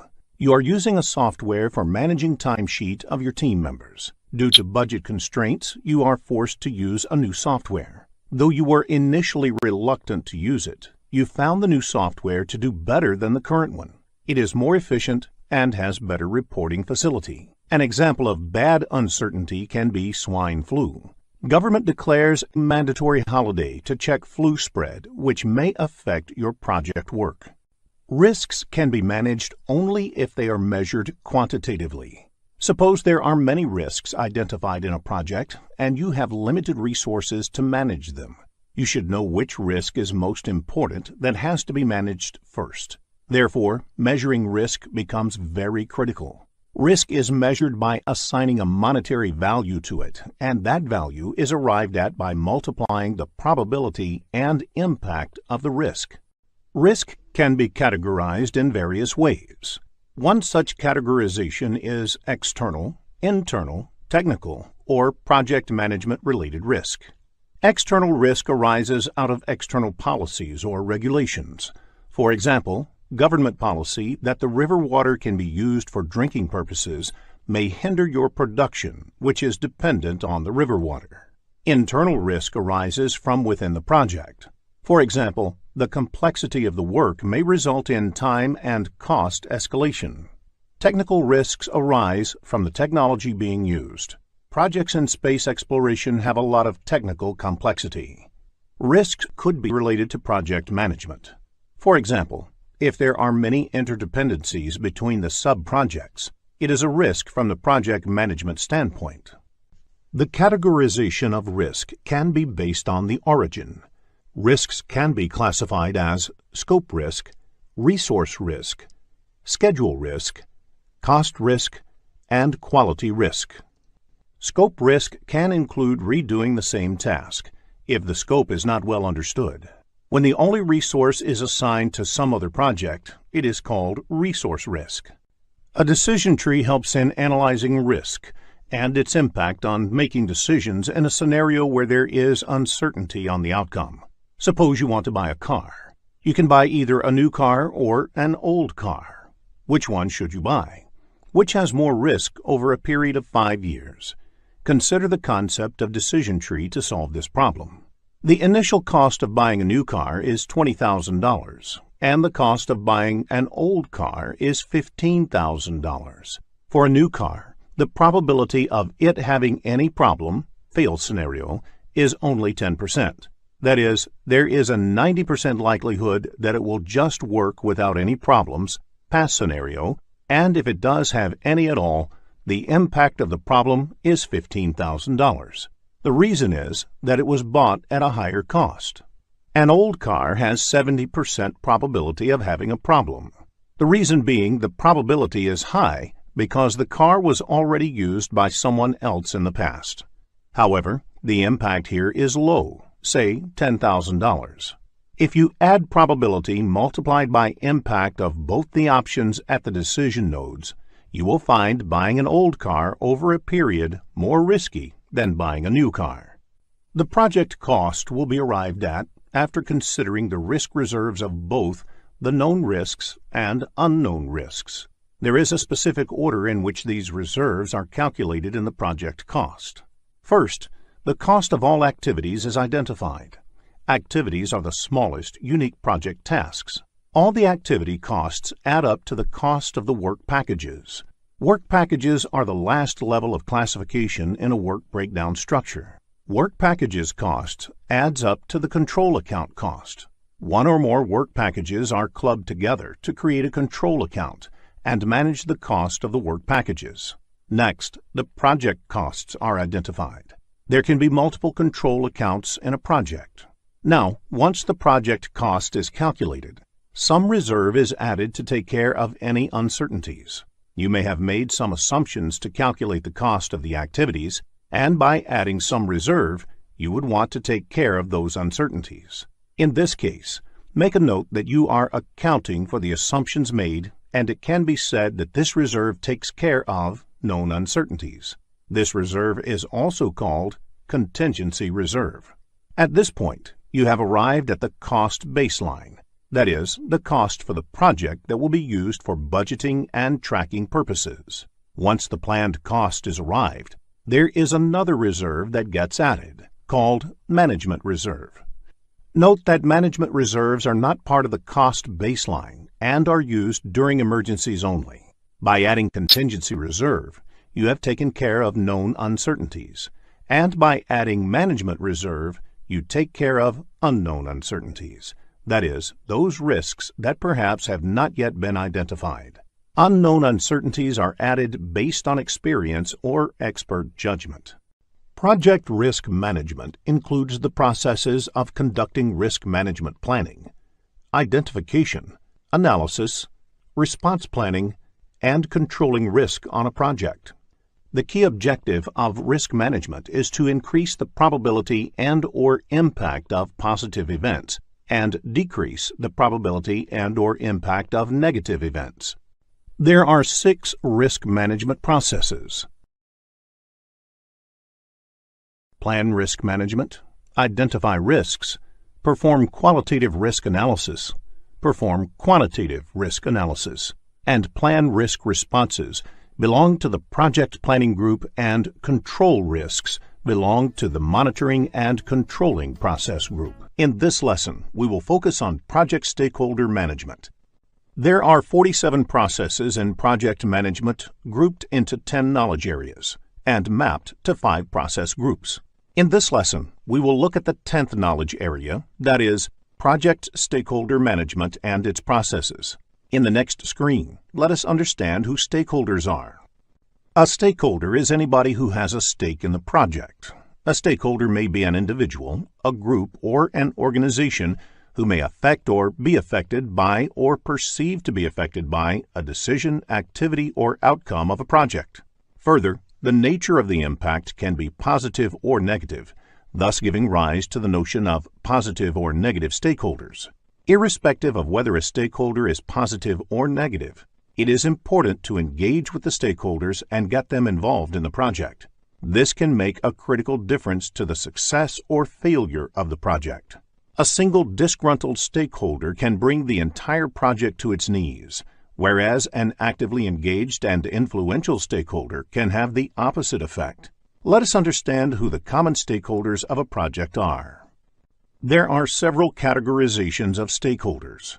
The project managers themselves are important stakeholders. The project team members represent stakeholders in the project.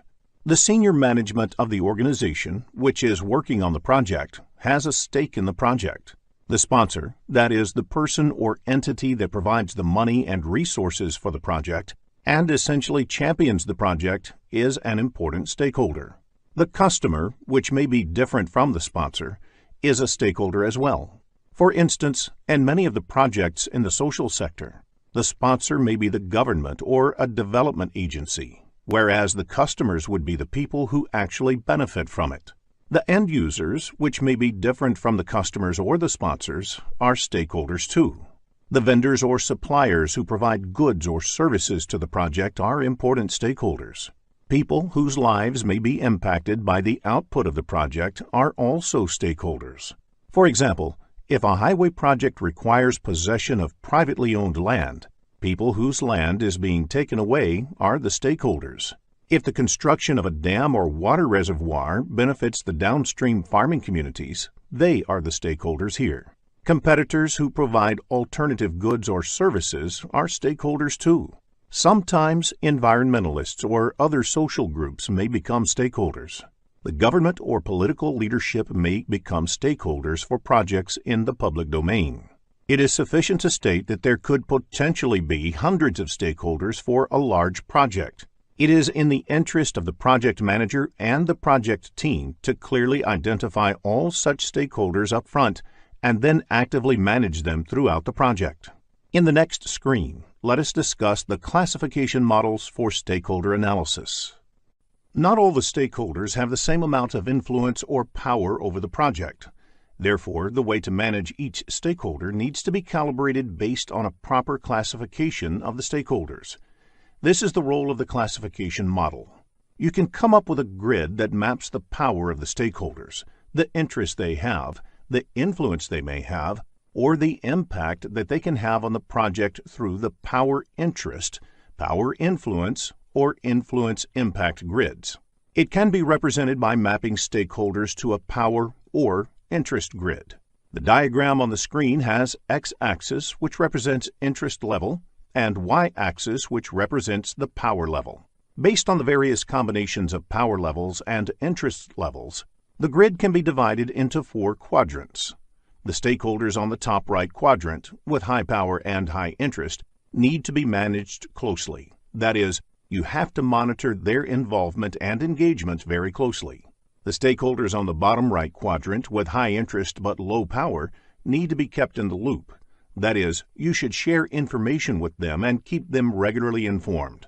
The stakeholders on the top left quadrant with high power but low interest can be managed by keeping them happy, for example, by making sure that their interests and opinions are taken into consideration. The stakeholders on the left bottom quadrant with low power and low interest may be managed less actively by simply monitoring how things are going with them. The salience model describes classes of stakeholders based on their power, ability to impose their will, urgency, need for immediate attention, and legitimacy, appropriateness of their involvement level. This is a useful framework to guide the stakeholder management strategy on a project. Practice creating power grids for business scenarios. This will help in understanding the level of engagement a project manager needs to maintain with various stakeholders. In the next screen, let us discuss the Stakeholder Engagement Assessment Matrix. The Stakeholder Engagement Assessment Matrix allows visualizing the current and desired states of a stakeholder's involvement in the project. The 5 levels of involvement are as unaware, resistant, neutral, supportive, and leading. Unaware is where the stakeholder is not aware of the project or its impact. Resistant is where the stakeholder is aware of the impacts and is resistant to change. Neutral is where the stakeholder is aware of the project and is neither supportive nor in opposition to the project.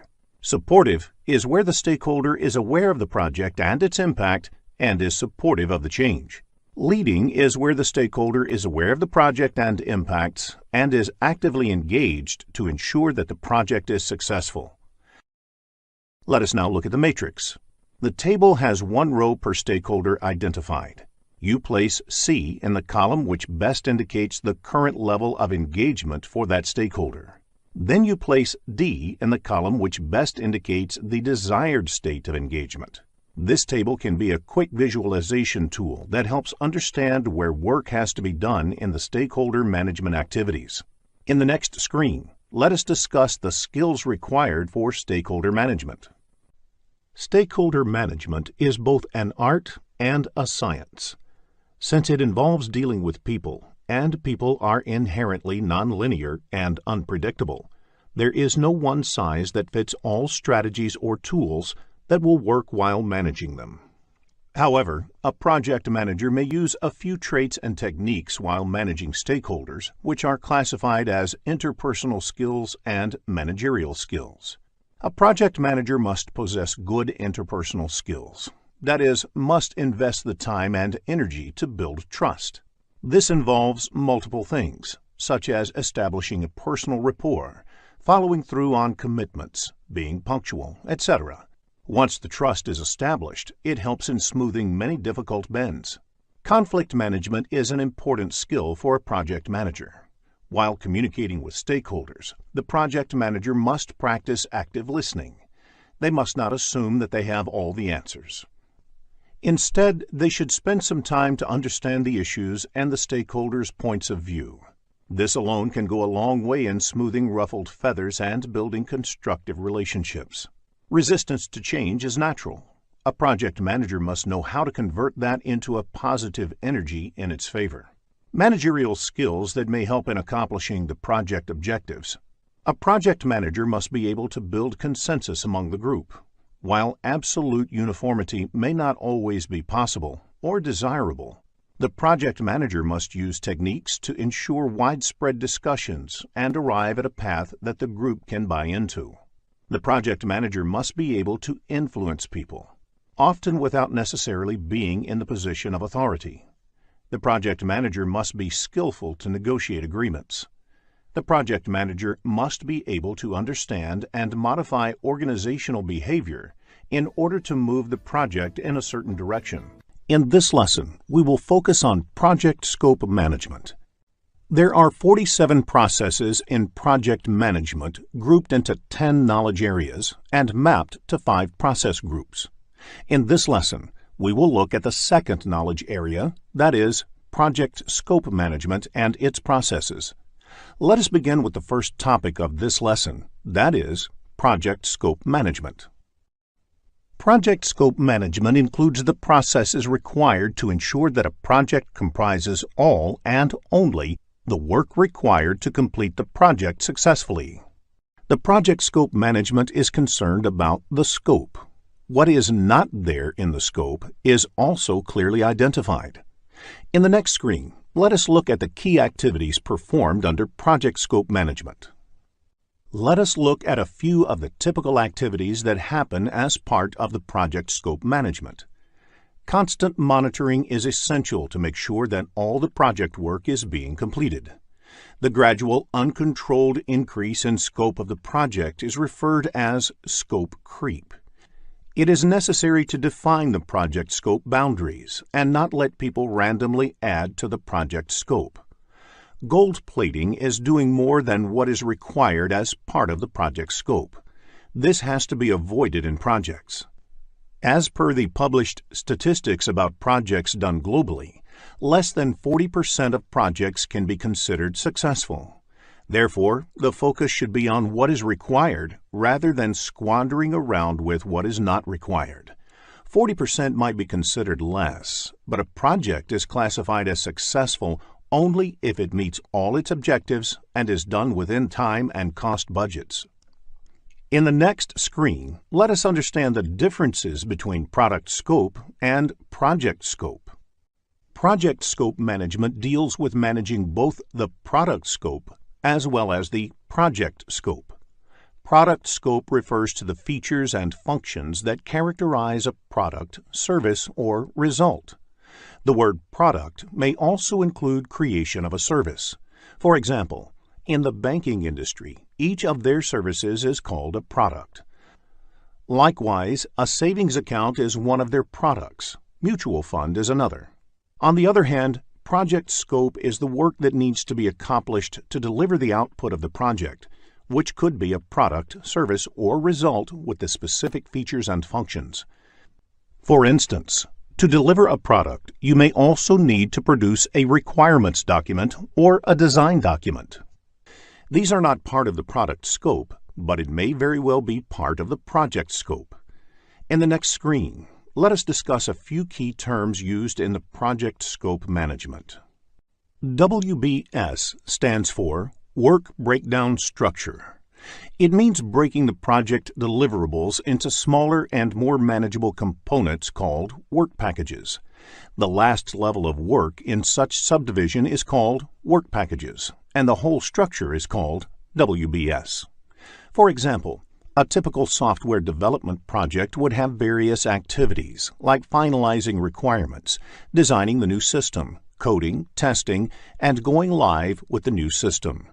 Each of these translates into high-level deliverables, which can be further subdivided into smaller activities which are more predictable. WBS Dictionary, like any dictionary, contains the explanation of the terms used in WBS. A typical WBS dictionary has details like the control account, name of the work package, description of the work package, resource assigned, if there are any assumptions or dependencies to complete the work package, the due date to finish the work package, technical dependencies, and so on. WBS Dictionary is useful for the person or group working on the work packages as it further elaborates the decomposed work package. Control account is a level within WBS at which management wishes to exercise control. For example, perform earned value analysis, track performance, etc. In this lesson, we will focus on project integration management. There are 47 processes in project management, grouped into 10 knowledge areas and mapped to 5 process groups. In this lesson, we will look at the first knowledge area, that is, project integration management and its processes. In the next screen, let us understand the concept of project integration management. Project integration management involves unification, consolidation, articulation, and integrative actions that are crucial for successfully completing the project. The project integration management is high-level work that project manager does, and it involves managing interdependencies among the other knowledge areas. The other 9 knowledge areas involve detailed work in a specific direction. For example, project cost management deals only with how to manage cost in a project. The project management processes do not happen independently. For example, a new resource added to the project may require changes in cost or schedule or both. In dealing with such situations, the project manager integrates the processes of project management. The need for integration drives much of the communication and the work of the project manager. Let us discuss the key role of project manager, sponsor, and team in the next screen. Project manager, team members, and project sponsors have different roles to play in a project. The project manager is supposed to play multiple roles in the project. The key role is to perform integration. The project manager puts all the pieces of the project together into a cohesive whole. In doing so, the project manager tries to ensure that the project is done faster, cheaper, and utilizes resources optimally while meeting the project objectives. As the project progresses, the team members work on completing the project activities. The role of the project sponsor is to protect project from any unnecessary changes and to ensure that it has the required resources for completion. The project sponsor is the champion for the project within the performing organization, that is, the organization in which the work is being performed. In the next screen, we will cover the project selection methods. An organization can undertake a project under contract with an external organization or take up a project driven by internal business needs. There should be a formal process of selecting project in all organizations to ensure that it is making the best possible use of limited corporate resources. For example, if the organization has an option to take up any one out of the 2 projects, both of which use the same corporate resources, the organization would naturally select the one which is more profitable. There are 2 broad ways to select a project. One way is the benefit measurement method, where one project is compared with other competing projects. Another approach is based on mathematical models, wherein you examine the most optimal selection of projects by trying to optimize a goal. For example, maximize operating profits. Such methods may be called constrained optimization methods. There are different methods under both these categories, and you should be familiar with the names of these methods. Broadly, the benefit measurement methods focus on ascertaining the costs and benefits of undertaking the project. The methods under benefit measurement method include murder board, where a panel of experts shoots down a new project idea, peer review, scoring models, economic models, and benefit compared to cost. The constrained optimization methods rely on mathematical modeling techniques to determine the best selection of projects to achieve certain business objectives. The methods of constrained optimization method include linear programming. In reality, you might not have seen these methods to be followed in project selection. Often, personal relationship with the sponsor may be more important than anything else. This is quite normal, and any organization worldwide works this way. However, as a certified project manager, it is important for you to be familiar with more scientific methods of project selection. A typical question on the PMP exam could be, what type of project selection technique is peer review? And the right answer is benefit measurement method. You need to understand the characteristics of various project selection methods to answer scenario-based questions. In the next screen, we will focus on the project selection methods. There are 5 project management processes, which are part of Project Integration Management knowledge area. They are the Develop Project Charter, done in the Initiation Process Group, Develop Project Management Plan, undertaken in the Planning Process Group, Direct and Manage Work Carried Out in the Executing Process Group, Monitor and Control Project and Perform Integrated Change Control, undertaken in the Monitoring and Controlling Process Group, and Close Project or Phase Done in the Closing Process Group. Develop Project Charter is an initiating process. A project charter is essentially a document that authorizes a project. Once a project has received a charter, it means that the project manager can start employing the organization's resources for the project activities. Let us look at the key inputs to be considered in preparing the project charter. The first input is the Project Statement of Work. This is created by project sponsor, or the customer describing their needs, project scope, and how the project fits into their strategic goal. If the project is taken up under a contract, the request for proposal, that is, RFP, can be considered as Project Statement of Work. The next input is the business case. This document establishes whether the investment in a project is worth, from a business point of view, the business need for the project, and the cost-benefit analysis. It provides important information to the project manager about the goals of the project and the boundaries in terms of the desired results, cost, etc. If the project is being undertaken as part of a contract or agreement, the agreement provides an important input for the project manager that establishes what must be done in the project. The next input to be considered for project charter is enterprise environmental factors. Any project to be executed within the organization has to deal with the organization culture and existing systems. You can consider this as an organization baggage that comes with the project. This is the reason a project being executed in 2 different organizations may be done differently. Another factor to be considered is organizational process assets.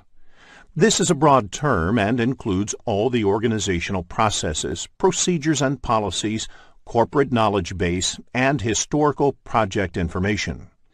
Every organization develops a set of processes, procedures, and policies that are based on the best practices learned by the organization over time. The historical information includes past project management plans, risks, lessons learned, etc.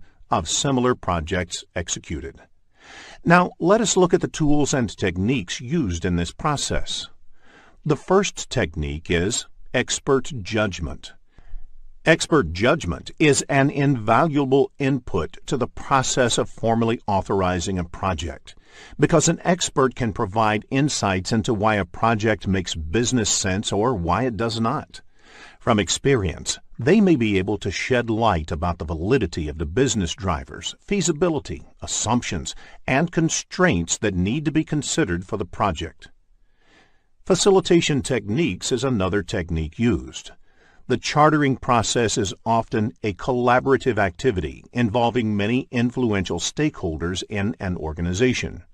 Facilitation techniques help bring all these stakeholders together and engage in fruitful discussions in order to arrive at an informed decision whether to go ahead with a project or not. The only output of this project is the project charter. Let us try to understand what the project charter might contain. The project charter usually contains the high-level project requirement, and it should be created by the project sponsor and handed over to the project manager.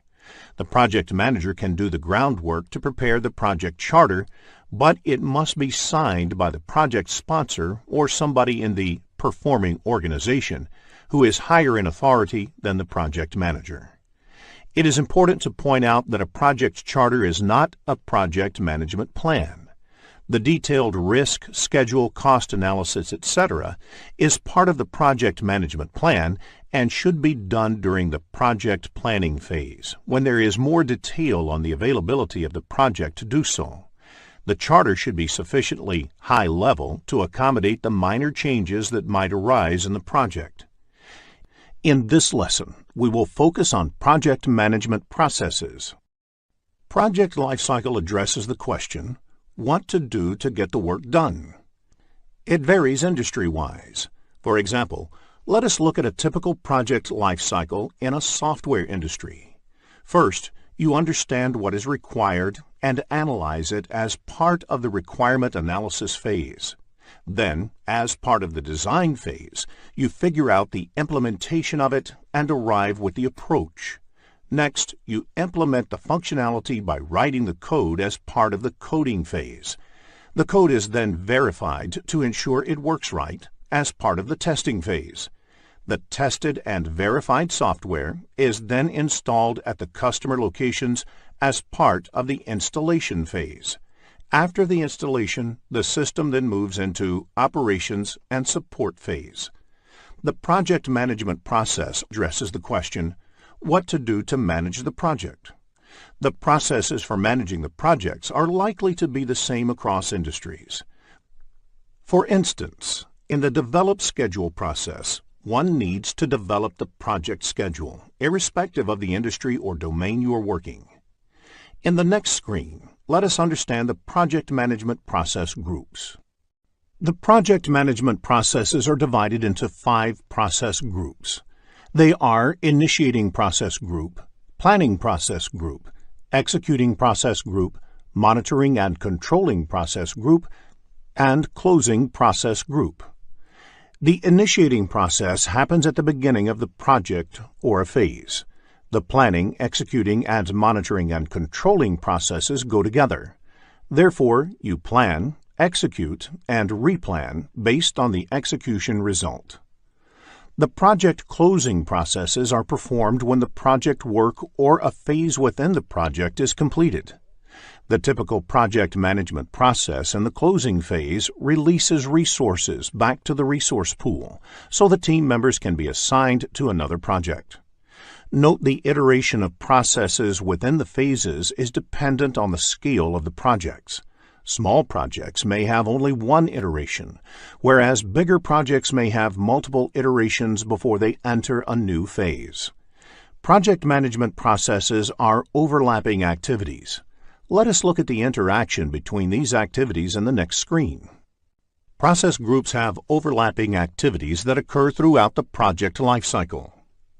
The output of one process group is generally the input to another or a deliverable of the project.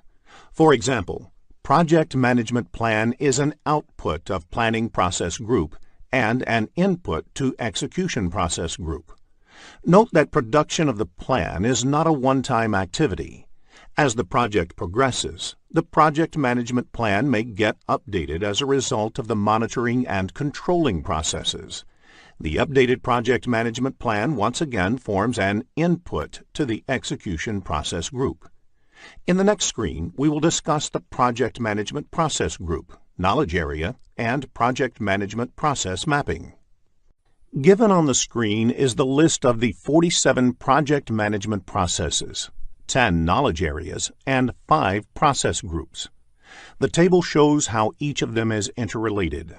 You can see that the project integration management processes can be mapped back to all 5 process groups, while project scope management processes are mapped back to only planning and monitoring process group.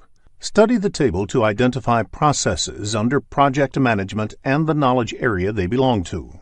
All the 47 processes are described in detail in this tutorial. Each knowledge area is covered in detail as a lesson. It also covers how the processes map to process groups to help you understand the big picture. Further, the inputs and outputs of each of these processes, tools and techniques that are used in these processes, and what exactly happens during these processes are also discussed. Earned value technique is an excellent way to track the project progress against the project plan. It is a method of measuring the project performance objectively and comparing it against the project baseline.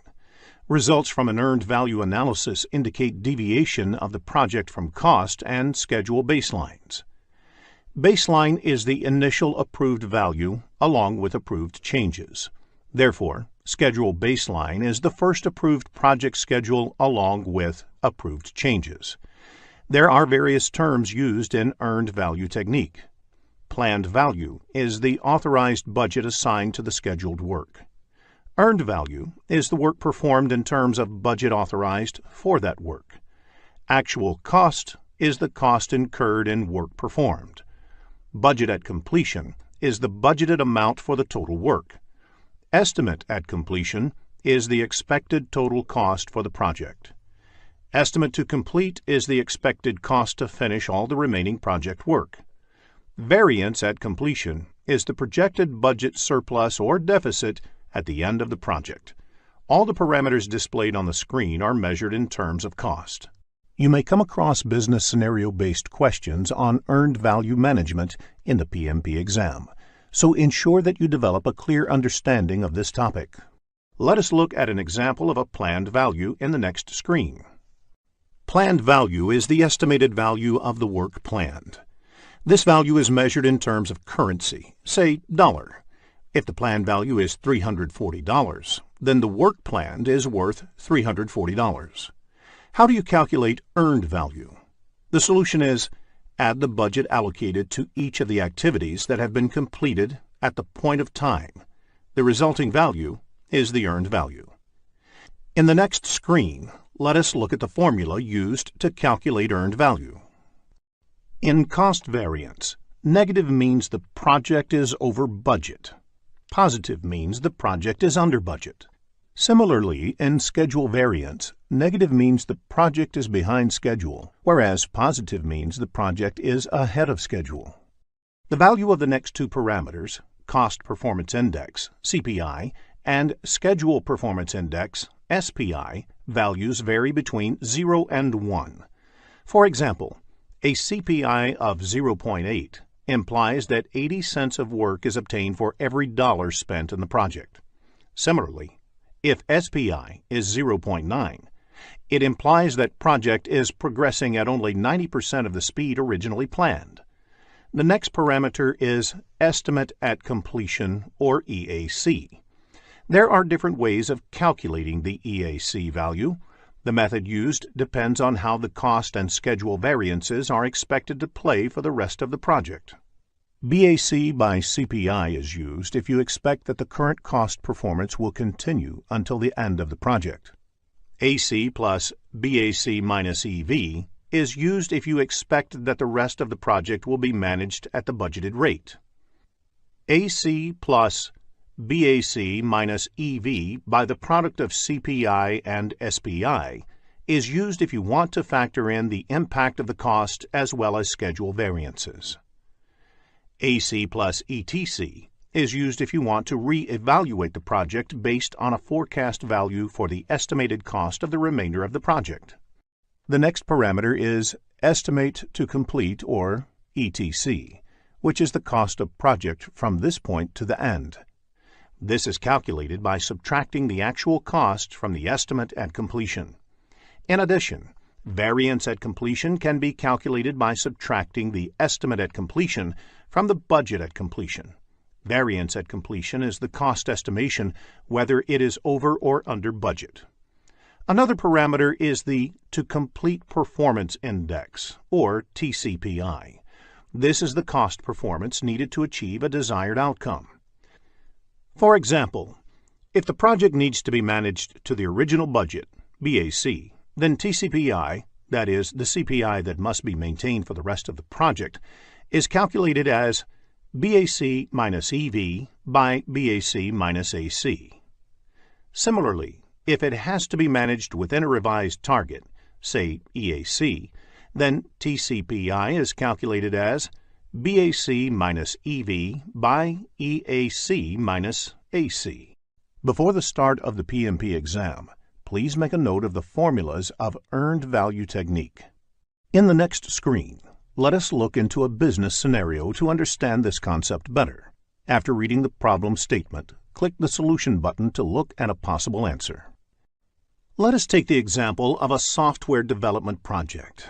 There are 4 phases, and each phase takes a month to complete and is expected to cost $10,000. The phases are planned to be completed one after the other. The status of the project at the end of the month 3 is summarized in the table. Requirements definition is completed and actual spending on this is $10,000. Architecture and design is done and actual spending on this is $12,000. Development and unit testing is only 50% done, though it was supposed to be completed by 3rd month. It has cost $9,000 until date.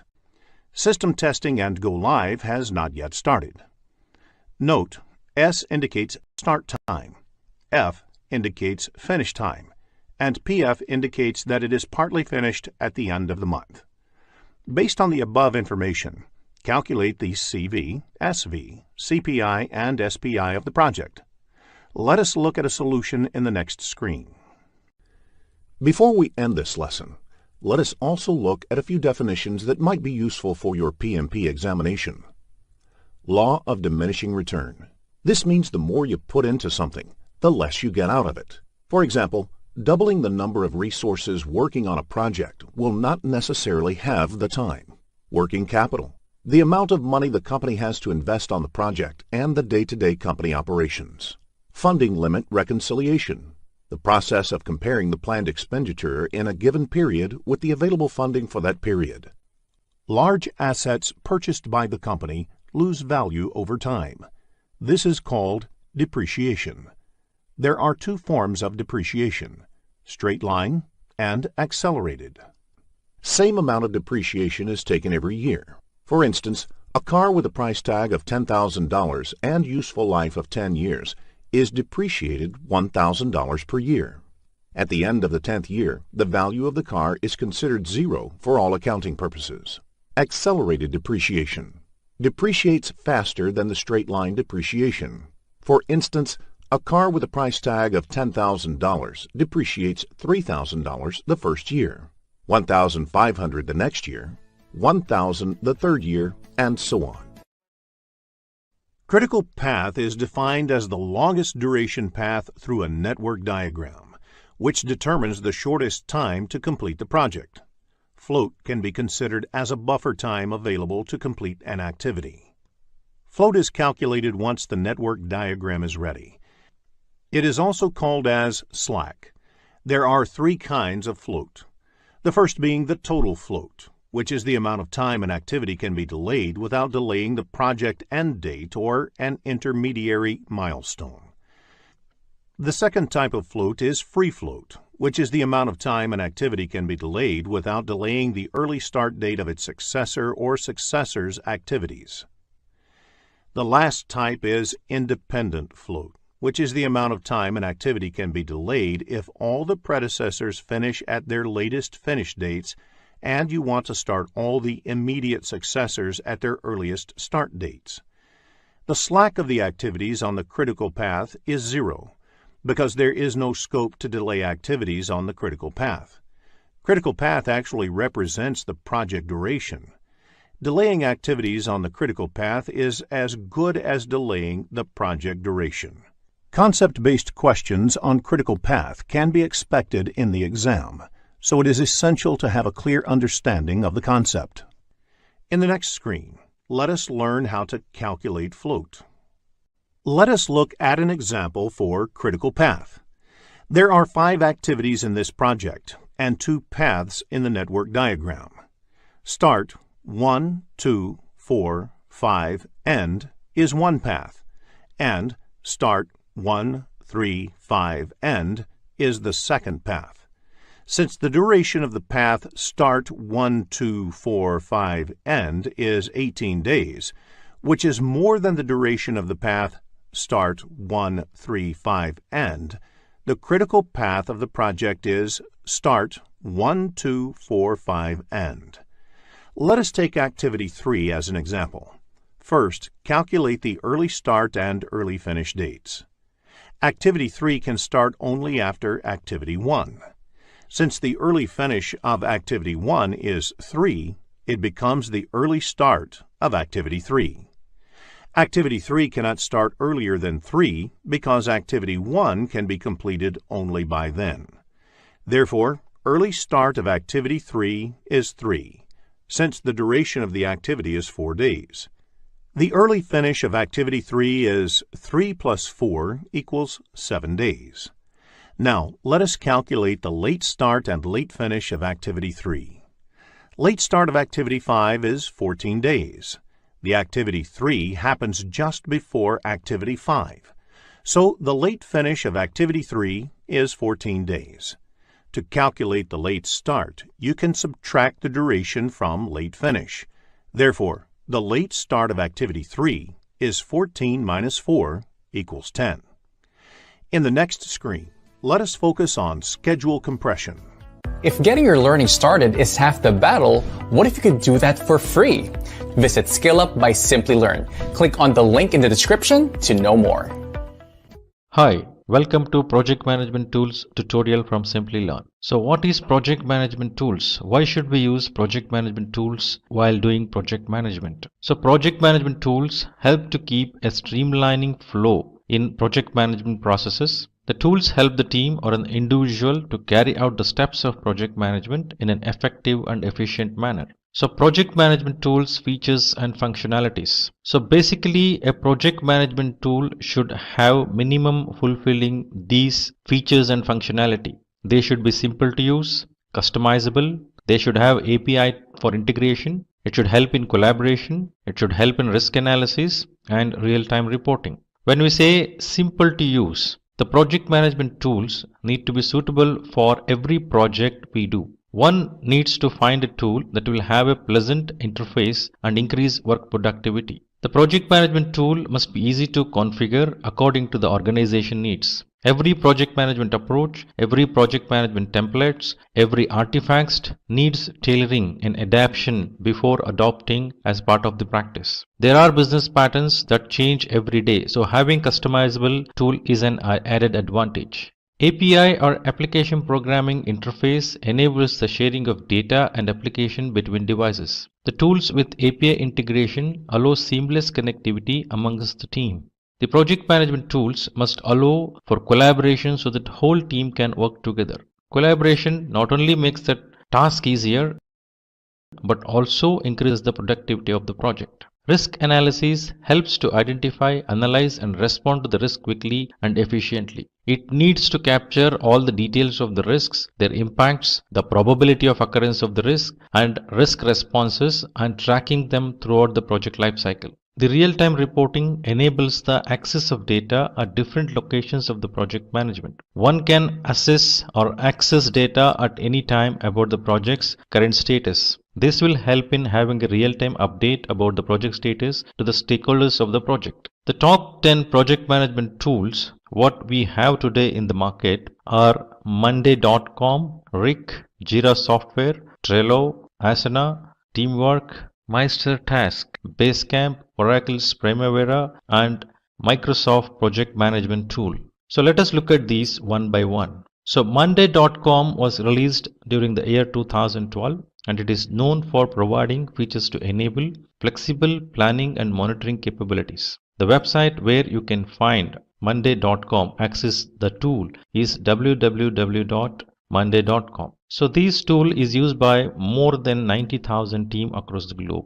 Monday.com features and functionality includes it is easy for collaboration, highly customizable, excellent for analytics, integration with Dropbox, Google Drive and Pipedrive is possible. So pricing, the basic version is $25 on monthly basis, so which will provide you 5 GB storage, 1 board per dashboard, and it is billed annually. The standard package includes 5 GB storage, 3 boards per dashboard, and it is $39 per month, which is billed annually. Professional includes unlimited storage, 10 boards per dashboard, and it costs $59 per month, and it is billed annually. Monday.com is used by the following customers, organizations of Monday.com. That is Carlsberg, Discovery Channel, Adidas, Tom, Philips, etc. Rick is another project management tool which was released in 2006. So this application provides its user with robust features and allows them to collaborate with each other.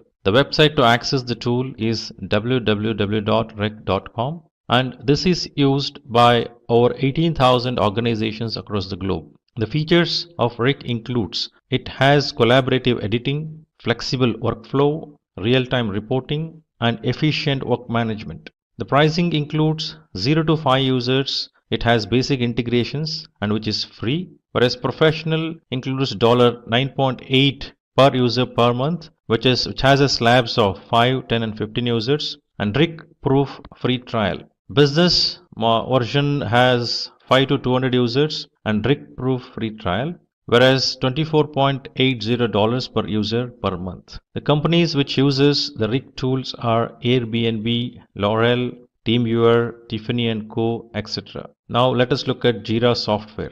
Jira Software was released during year 2002. It is a software development tool used by agile teams, famous for its bug tracking system. The website to access this tool is www.atlassian.com/software/Jira, used by over 65,000 customers. The features of Jira Software includes agile reporting, rich toolkit for developers, bug tracking, mobile applications. So the pricing of Jira Software is as follows.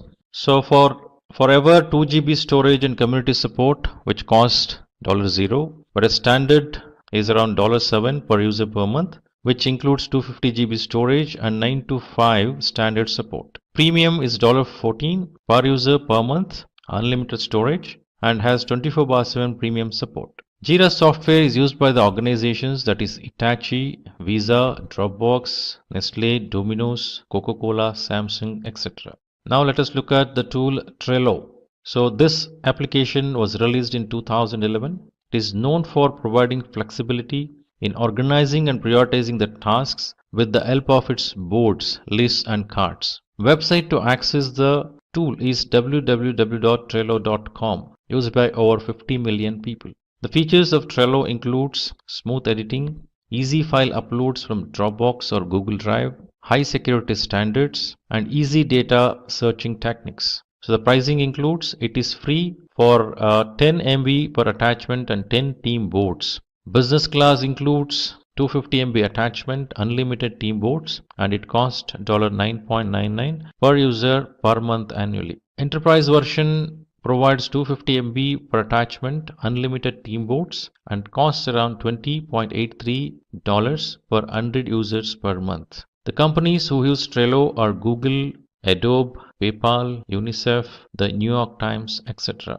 Now let us look at Asana. The Asana tool was released during 2008. It is an high-quality task management software that makes the tracking of tasks easy across the project management. The website to access this tool is www.asana.com, used by over 140,000 companies. The features includes incredible task management, Gantt charts, privacy controls, easy progress tracking. The pricing includes the basic model. Asana provides 0 to 15 people, beginners in the project management. So premium includes custom fields, priority support, where the pricing is $10.99 per user per month annually. The business version includes advanced integration, priority support, and it costs $24.99 per 100 users per month. The companies which uses Asana are Deloitte, Vodafone, Red Bull, Uber, Salesforce, NASA, etc. Let us look at Teamwork tool.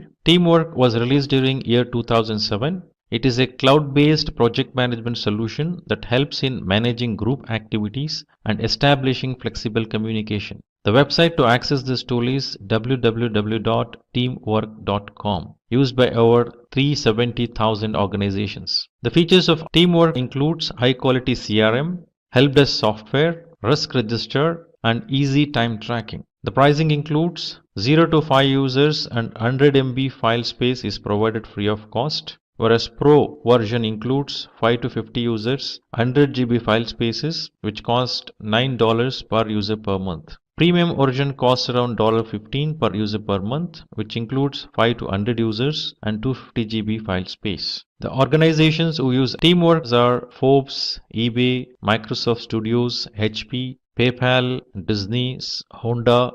Now let us look at the tool Meister Task. So this tool was released during year 2015 and it is known for providing automated and streamlined workflows to make the overall processes more productive. The website to access this is www.mastertask.com, used by over 2 million users. The features of this tool includes it is simple to use, seamless workflow, Gantt charts, flexible project boards. The pricing, it is $0 per month up to 3 projects and unlimited project members. The Pro version includes unlimited projects, unlimited integrations, which costs around $8.25 per user per month, whereas Business costs $20.75 per user per month, which has security restrictions, priority email and phone support. The organization who use the tool are Virgin, Optics Consulting, and Datan Succots Expert.d, etc. Basecamp. The Basecamp tool was released during the year 1999. It is a real-time communication tool that allows users to keep track of priorities and actionable tasks. The website to access this tool is www.basecamp.com, used by over 3 million users. The features of Basecamp includes easy to use, various third-party integrations, daily backups, and comprehensive project calendar. The personal version is free and 0 to 20 users and 1 GB store space is provided. In business version, it is $99 per month for unlimited users having 500 GB storage space. The companies who use Basecamp is ThoughtPod, Harvest, WLB, Groupon, etc. Oracle Primavera. So this tool was released during the year 1983, which is acquired by Oracle Corporation in the year 2008. Primavera helps project manager to handle a vast number of tasks with the help of its unlimited resources and target plans. Website to access this tool is www.primavera.com, which is used by over 7,143 companies.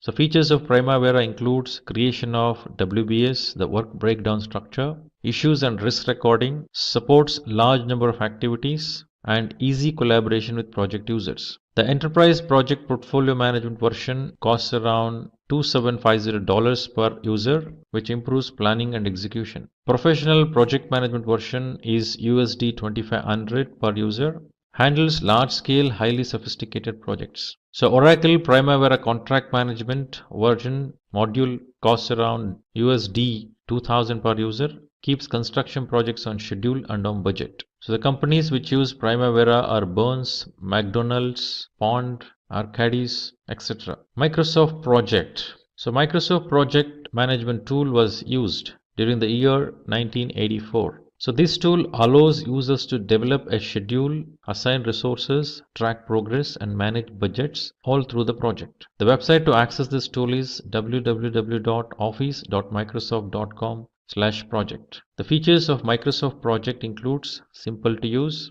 effective monitoring, easy communication, enhanced decision making. So this is a cloud-based solution, and the pricing is Project Plan 1 costs around $10 per user per month on an annual commitment. Managing projects via web browser is the feature. Project Plan 3, which costs around $30 per user per month with annual commitment, which is fully updated project desktop application. Project Plan 5, which costs around $55 per user per month with annual commitment. Evaluating project ideas from anywhere in the organization is possible through this. Project Standard 2019 version costs around $620 per PC per user for those who don't need collaboration tools and advanced features. Project Professional version 2019 costs around $1,030 per PC per user, syncing with Project Online and Project Server. The organization which uses Microsoft projects are Comptel, Airbus, Intel, Volvo, Xerox, etc.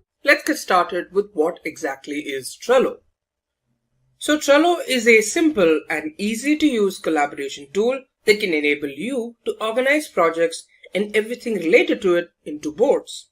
With Trello, you can find all kinds of information, like what's being worked on, who's working on what, and what progress the project is making. Now we'll learn about that in a little bit while we're talking about the Trello demo. Now let's talk about the advantages of Trello. Now first off, Trello can be used immediately after signing up. So Trello offers you a free sign up, after which you get access to almost all of Trello's features.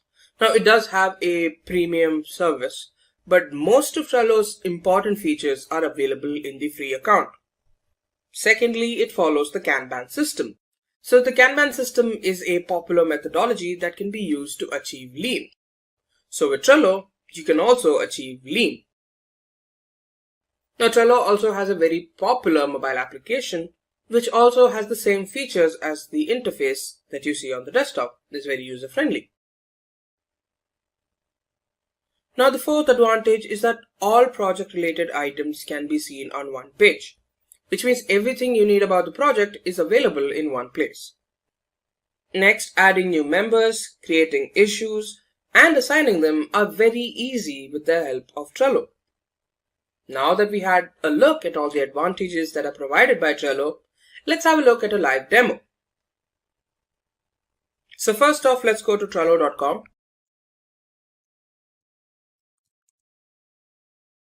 So here you can see two options to log in or sign up. So first of all, if you've never used the website before, go to sign up.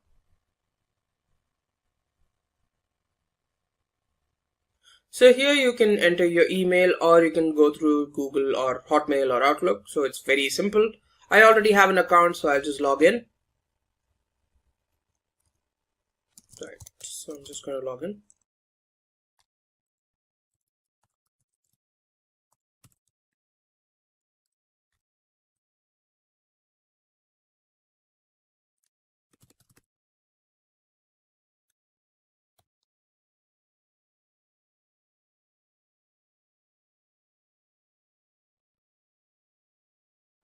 So if you're using Trello for the first time, this is what it would look like. So here you have personal boards, templates, home, and so on. So let's go one by one. Firstly, the most important thing that you need to know about is boards, which is right here. So let's assume you're using this for a team, which means that you need people to share the board along with. So first of all, let's create a team. So here I'm just going to name a company called Company Go. Say we do engineering IT. Let's write a brief team description and continue. So here, say I have 4 members. So I have Bob. I'm adding them here. So depending on what your team is like, you can add those team members. So this is important so that you can connect with them while you're on the board. So this is company.com. So we'll just add them. So the team members that you're going to invite will get an invite email very soon, as soon as you're done by clicking the invite to team button. I'll also add Bill, who also works at my company. And there's technician 1. And there's technician 1 who works at company.com. We'll add anybody who's required later. So invite to team. And there you go. There's some details here about the team and all that. Let's go back to home. And now let's create a new board under company co.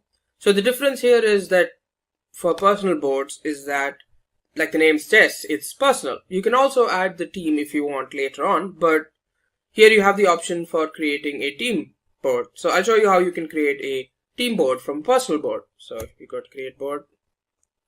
Here you can show as, this is by default selected as no team because it's under personal.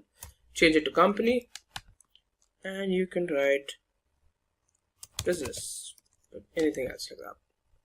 And then you create a board. And there you go. The board has been set up.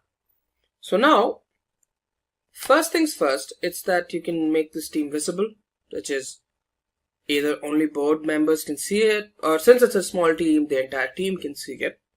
So it's up to you how you want it. There's the public option, which everyone can see, which I don't think is necessary, but if you feel like it, you can do that too. First of all, you can even write a description of the board, which is what you want to achieve with this board. For example, this is business or sales or something like that. You can change the background into something more colorful or less colorful, like this.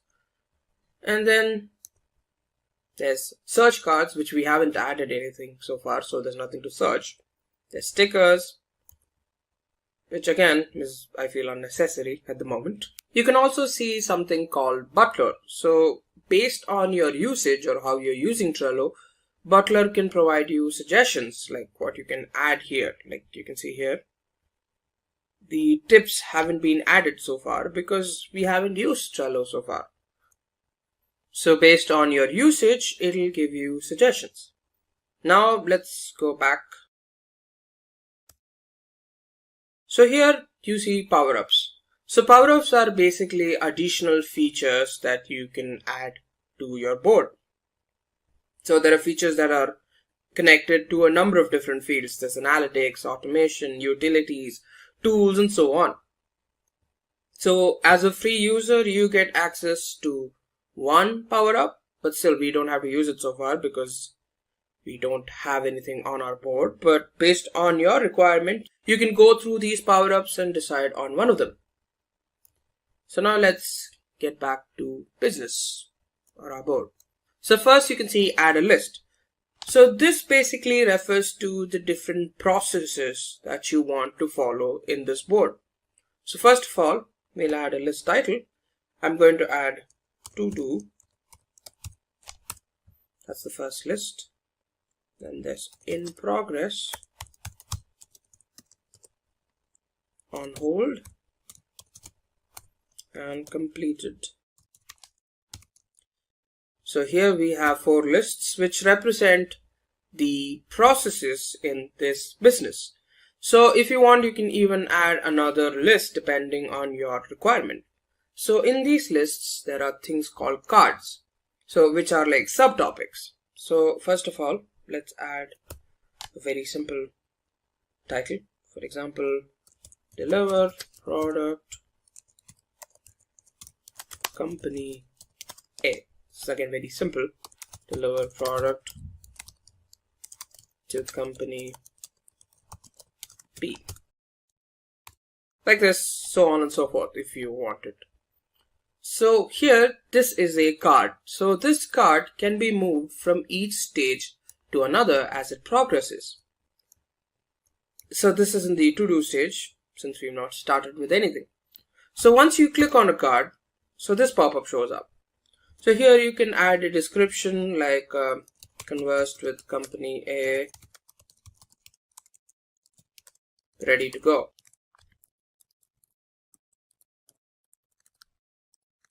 Just some details that you want to add. You save. Now, one thing you can see, add to cart. So there are a number of different things you can add to this cart. So members, now I have 4 team members. I can add Bob here. I want Bob in on this. I want Bob to see the activities as it happens. I want Bill to also see as things proceed. Right, so the Bob and Bill are in on this right now. Next, you have labels. So depending on what you want to use this for example, I want to use this to represent that it's important or immediate. Put it as red, save. So I can select this label to indicate that this is now very important. So depending on your company's, style, or depending on your requirements, you can add the labels. Then you have a checklist. So different steps can be focused on with this checklist. For example, I'm just going to write steps. So we're delivering a product, for example. So let's just use steps. Requirement gathering. I'm just going to write the software lifecycle steps: analysis, design, implementation, testing, deployment, and maintenance. So yeah, we have all the steps.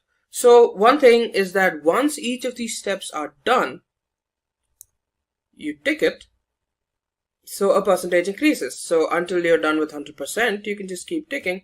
Finally, it will show 100% and you're done. So another thing is a due date. So this is basically by when you want it completed. So this is basically a reminder that we need to complete it or before a particular date is done. So I'm not adding a due date as of now, but that's up to you. Next, you have something called attachment. So say for example, all your requirements have been gathered into one PDF. So where all the requirements that are required by the company are shown in that PDF. You can attach it here so that everyone has access to it. Then a cover can also be added to your card, which is just basically beautifying it. So we can find one. So for example, this. And there you go. There's a pretty good looking cover here. Now we have all the information. So let's get started. So to officially mark the beginning of the project, we'll just go and put this to in progress. So at the same time, you can do the same thing with this card as well about company B. So let's just focus on company A now. So say the steps have already started, requirement gathering is done, designing is done, implementation is also done. So depending on the person, the technician, so the technician could respond that, we've already started. So before that, we need to add the technician. He's already on this, but if you had to add him, you search for members and you have board members who's already in the board. You can add the technician. Now you can also, add activity details like technician 1.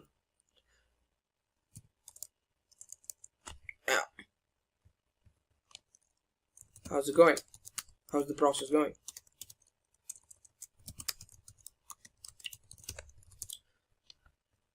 Now he could respond here with it's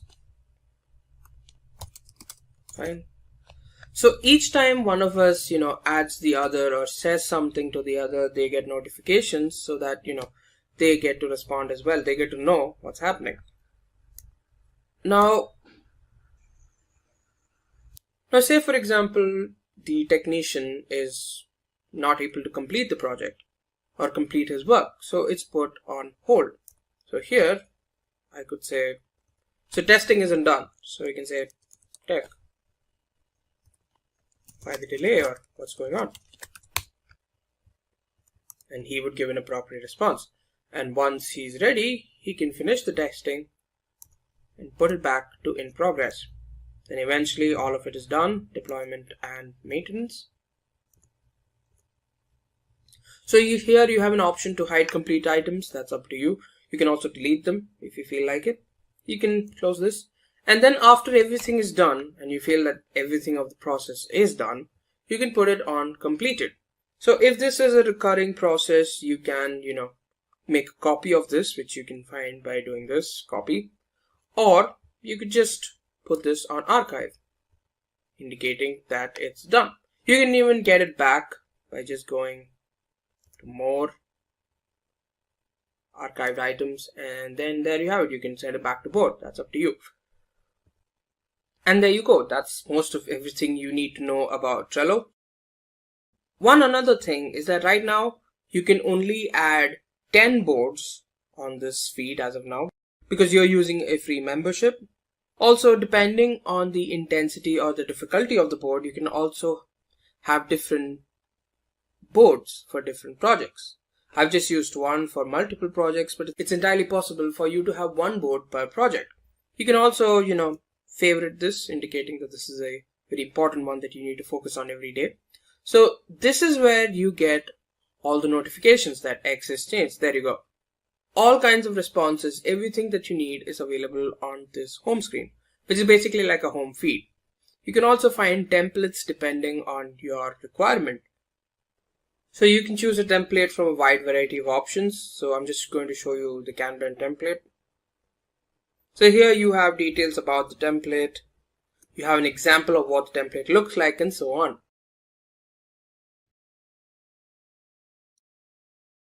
And there you go. That's everything you need to know about Trello.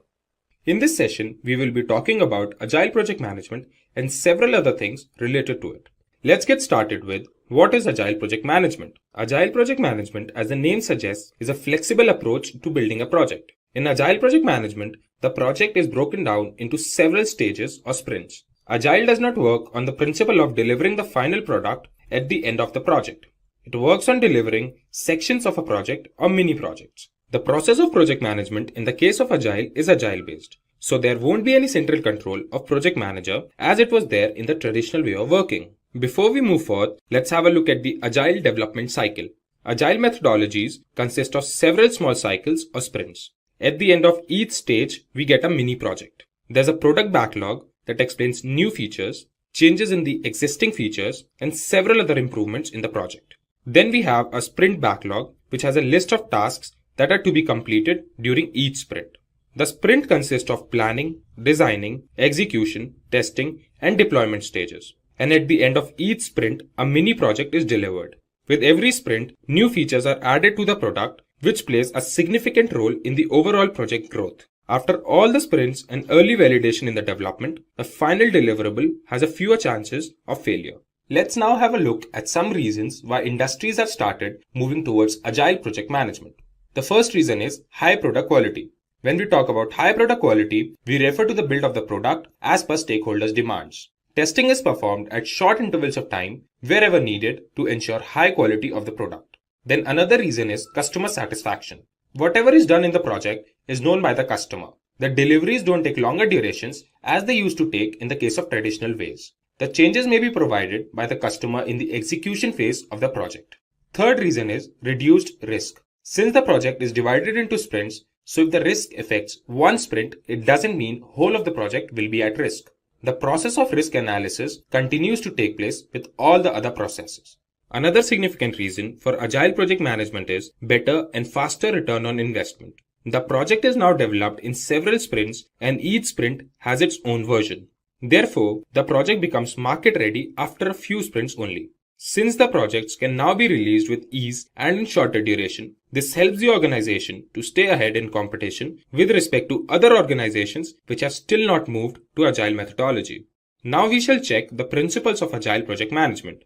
There are 10 principles for successful Agile project management. The first principle is the satisfaction of the customer by delivering the project fast and with least number of errors. The next principle refers to decreasing the amount of time between the phase of planning and delivery. The third principle states that the team of managers and developers work together and increase the productivity of their work. The next principle states that the changes requested by the stakeholders can be taken into consideration and worked upon during the development phase as well. The fifth principle pays attention to the factor of coordination among the team members.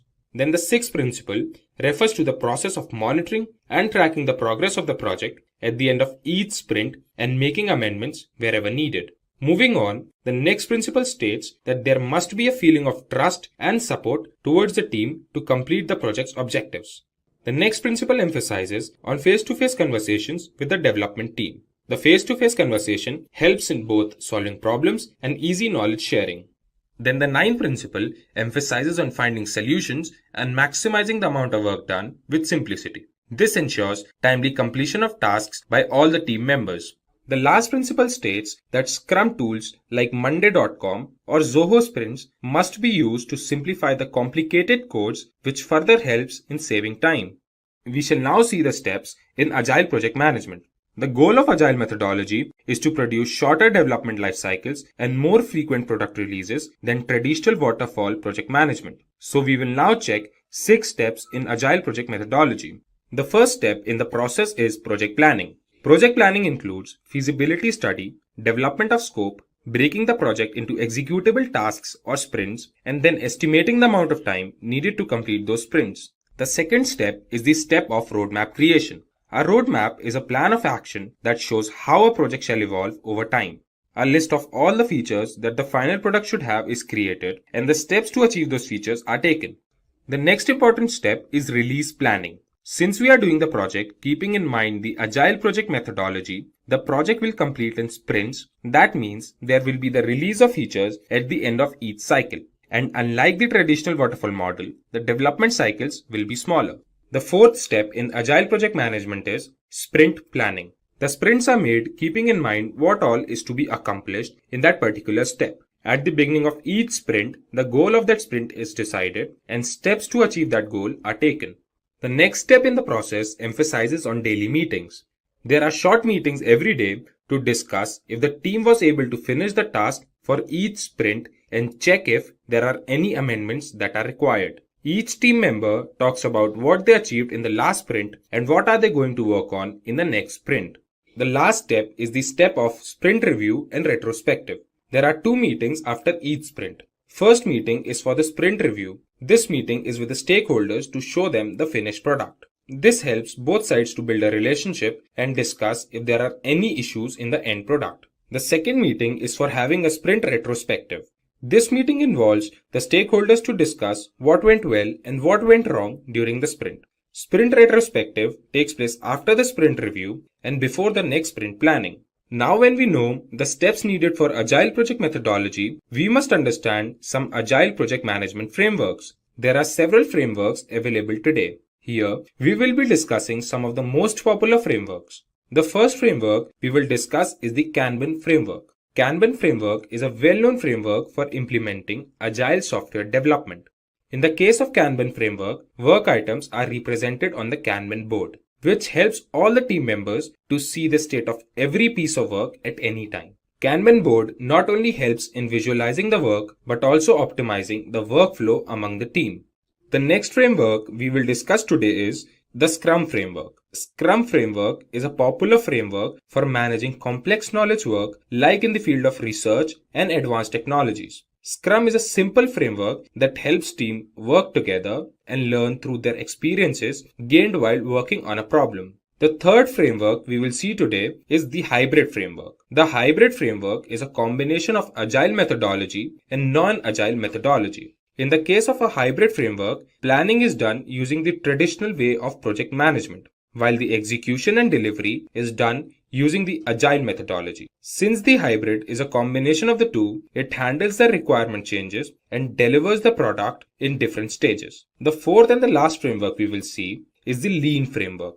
The Lean framework works on the principle of providing maximum customer value and creating zero waste. It focuses on optimizing the flow of products all through the value stream. This helps in eliminating waste all through the process and create processes that requires less human efforts. This also simplifies the process of information management and makes it more accurate. Finally, let's have a look at some companies that have opted for Agile project management. Today, around 22% of the organizations worldwide have all their teams working on the principle of Agile project methodology. Let's have a look at some of the most prominent companies in the world that use Agile project management. In the list, we have IBM, Cisco, AT&T, Microsoft, Philips, and Samsung. Welcome to Simplilearn's PMP 6th edition training tutorial. So now imagining the world where you have a project being done and you are the project manager and how best a project can be conducted. So to make a project successful, it is required to follow a best practice. So if you have a certification, just imagine having a certification that lets the world know that you know what you are doing in project management. So PMP certification gives you all. So what is PMP certification? So the PMP, the Project Management Professional Certification, is a certification of PMI, the Project Management Institute, which is at USA. So is an internationally recognized credential for project managers.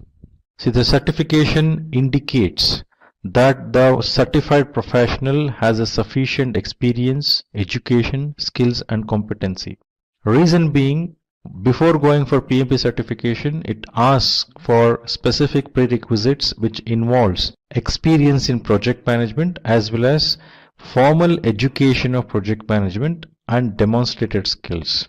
So that being a prerequisite for project management professional certifications, it is very essential that one need to understand what it takes to become eligible for PMP examination. So that we will go through in the subsequent slides. So the moment one has the PMP certification, that itself indicates the prerequisites to take up a PMP certification is accomplished already before going for certification, and then the individual will go for a certification and become certified professional. So that way it concludes, it also indicates that person who holds the PMP certification has sufficient experience, education, skills and competency. Moreover, there are more than 100,000 PMP certification holders across the globe. So PMP certified individuals earn 25% more than non-certified individuals. So now PMP certification also has the advantages which are given here, like helps the project manager to practice the project management better, create the results better, demonstrate the project management capability better. So this also helps project manager to show the commitment towards the project management profession, and having PMP certification provides the recognition across the globe, which helps in getting better salary compared with people, the professionals who are not certified, and also helps in increasing the network, project management network, who actually practices project management, the fellow practice project managers who are practicing the project management. So there are certain vocabularies, jargons which are used specifically while doing the project management. PMP helps to understand those. So now let us look at what does the official guide which is used in PMP that can help to become a project management professionals.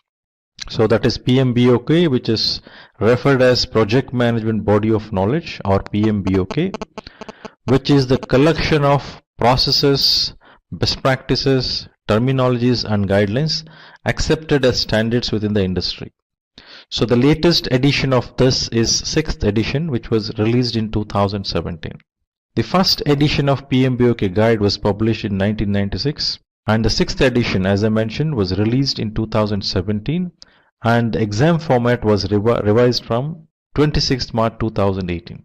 So PMBOK guide will become the basic reference to appear in the PMP examination. So one needs to go through the training based on PMBOK guidelines, so that will help them to pass the examination easily. So eligibility criteria for appearing for PMP certification examinations. So you can have two types of eligibilities which PMI defines. So option 1 includes someone who has secondary degree, should have 7,500 hours of leading and directing project. That is an experience, what it is asking, as a prerequisite before the professional go for examination, plus 35 hours of project management education formally from a registered education provider like Simplilearn. Option 2, someone who has 4-year degree, project management experience, leading and directing project. This experience 4,500 hours, whereas as we saw in option 1, in option 2, 35 hours of project management education is required, and that is from registered education provider like Simplilearn, as I mentioned earlier. So this training, which is conducted by registered education provider, will have their trainings aligned with PMBOK, the latest edition. So Simplilearn enables people to learn what are the topics in PMP framework, plus make the professionals ready to appear the examination and become successful. The project management framework, which is defined in PMBOK, includes 5 process groups, 10 knowledge areas, and 49 processes. So when we say 5 process groups, this indicates the way the project flows, how each of these process groups are connected while project happens in the project lifecycle. Whereas 10 knowledge areas are the one which needs to be looked up to, demonstrated up to, considered while doing the project management. And the 49 processes distributed across 5 process groups and 10 knowledge areas has the activities, the objectives, the inputs, outputs, tools and techniques clearly defined so that those can be applied while doing the project management. So those are aligned the way it is shown in the table. So 5 process group, that is initiating, planning, executing, monitoring and control and closing. These are the process groups. Whereas 10 knowledge areas includes project integration management, project scope management, project schedule management, project cost management, project quality management, project resource management, project communication management, project risk management, project procurement management, and project stakeholder management. So each of these knowledge areas and process groups are aligned in such a way where the processes aligned with a specific process group and knowledge area can be demonstrated accordingly. If you look at a process which goes from initiating to planning, planning to executing, and then monitoring and control, while you do monitoring and control, if there is anything found as a deviation, it may come back to planning or executing for necessary corrections. Once the necessary corrections happens, again it moves to monitoring and control to check whether it is completely done as expected or not. If it is confirmed everything is done as per the requirements defined, then it moves to closing. This is how the project flows in the project life cycle. Whereas all the 10 knowledge areas happens in parallel. So now if you look at initiating process group, you can see 2 processes, that is develop project charter and identify stakeholders. So develop project charter and identify stakeholders basically defines project charter required for the project as well as initial identified stakeholders who are required to move forward in the project.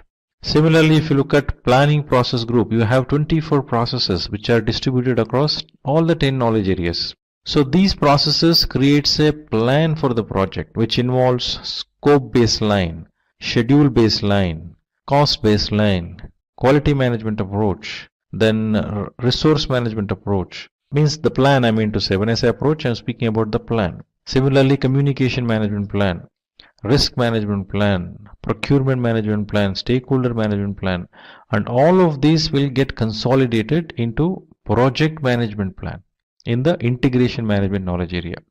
Once this plan is done and approved, then it moves for execution. All that project manager do during execution is directing and managing project work and managing the project knowledge. At the same time, project manager would take responsibility of managing quality, acquiring resources, developing team, managing team, then communications which are planned as per the communication management plan.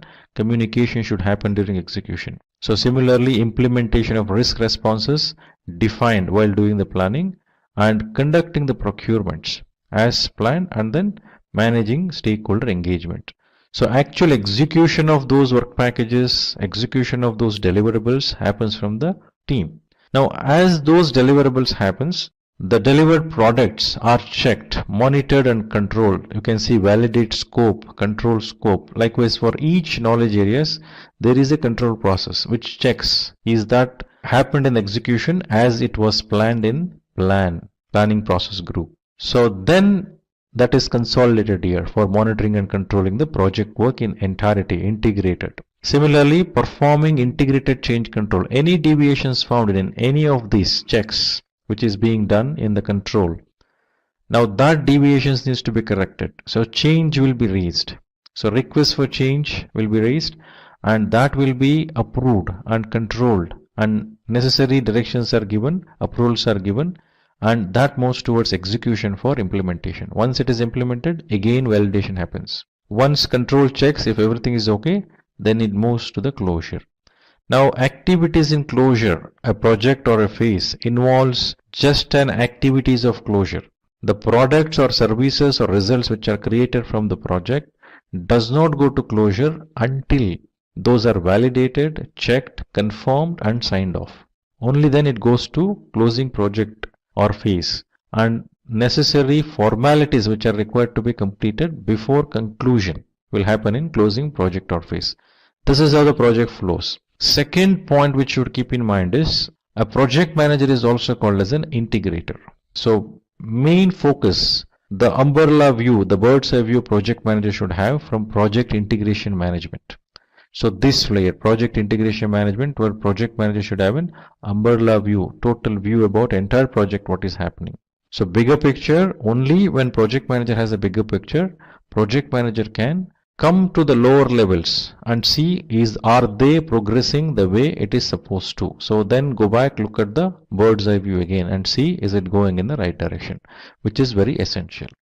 So further, I guess we will look at each of these process groups and what happens in each of the process groups. Similarly in knowledge areas. So let us move forward. Now project management process groups.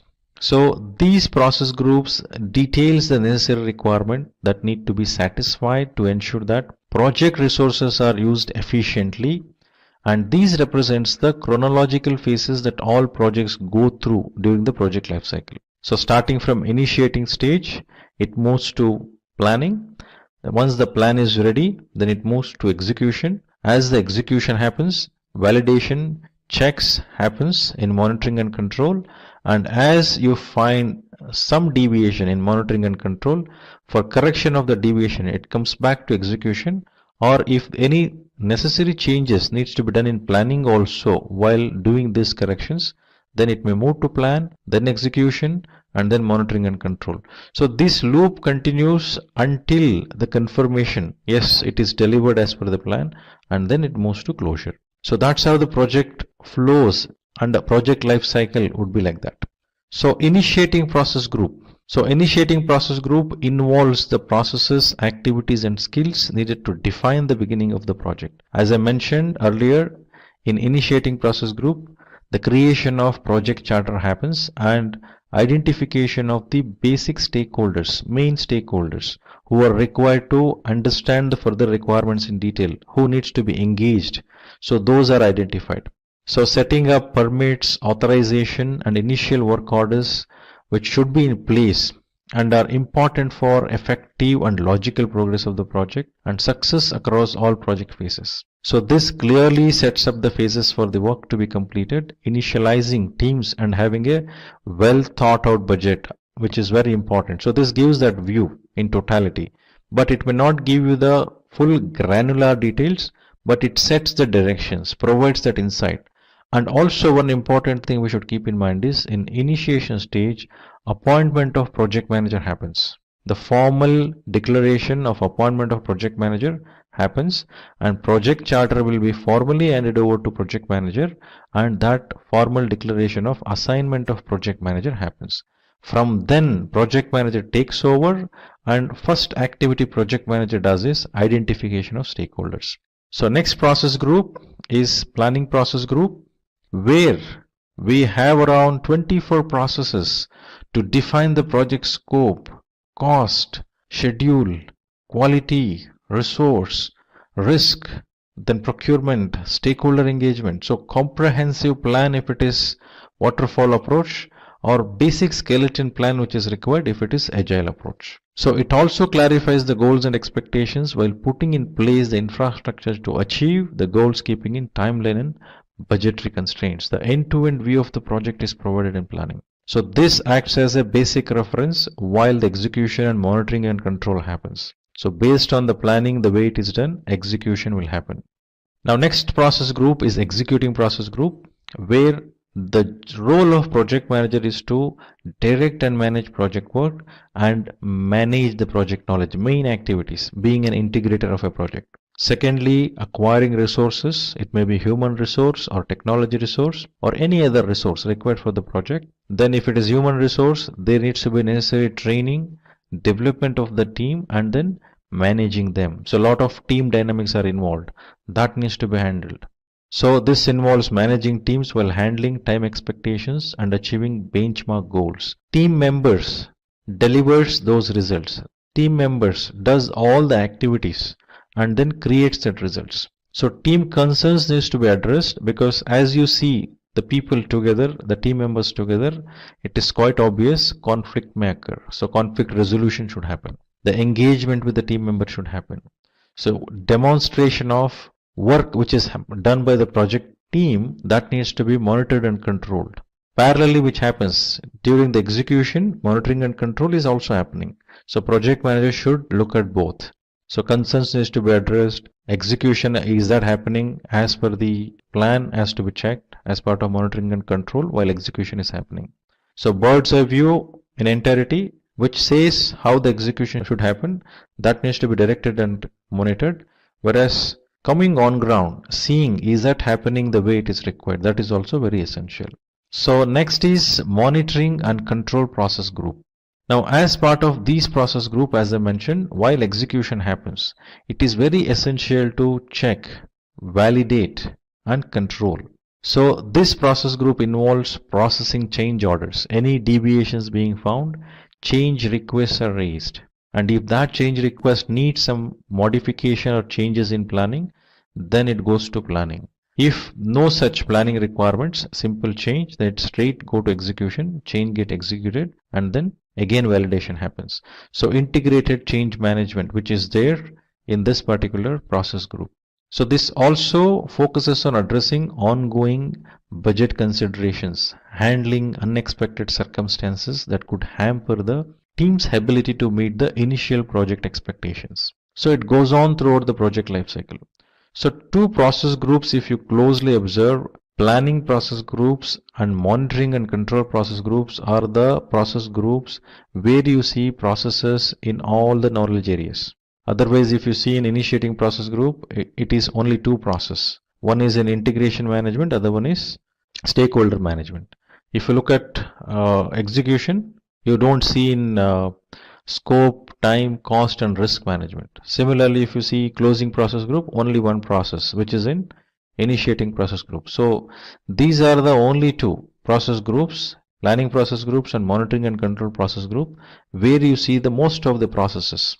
So next process group is closing process group. So closing process group, closing project or phase is a process what we have in this process group, which basically focuses on addressing the culmination of project management skills shown throughout the other interconnected processes that guided the projects. So all the aspects of process are closed and all the necessary paperwork is submitted. So it can lead to great reviews and word of mouth referrals in the future. So all the activities which need to be done for formal closure and conclusion, which is done in the closing process group. So this is about all the 5 process group defined in the PMP framework. So now let us move towards understanding each of the knowledge areas and the different processes within it. So how many processes in each of the knowledge areas aligning with the process group, we just saw in the table, but when we look at it, understand what are those exactly.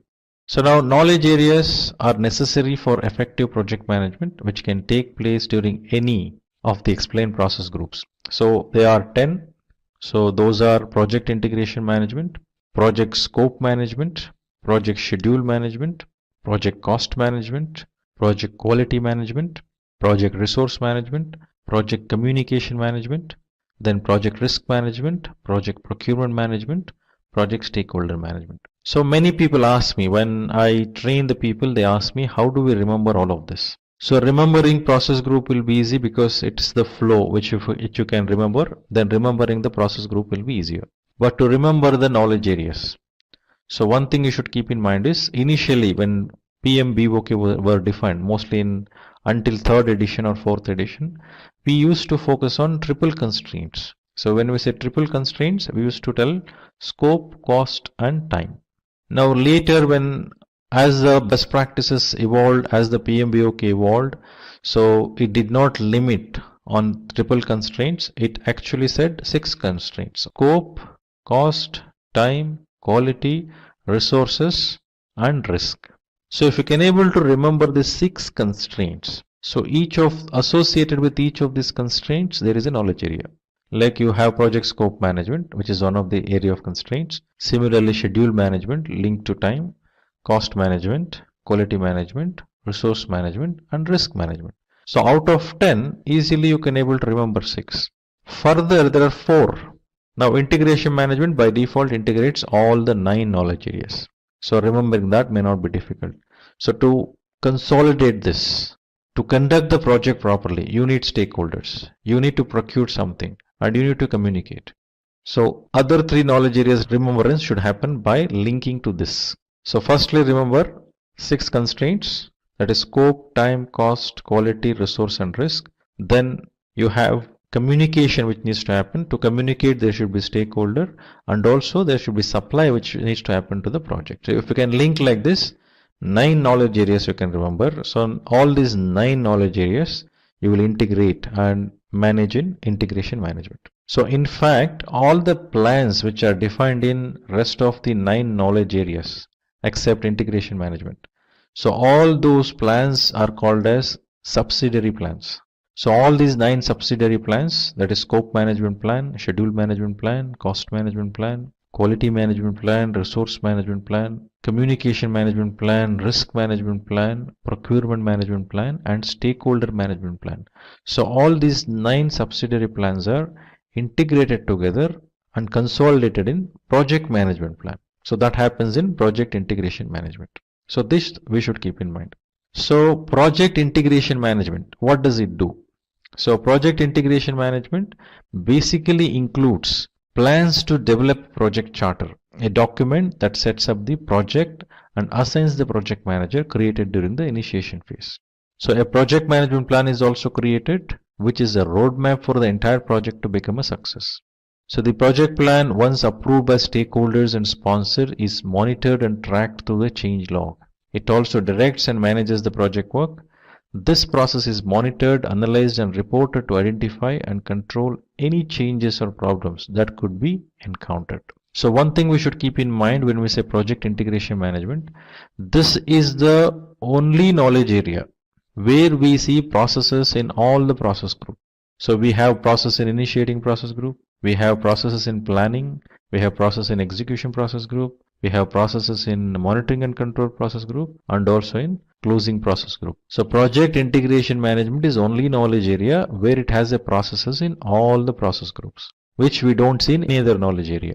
Now next we'll look at the list of processes. Like develop project charter is in initiation process group. Develop project management plan, which consolidates all the 9 knowledge areas, is in planning process group. Direct and manage project work, manage project knowledge. These 2 processes are in executing process group. Monitor and control project work, perform integrated change control. These 2 processes are in monitoring and control process group. So close project or phase is in the closing process group. So now we will move to project scope management. So when we use the term scope refers to the boundary within which we need to do something. So first thing we should keep in mind when we say project scope, 2 things. One is the scope of that product, service, or results which we are creating, which comes out as a product or a service or result out of a project which comes out. What is getting created? So scoping that part of it. So other scope part of it, the processes, the tools, the resources, what is being used during the project so that deliverables happen. So 2 part of the scope we should look at. So project scope management involves those areas, deals with the work of the project, and involves plan scope management, an important part of project management plan. The collection of requirements of the product or service also takes place in this process group, and also project scope management knowledge area deals with work of the project, which involves plan scope management, an important part of the project management plan. So the collection of requirements of the product or service also takes place in this stage. The scope of project is also defined in the scope statement. This is expected to undergo change over the course of project. the scope is validated during the project, ensuring that the deliverables are approved by sponsors or stakeholders. So as I mentioned earlier, it involves the scope of the results, what is being created, and also scope of those processes, resources, tools which are used during the project. So processes in project scope management knowledge area. So plan scope management, which is in planning process group, collect requirements, define scope, create WBS. Even these three processes are in planning process group. In total, 4 processes in planning process group. Whereas validate scope and control scope, these 2 processes are in monitoring and control process group. So when you say plan scope management, it's about defining how to collect the requirements, how to manage those, entire scope management planning. And requirements management plan also has to be defined. Then requirements are collected from the stakeholders who are being identified, and then scope will be defined. Now, very important thing here is about work breakdown structure. So we have a product or a service or a result which we are working on to create as a result of the project. So how will you understand all the parts of it? That needs breaking down that particular product or services or results which we are going to create into multiple pieces in a structure which would look like a tree, so that you will get a necessary insight towards what is being delivered. So firstly, product breakdown structure is made, and for each of the layers of this product breakdown structure, you will be assigning an activities, assigning resources, effort estimation, cost estimation, sequencing those. All this will be done later. Basic thing needed is work breakdown structure for that. So to create WBS, the technique called decomposition is used, and this approach is top-down approach. Next, validate scope and control scope. As WBS provides the structure of various things which needs to be delivered, referring to that, as the execution happens, validation should happen, whether it is delivered accordingly or not. And is that scope management is being done according to the plan. Control scope will be checking that. So next is the project schedule management. When we say schedule, it's quite obvious for us to understand when what needs to be done. So what needs to be done is already told in scope, and when are we going to do that? For that you need to have a specific schedule, the timeline. So the project will have various different activities, tasks, which is assigned to the particular WBS element. So these activities will have a specific start date, end date, and this will have a specific output which is coming out as part of those actions which happens. So the project is divided into tasks, each with their own start dates and deadlines and budgets. So these are revised as the project moves forward, depending on how the project is progressing. A schedule for the project and determining who is responsible for that. So helps us to understand which resource is required at what point in time. Similarly, the cash flow requirement can also be understood by having a defined schedule. So the tasks are placed in a sensible order, and the dependencies between each of them are noted. Once sequenced, the resources required for the tasks are estimated and assigned. The time required for each of these tasks are also determined. Now when we say this, we are required to understand and visualize while doing a project, the WBS structure is defined, and in what sequence each of these elements are delivered, and what timeline, start time, end time, and how each of these are connected to other WBS element, in what sequence, what activities required, what resource required, what effort required, what competency skill required. So all these are put in. So since we schedule and sequence it, we know when is that required. So this requires working with other knowledge area very closely. When I say WBS element, it's quite obvious, it comes from scope management. When I say allocation of resources, obviously it has to work with resource management to create a resource calendars. If I say cost management, to understand the flow, money flow, cash flow. So budget should be there for the project. So cash flow, when what amount is required. To understand that cost is linked to schedule. So all these knowledge areas should work very closely with coordinating with each other, interfacing with each other. So project schedule management also uses a very important technique called network analysis technique, where we speak about critical path, then forward pass, backward pass, then identification of floats. So when I say critical path refers to the longest path in the established network diagram of a project, and that will be the minimum time required for project to complete. So this critical path needs to be closely monitored as the execution of the project happens, because any delay in this critical path will delay the project itself. So that's about some summary about schedule management. Now let us look at the processes which are involved in schedule management. So plan schedule management, define activities, sequence activities, estimate activity durations, develop schedule. So all these 5 processes are in planning process group. So schedule management, how it has to be done, needs to be clearly planned as part of plan schedule management. Then when to define activities, it is quite obvious. We need to know what needs to be delivered. So WBS element helps us. When the scope baseline is provided as an input here, so taking that, activities are defined. Then the sequencing happens. Then when we say estimate activity durations, so we speak about 2 terms like effort and duration. If I want to deliver something, let me assume to deliver X, for a person it requires 1 day, or for a person it requires 10 days if we say. So to create that working piece of a product, it takes 10 man days, we will say. That is an effort. Now if I have 100 pieces of such needs to be created, how many man days I need? So 10 into 100 piece, 10 days into 100 piece, so 1000 man days. Now how many resources I have? I may have around 25 resources. Now 1000 divided by 25, it will be around, I guess, 400 man days. No, I think 1000 divided by it's about 40. So 40 man days of effort, means that is duration, whereas effort is 1000 man days. 40 days will become duration.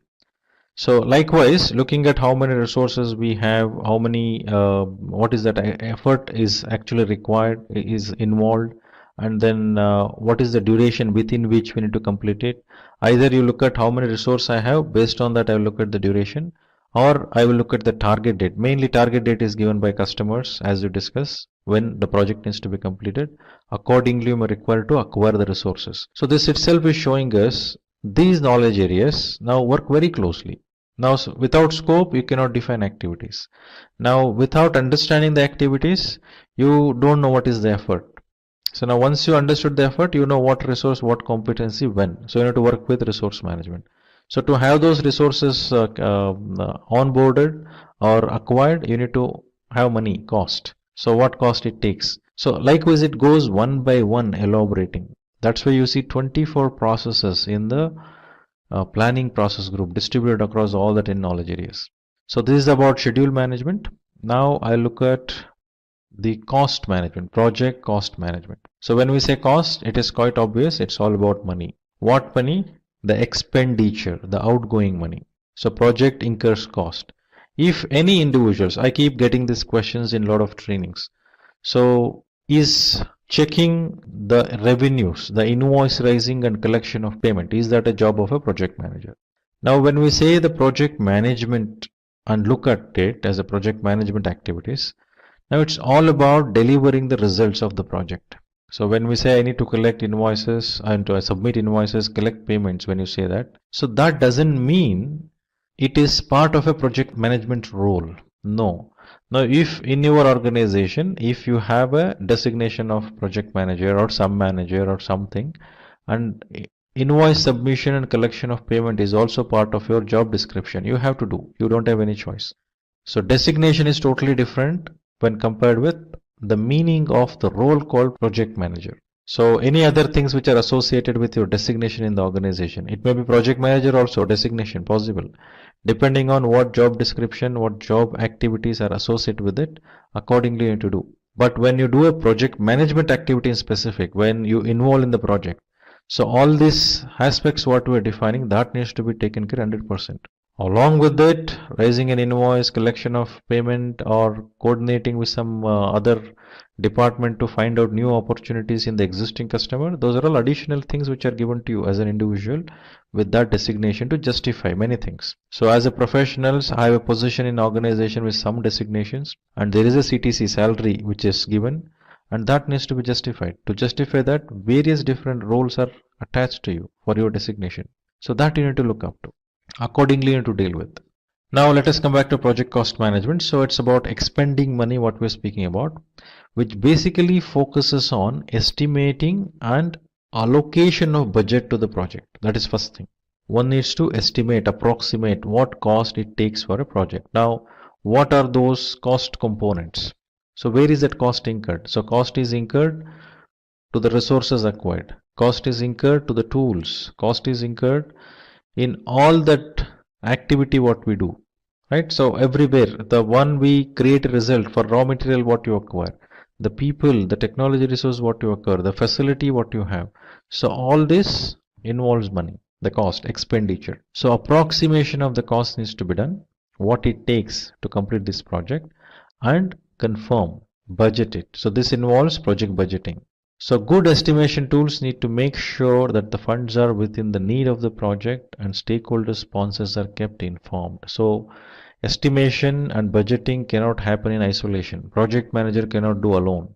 That requires to involve the experts, the domain experts, who can determine how the budget can be established, how it can change, how it can be controlled, what are the regulators need to be kept in mind. So it considers all those processes required to do that. All the tasks which are involved like cost and combining them would determine project budget. So firstly approximation would happen. Based on that approximation, then the approximation of that will be submitted. Then the budget is confirmed after allocation.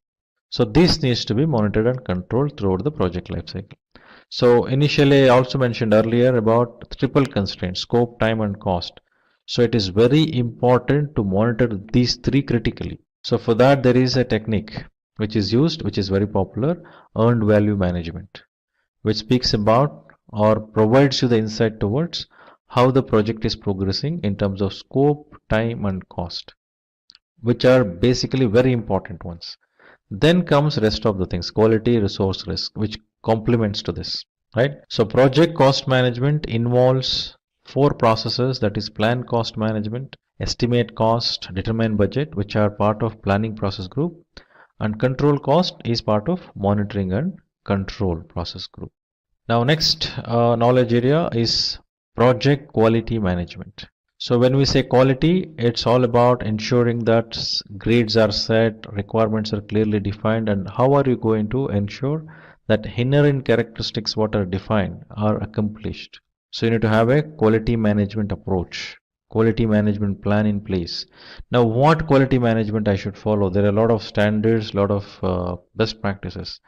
So that is based on the project environment. In which organization are you doing? In any given organization, there will be quality management practices which are followed, an approach that may require to get reflected in the projects which is being done in that environment. Or if project has a specific requirement, that specific quality management standard or practice needs to be followed, then that needs to be defined. Accordingly, the quality management should happen. So quality management is a part of entire project management plan, which speaks about quality specifications, products or service, the artifacts which are used as part of the project. So when we say quality management approach, we speak about many terms like acceptance criteria, quality criteria, customer quality expectations, then quality assurance, quality control. So all these needs to be kept in mind and brought in place. And this in execution, if you look at, there is a process called manage quality. When we looked at scope, schedule and cost, there was no processes defined in execution. But since the accountability of ensuring quality is with project manager, there is a process. Now remember, all these 49 processes defined in PMP are project management processes. These are not the processes which are for execution. So these are all project management processes. If any team member is configuring something, creating something, delivering something, none of those activities are defined as part of these processes. As plan, when you make a clear plan, like when I said create WBS, where you have the elements which needs to be delivered are defined. When you're putting an activities into it, adding activities into it, that anyway you have a domain expert to do it. Accordingly, execution happens by team members. But as a project manager, you are not involved in that in entirety. In execution, I'm saying. So project quality management will have the processes like plan quality management, manage quality and control quality. So plan quality management is part of planning process group, manage quality is part of executing process group, whereas control quality is part of monitoring and controlling process group. So the next knowledge area to look at is project resource management. So when we say resource, by default we think about human resources. So that's how the knowledge area was in the 5th edition. So it was called as project human resource management. But as the discussions happen, as the realization happened, it is not about just human resource, many resources involves, technology resources, facility resources. So the renaming of that knowledge area happened in 6th edition as project resource management. So project resource management focuses on ensuring identification of those roles, identification of those resources, having a plan in place so that resources can be managed better. So predominantly when we say resource, it's quite obvious we think about human resources.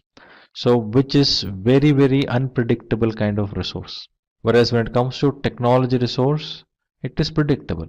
The nature, the behavior, the configuration, everything is predictable.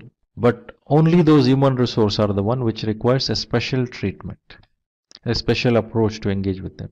So this knowledge area helps to identify roles within the project team as per the project management team structure defined. So there should be project management team structure defined. And what needs to be delivered from which are the roles, which also include how they fit into overall structure of the project. So these team members or resources need to be acquired. If it is human resources, those needs to be educated, an induction needs to be done about the project, and they needs to become fit into the project. So when I say people, it's quite obvious conflict occurs, various different preferences they come across with. They have their own experience backgrounds and dynamics associated with them. So close monitoring is required, mentoring is required, demonstration of leadership skills are required. So generally we speak about three main ways of demonstrating leadership, which involves authoritarian leadership, then laissez-faire leadership, and participative leadership. So authoritarian is also called as autocratic, which means the project manager will hold that authority, power. With that power, the project manager demonstrates this is how it should be, makes the decision. So such power demonstration may be required when something needs to be influenced strongly and direction needs to be set and decisions needs to be made. But when it comes to participative leadership, when some problems needs to be resolved, when people's involvement is required, that needs to be encouraged. That is very essential. Reviewing or creating solutions, that approach, leadership is the lean frame. But when it comes to laissez-faire, delegative approach, so where there are specific domain experts who will do it, so assign to them and then monitor, review with them. That is delegative approach. So these three leadership styles has to be demonstrated effectively while doing project resource management. So team will have their own dynamics, so that needs to be understood and accordingly dealt with. So this knowledge area has around 6 processes, that is plan resource management, estimate activity resources, acquire resources, develop team, manage team, and control resources. So plan resource management and estimate activity resources are part of planning process group.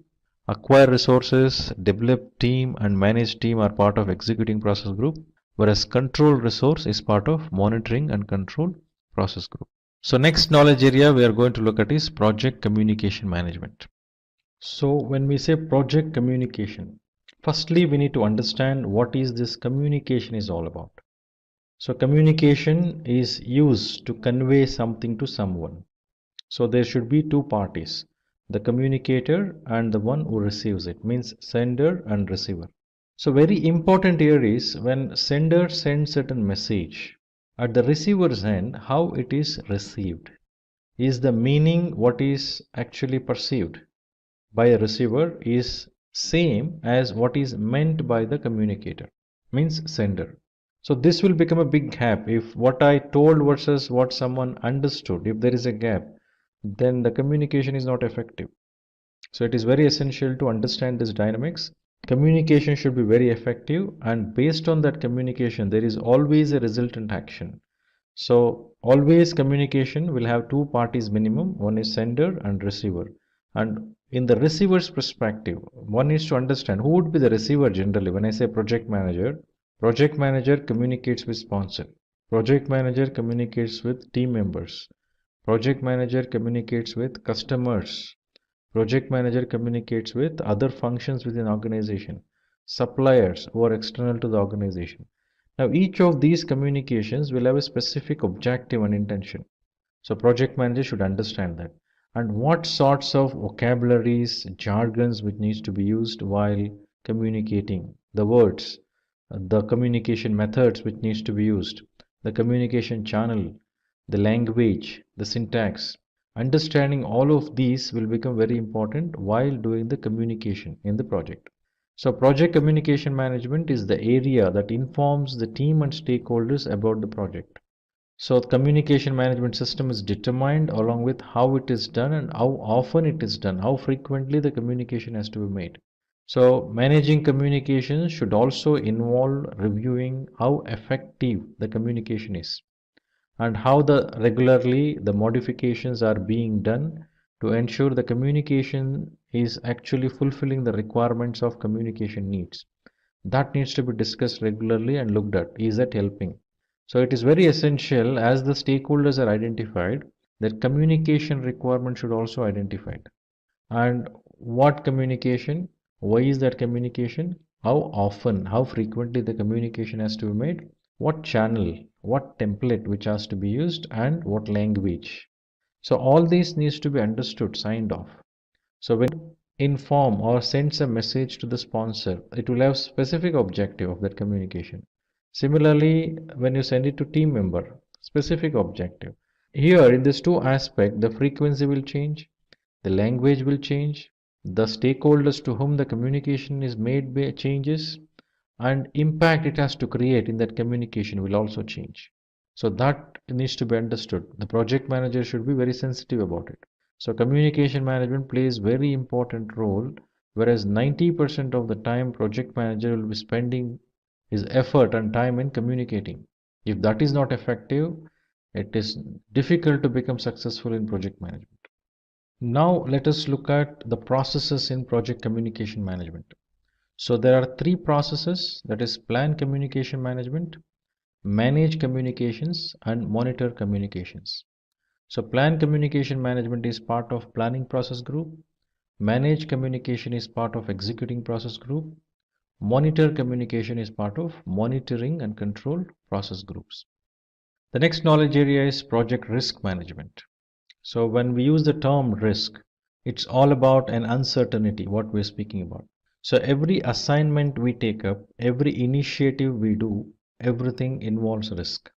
Similarly, project also involves risk. So risk, which is termed as an uncertainty of certain occurrence, are both positive as well as negative. The positive risk we call it as opportunities, whereas negative risk we call it as threats. So each of this risk has to be treated certain way. So before you treat or decide on certain treatment of the risks identified, risks needs to be analyzed. So qualitative analysis, quantitative analysis has to be done, and risk responses has to be planned. So the project risk management is the knowledge area which will identify how the risks are itemized, categorized, and prioritized in the risk register. Similarly, risks are prioritized and qualitatively and quantitatively analyzed. So based on their impact on the project, the necessary response plan will be defined. So risk has to be controlled by reviewing the risk register regularly and removing the risks that no longer impact the project. Now the risk once identified, mainly risks are identified, some set of risks are already identified, captured in project charter, whereas in detail risks are identified during the planning associated with many different aspects of the project. The risk related to scope, schedule, time, cost, quality, resources, maybe procurement, stakeholders. So risks are categorized accordingly and identified. Now this is not the list which is made, it is not an exhaustive list which is made in one go. So this acts as a basic list. As the project progresses, all these identified risks needs to be evaluated on continual basis, and also new risks needs to be identified regularly, so that what are the kinds of risks which comes up are understood, and then response plans are accordingly taken. So this helps in managing the risks effectively and efficiently. The processes involved in risk management knowledge area are: plan risk management, identify risk, perform qualitative risk analysis, perform quantitative risk analysis, and plan risk response, which are part of planning process group. Whereas implement risk response will be part of executing process group, and monitor risks, this will be part of monitoring and control process group. So when we say identify risk, this is when you identify the risk here and captured in the risk register. And as I mentioned earlier, this is not a list which is exhaustive. So at the moment, whatever the risks are being identified, so these risks are analyzed now as part of this planning, qualitatively as well as quantitatively. But the analysis of the risk, assessing those risks, should continue throughout the project life cycle, because the impact level of the risk would vary as it progresses throughout the project life cycle. Now, as we have a risk response plans defined, and for some it is already implemented, some you cannot implement, you need to make yourself ready to tackle the scenario of issues when it occurs, when risk occurs. You need to handle those. So have that capability built, or having some contingency plans. Any of such actions are taken, and project should be ready. Means when risk occurs, the impact occurred, and I'm just okay with it, that will not work. So project will get impacted. It may escalate the cost. It may delay the project closure. Many things it will happen. So proper analysis and then actions in time.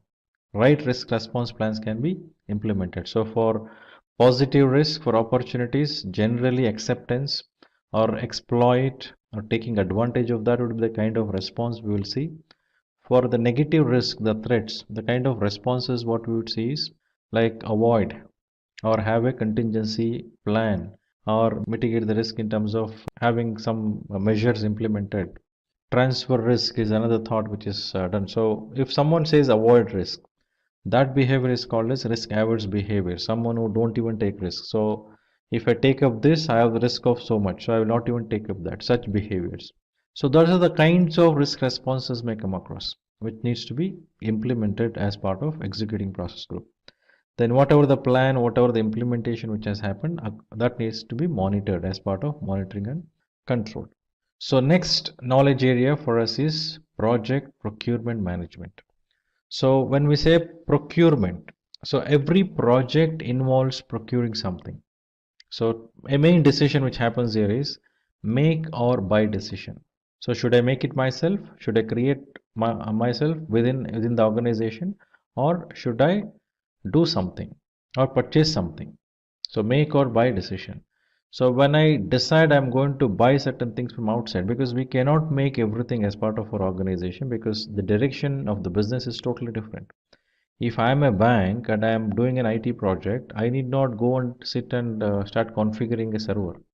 So I need not hire people who configure and then they come and sit here and I start managing them. So my entire focus of banking services, which I need to focus on, will go for toss. I should not do that. So instead I'll give to an experts. So procurement of an IT services from an IT service provider I will do. So to giving it to the experts rather than doing myself, which helps me to have that expertise coming to me. So procurement management involves in identifying those resources, the products or services which needs to be procured to use in my project, so that I need not spend time on that. So this involves identification of the suppliers, having those subcontractors, right? So they will have an engagement through a contract, and monitoring and managing them and establishing a relationship with them and engaging with them in appropriate way that is required. It is very essential to be done in every project. So that way project procurement management would guide in terms of handling all the procurements what we do from outside, external to the organization. So this knowledge area handles outside procurements like hiring subcontractors. Outside needs of projects are identified and how much they are determined. This involves a statement of work, terms of reference, request for proposal and choosing a vendor. So to do this, bidder conference happens. Floating request for proposals can happen. Request for quotation can happen. So many such actions are taken, and the processes involved here are three mainly. So plan procurement management, which is part of planning process group, conduct procurement, which is part of executing process group, and control procurement, which is part of monitoring and control process group. So the next knowledge area is project stakeholder management. So when we say stakeholder, who is the stakeholder? Stakeholders are internal, stakeholders are external, stakeholders are the one who influence, stakeholders impact, they will get impacted, they are influenced. So likewise, for every project, every initiative organization takes, there are stakeholders. For me, for my project, I need to identify all the stakeholders. So now identification of stakeholder, engaging with stakeholder, managing these stakeholders will become very essential. So as part of this knowledge area, after identification of stakeholders, the need of stakeholders needs to be understood. So not every stakeholders are identified will have very close to the project. They are not in very close proximity to the project. The distance of the stakeholder from the project may be far. Still, they may have an impacted because of this. We need to understand that. If I am building a flyover, construction of flyover is happening, obviously people living in that region will get impacted. But they have no direct involvement in the project. However, their cooperation is required. So likewise, as we identify the stakeholders, we need to understand what kind of impact or influence that stakeholder will have on them or on the project from them. This needs to be analyzed. So stakeholders needs to be identified, their concerns need to be identified and must be managed. Some stakeholders would come up with certain powers, authorities. So we need to understand that as well. So each of the stakeholders needs to be listed out, their concerns prioritized based on their impact on the project. Then the stakeholders need to be engaged and determine if their needs are being addressed. If not, what can be done to rectify those, if at all any issues exist. So various stakeholders, state also can exist. There is a stakeholder who should be very supportive in the project, actively involved in the project, but the stakeholder may be in an unaware state. So we may require to engage with the stakeholder, bring that clarity, explain, and then ensure that stakeholder is supportive to the project. Some stakeholders may be resistive, some stakeholder may be neutral, some stakeholder would be very supportive, unaware. So various different state of stakeholders would exist, but one needs to analyze what kind of state that stakeholder should be in this project. That needs to be discussed, understood, and then decide. So accordingly, engagement should happen. So stakeholder engagement plan needs to be defined very clearly. So now here we have four processes. So one process in initiating process group, that is identify stakeholder. Then plan stakeholder engagement, which happens in planning. Manage stakeholder engagement, which is executing process group. And monitor stakeholder engagement is monitoring and control process group. As I mentioned in risk management, in stakeholder management also, identification of stakeholder, analyzing the way stakeholder engagement should happen and deciding that engagement. This is very dynamic, which has to happen throughout the project life cycle.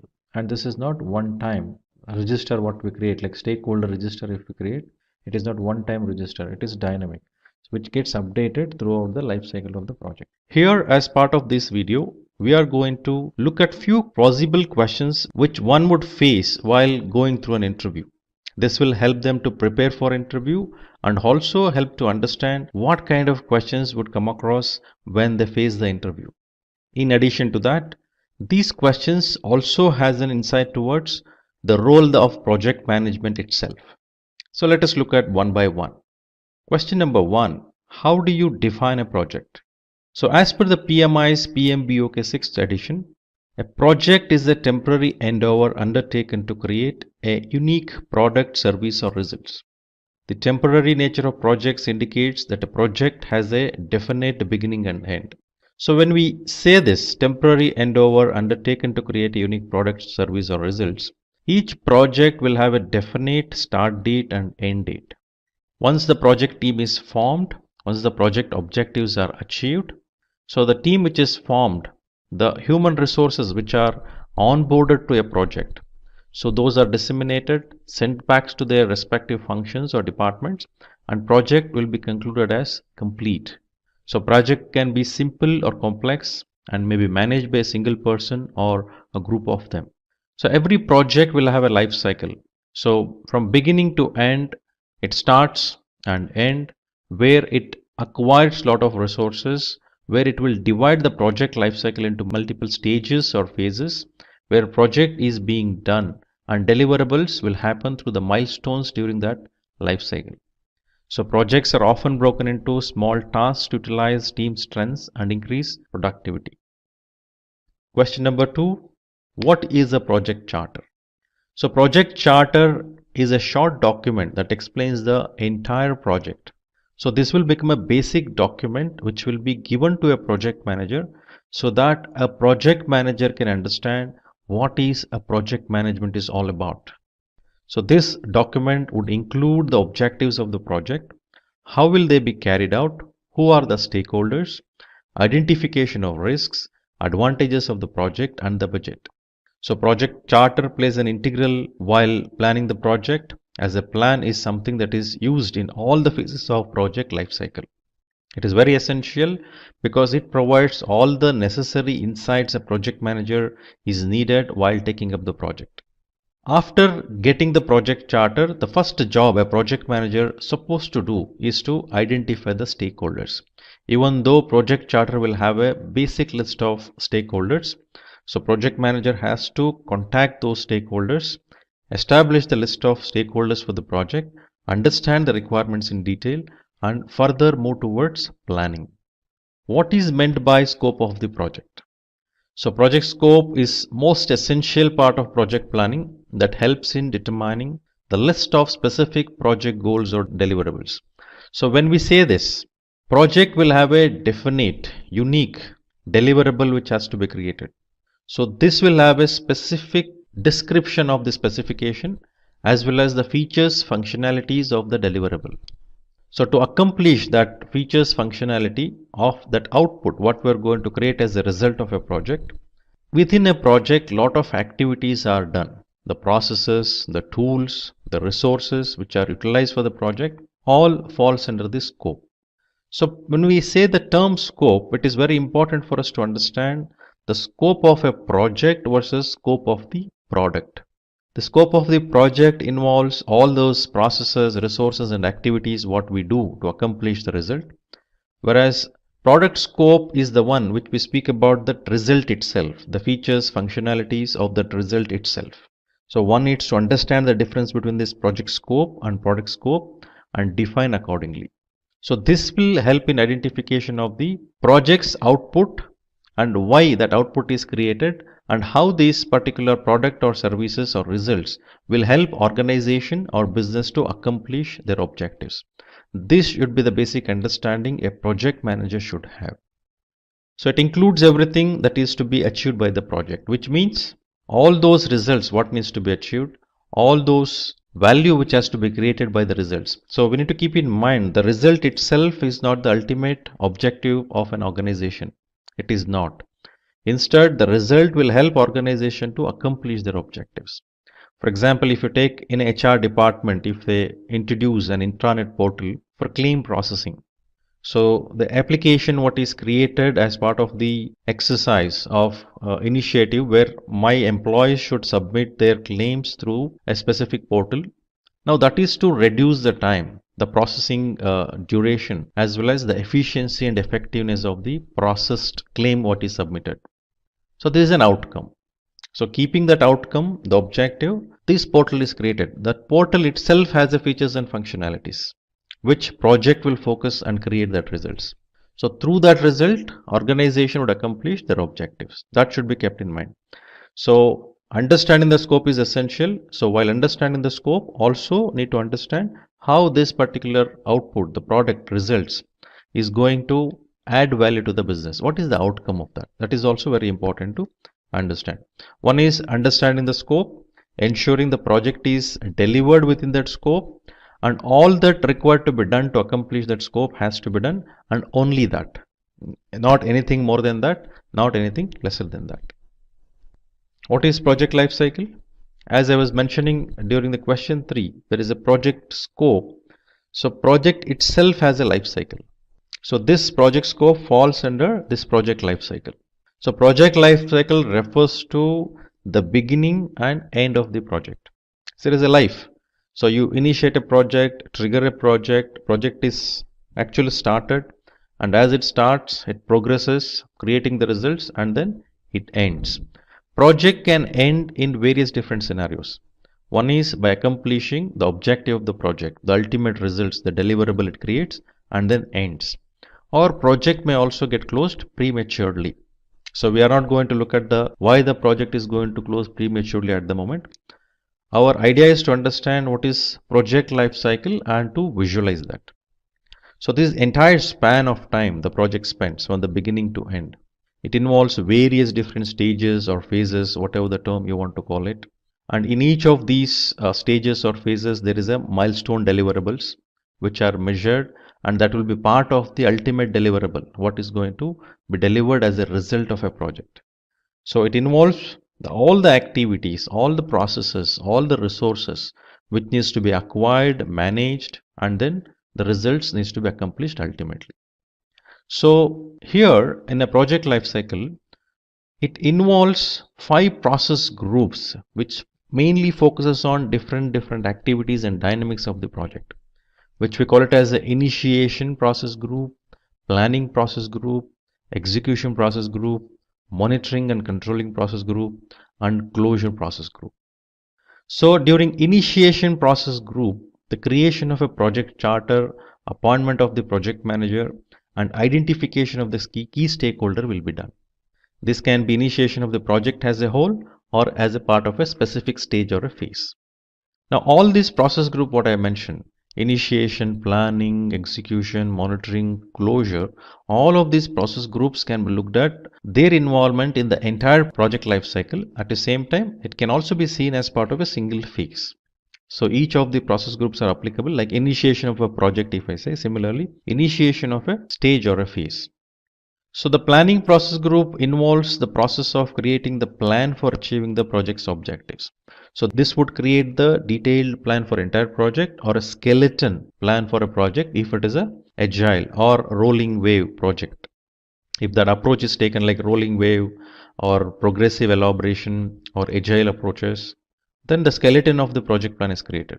If waterfall approach is taken, it's quite obvious, the comprehensive, the detailed project plan will be created. Project management plan is also involved in this. Now, in addition to this, as we progress in the project, for each stage or a phase, there needs to be a plan which is detailed further compared to the project plan itself, which will become ultimately part of big plan of a project. The execution process groups involves the project management processes for identification, allocation, and management of resources required for executing the project deliverables. So here the actual execution happens. Being a project manager, the focus should be on managing the project. So many a time I have seen project manager is going and doing tasks, looking at the task level, transaction level, which was not project management thought. So one needs to ensure the project management is not about deliverables in terms of doing the tasks. It's about getting the deliverables from the team. So active involvement in terms of acquiring the resources, checking whether the accomplishment of results has happened needs to be done throughout the project life cycle. So it's all about directing and manage project works and at the same time managing the knowledge which is acquired during the project life cycle. The monitoring and controlling process groups involves the process for project manager to monitoring and controlling the project. Now this involves reviewing, this involves creation of reports, this involves concluding yes, project has delivered or not delivered, identification of the deviations and initiating with a change request for necessary corrections. So monitoring and control will be done throughout the project life cycle, and only with an effective monitoring and control we can see the success in a project. So the closure process group involves the process which is required for formally closing the project, where everything including what went wrong and what went right all through the project is summed up. So here, especially in the closing process group, we will not focus on acceptance of the deliverable. Instead, we'll focus on sign off, capturing lessons learned, all the formalities which needs to be completed as part of a closure. Then where are we going to accept the deliverables? This happens in monitoring and controlling. So while doing the monitoring and controlling, we will validate validate against what is planned, comparing with what is being delivered. So when we compare both, one would understand what is delivered versus what actually was planned. So their acceptance happens. Once the acceptance happens there, only then the project moves towards closure. Project or phase, either of that. So when we say closure process group, it involves the process for a closure of that phase, whether accomplishment of all the objectives, all the deliverables of that phase is done or not is checked if it is a phase. If it is a project, in the project perspective, if everything is complete is checked, and then it moves to closing process group, where the lessons learned, the formal sign off, everything will be done as part of this closing process group. What is the importance of process groups? So process groups are set of processes that are applicable to various stages of the project, as I mentioned earlier. Each of the processes has a defined set of inputs and produce defined outputs by applying a set of tools and techniques on the input. The initiation process groups involves the processes needed to initiate the project, that is, develop project charter and identify stakeholders, the two processes. The project charter will be handed over to the project manager and formal declaration of appointment of the project manager will be done. Further, project manager has to identify the key stakeholders and take forward the project as per the direction set in the project charter. So in this group, in this process group, initiation process group, it is a formal declaration of appointment of project manager to the project. But one needs to remember, should not get confused, in real time, we see an individual who is about to become a project manager for a project sits and create a project charter. We have seen that in reality. So does it mean that what is told here is wrong compared to what is practiced? That is not the idea. Many organizations think if we involve the project manager to be project manager of a project while creating the project charter itself, the level of information, the detail that person will have about a project will be more compared to a person who will become a project manager after handing over the project charter. So there is a difference. The person takes the project charter and become aware of the project. That is one scenario. The person actively involved in creating a project charter and then become a project manager. That is better scenario where the person will be more informed. But ultimately the accountability of a project charter lies with the sponsor. Formal declaration of appointment of project manager, confirmation of that happens only when project charter is approved and handed over to the person who is to be project manager. So that's where actual initiation of project happens. Then project manager can move ahead and start identifying the stakeholders and start collecting the details of the stakeholders, their requirements. And stakeholders cannot give all the requirements coming to their mind. They need to restrict to those project detailing what needs to be provided. The planning process group defines the detailed plan of the project, which involves the planning for scope, time, cost, quality, resource, risk, procurement, stakeholders, communication, and integration of all these subsidiary plans. Each of these plans, like scope management plan, schedule management plan, cost management plan, quality management plan, resource management plan, risk management plan, procurement management plan, stakeholder engagement plan, communication management plan. So all these plans are called as subsidiary plans. So all these plans are integrated and detailed project management plan will be created. So this involves various tools and techniques like expert judgment, meetings, analogous estimation, parametric estimation, decomposition, PERT, critical path method, depending on the specific area which has been focused on while planning.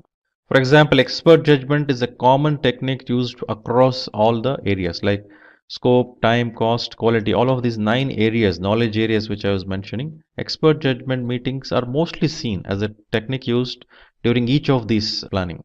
Whereas when it comes to critical path method, so critical path method is about scheduling. So we will see that technique only mostly in schedule management. Similarly, if I speak about decomposition, we see that in scope management.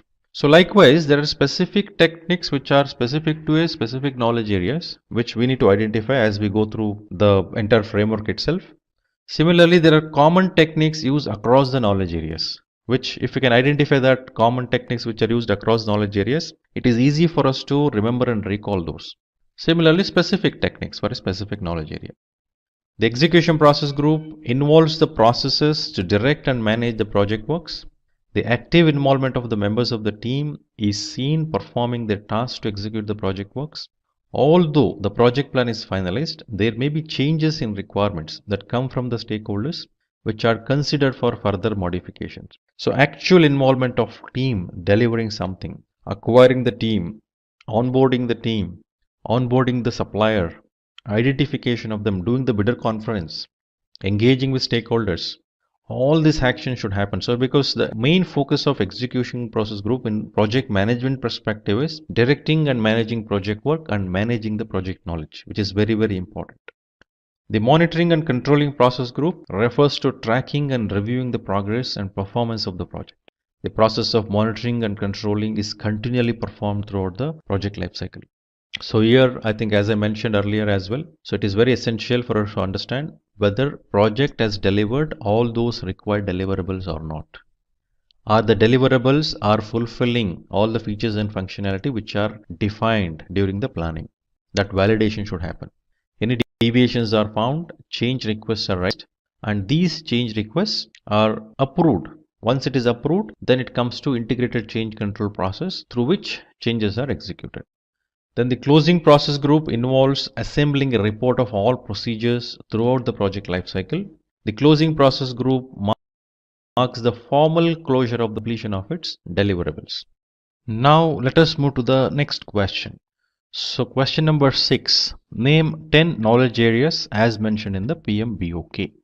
So the 10 knowledge areas are project integration management, project scope management, project schedule management, project cost management, project quality management, project resource management, project communications management, project risk management, project procurement management, and project stakeholder management.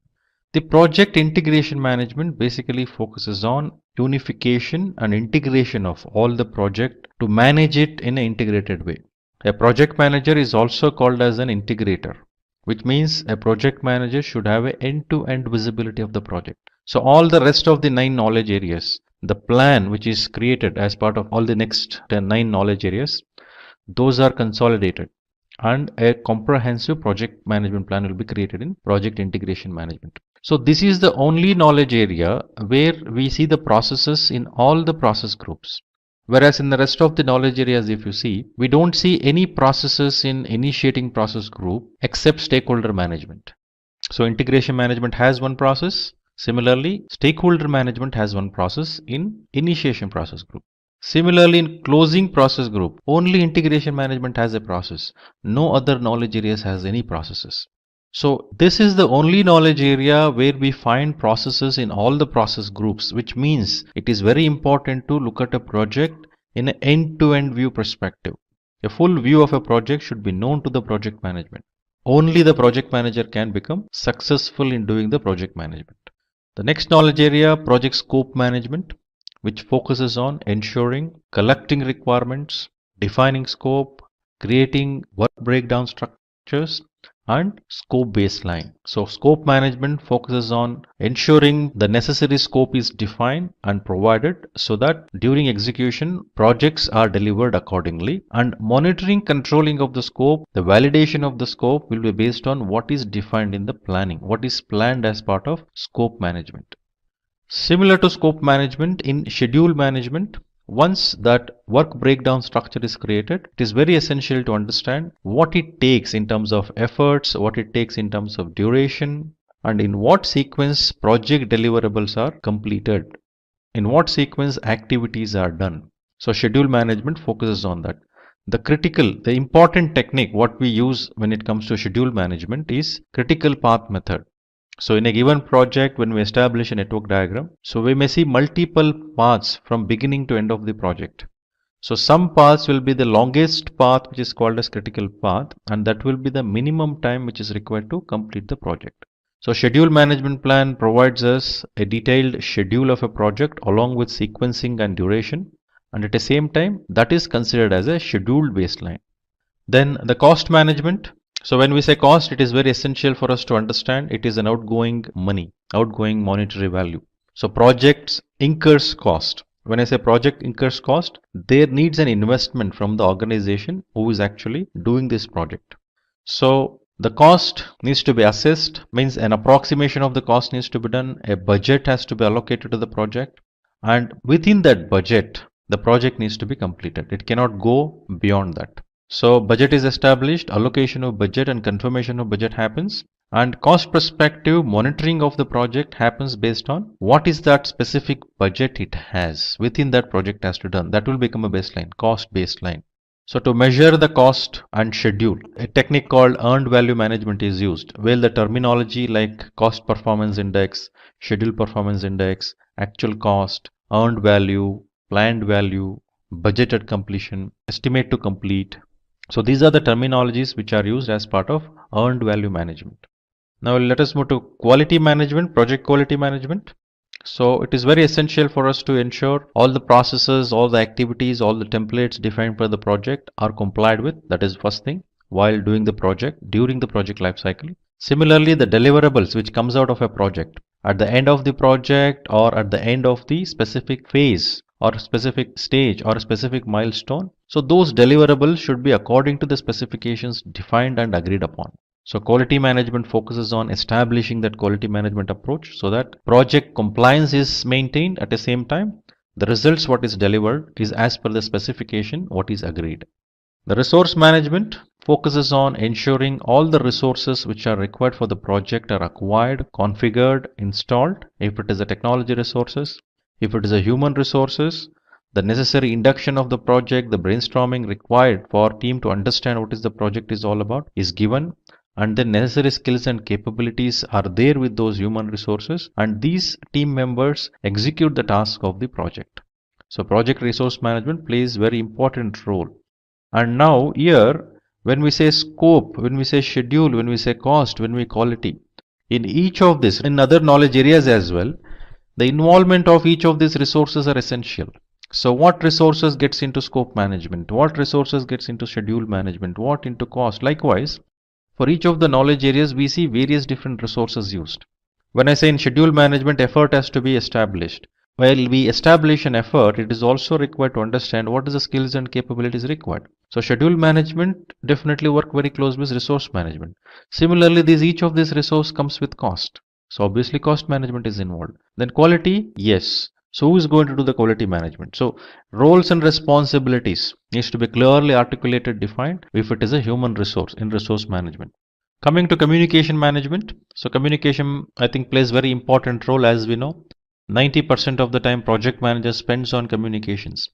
Many times we see project managers like only communicating. Many team members have told me, mentioning that project manager only does communication, project manager only asks questions. Now this impression to the team gets created because they only see what project manager is doing is communication, because team comes in when everything is done, everything is set right.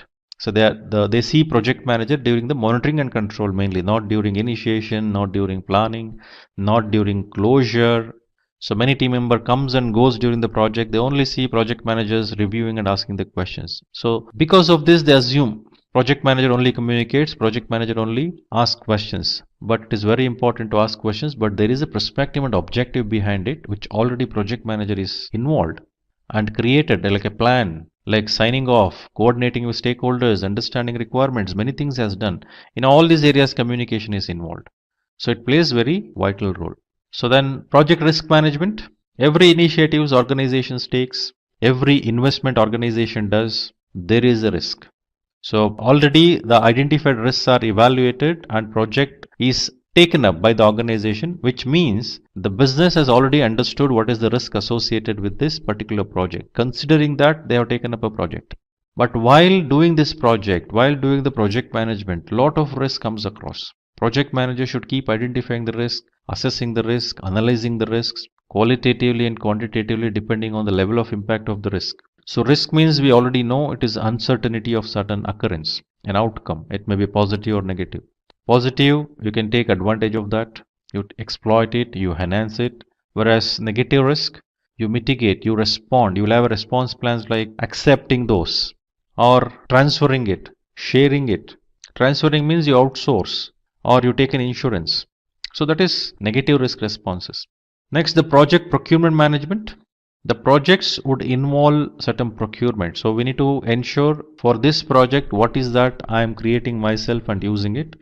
What is that I am going to procure from external suppliers? So whichever we decided in make or buy decisions, whichever we have decided that we need to procure from elsewhere, So procurement management plays a very important role here. So identification of what needs to be procured, what quantity we need to procure, who would be the best supplier, what are the criteria while selecting the suppliers. You may float an RFP, a proposal request will be a response which will come in. You may float a bid. When you evaluate the best vendor or supplier, you onboard them, then you start issuing a PO formally for them to supply, and then procurement happens. So end-to-end management of the supplier, right from onboarding the suppliers, doing the bidder conference, establishing an agreement, and then engaging with them for reviewing their performance. All these are involved as part of procurement management. The 10th knowledge area, the project stakeholder management. So stakeholder means any entity or individual who involves in the project, directly or indirectly, they are impacted. They influence the project and they get influenced. So very importantly, if we think about the stakeholders, we can think about customers, we can think about sponsor, we can think about team members, suppliers, who plays very vital role in the success of the project. So engaging with the stakeholders, managing the stakeholders plays very important roles. And if every 9 knowledge areas there is something which you've done right, but something wrong done with the stakeholder management, entire project may go for toss. So one needs to be very careful understanding the mix associated with each of these 10 knowledge areas and then dealt with them accordingly. And integration management would integrate all of this as I mentioned earlier, so that end-to-end visibility of the project can be seen. So that is about 10 knowledge areas mentioned in PMBOK. The next question number 7. Why is the project planning considered as the most significant step in project lifecycle? The project planning is more significant. This will provide all the baseline plans, like as we saw in the previous question, scope baseline, cost baseline, schedule baseline. So all the baselines required, which will be referred, right? Each of the baselines are considered. Based on these baselines, project needs to be executed.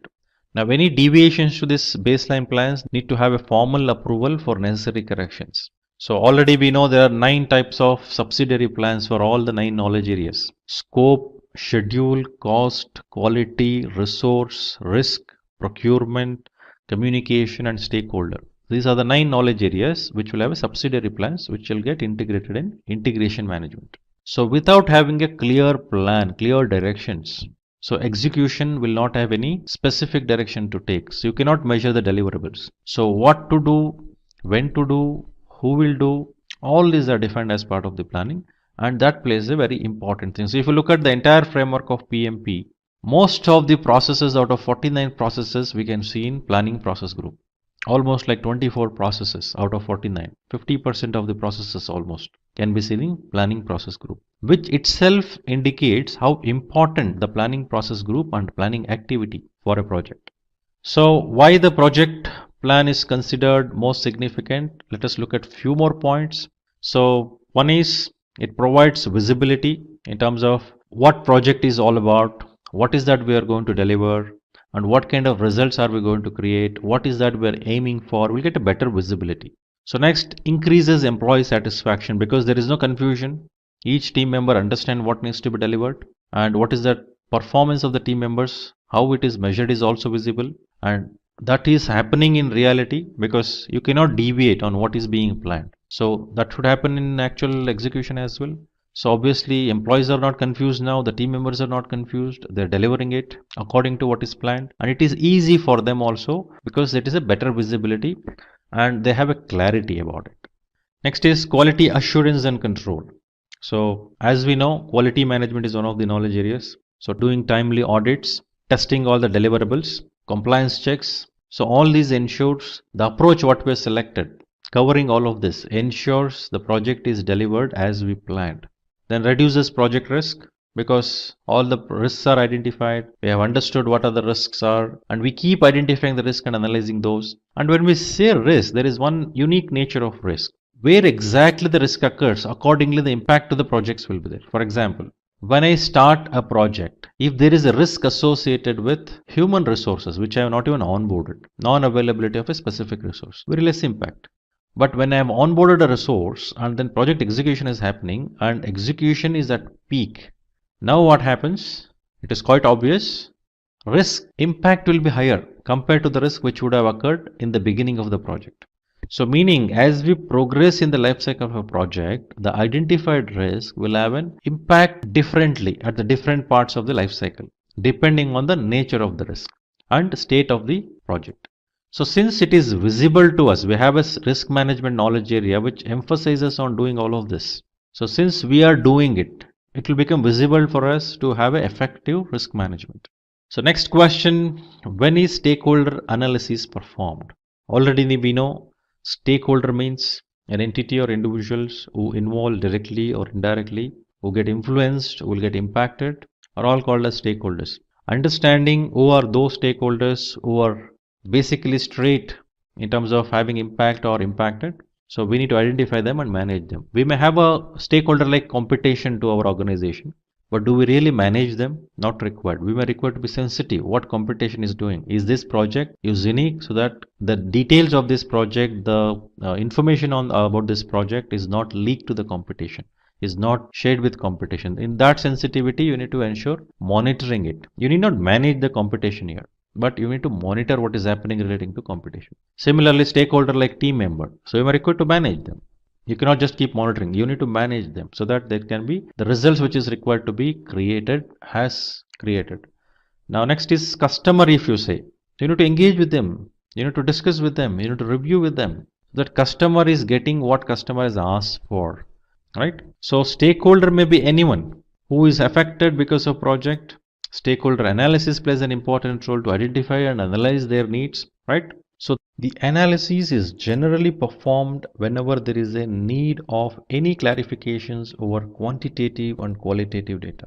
The clarification helps in understanding the interest of the stakeholders, which plays a vital role in the success of the project, as I mentioned earlier. So next question for us, what is the role of stakeholder in project management?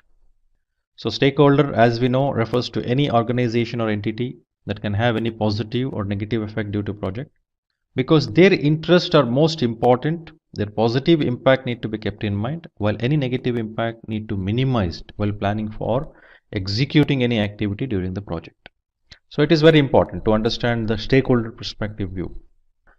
Next question, what are some essential features to be kept in mind while choosing a project management tool? So project management tools basically assist the project manager and the project team in doing the project effectively. And I think efficient way of doing project is also ensured because many processes are automated and the transaction will become easier, the collaboration become easier, creation of dashboards and reports which will provide the visibility of the performance of the project. So let us look at some of the essential features required by project management tools. So risk management. Just now we discussed about risk management and its importance. If a project management tool assists while identifying and managing a risk, because when we identify risk, we update those in a risk register. So if tool has an established risk register where we can keep inputting this particular risks and keep alerting the specific details about, if we have a frequency of analyzing the risk repeatedly, the identified risk, so informing us, reminding us, telling that this risk calendar is like this, you may require to analyze those. That will help in making it better, right? Risk assessment as well as updates in terms of managing the risk. Or also lessons learned. Earlier some risks which are of similar kind which are identified are managed like this. So lessons learned, recalling those. Coming to resource management. So tool can able to help us in terms of calculating the expenditures and distribute them among the tasks, so that it is helpful in terms of better management of resources as well as the cost associated with that. Then dependencies, milestones and critical path. So most of the project management tools what we have come across, minimum they will have this capability, establishing a Gantt chart, helping in terms of establishing a network diagram, which will provide us a visibility in terms of what is that the project flow would be, how the project flow would go on, and how the project is going to complete. What are the activities dependent on each other? So what are the relationship between each of the tasks? What are the milestone deliverables? Duration of the project? What are those activities happening in parallel? So visually, graphical representation it would give. So it should also minimize, simplify. The tool should have that capability. It should also have a minimal interfaces or ease of doing things like drag and drop interfaces. So ease functionalities, maintaining smooth maintenance and support, which it can help us in terms of doing a project management better. So basically tools helps us in terms of assisting to have efficient and effective project management. So all the information should be handy so that it is there with us always. So third party integration, like a tool must be able to help us in terms of collaborating with other tools, which would help us in sharing information. It would help us in terms of providing better visibility. Any other tools which are there in the organization. If I am speaking about documentation, records sharing, or any of the reports or creation of the dashboards, these are the capabilities which a tool can have, and at the same time, this can have an interface with other tools like Dropbox, Google Drive, which will help in have a better visibility and better collaboration. So agile workflow system, when we say the functions, features, functionality of this particular tool should help us becoming agile. So moving faster means quick inputs and feedbacks given, because when we say agile, we are moving faster. When we're moving faster, there should be quick feedbacks which should be coming back so that necessary corrections can be made quickly. So to do this, if tool can assist us in providing those details of increased flexibility and transparency, so that would help in becoming more productive. Then dashboards to manage projects, dashboards which will provide what is complete, what is not complete, what is the status of the project, how is the performance. So this would help in having a quick visibility into the performance of the project and also the progress of the project to track them. So that what is complete, what is not complete, and how it is progressing. Is it ahead of schedule, behind schedule? Is it within budget or over budget? The visibility to that will always help in terms of getting better project management done. Then customizable workflows. So the tool should be able to adapt to the unique process to track work progression. So then if it provides a mobile application integration, so better to have team to know what is the status of it anytime, anywhere, so that ease of moving forward faster in the project management and making decisions will become easier. Because always having right information in right time with the right people is very essential, so that decision making can be more informed and quicker. Then collaborate easily. The tool should enable user to share documents, files, status, timelines and tasks with ease and quickly with many people. Then delegating tasks easily. It should be able to delegate tasks, assign roles, and then ensure they have access to the right information. So that's all about tools. Now we'll move to the next question. So what do you think is the difference between projects, programs, and portfolio? So this looks like a very generic question which is asked by any individuals during their interview.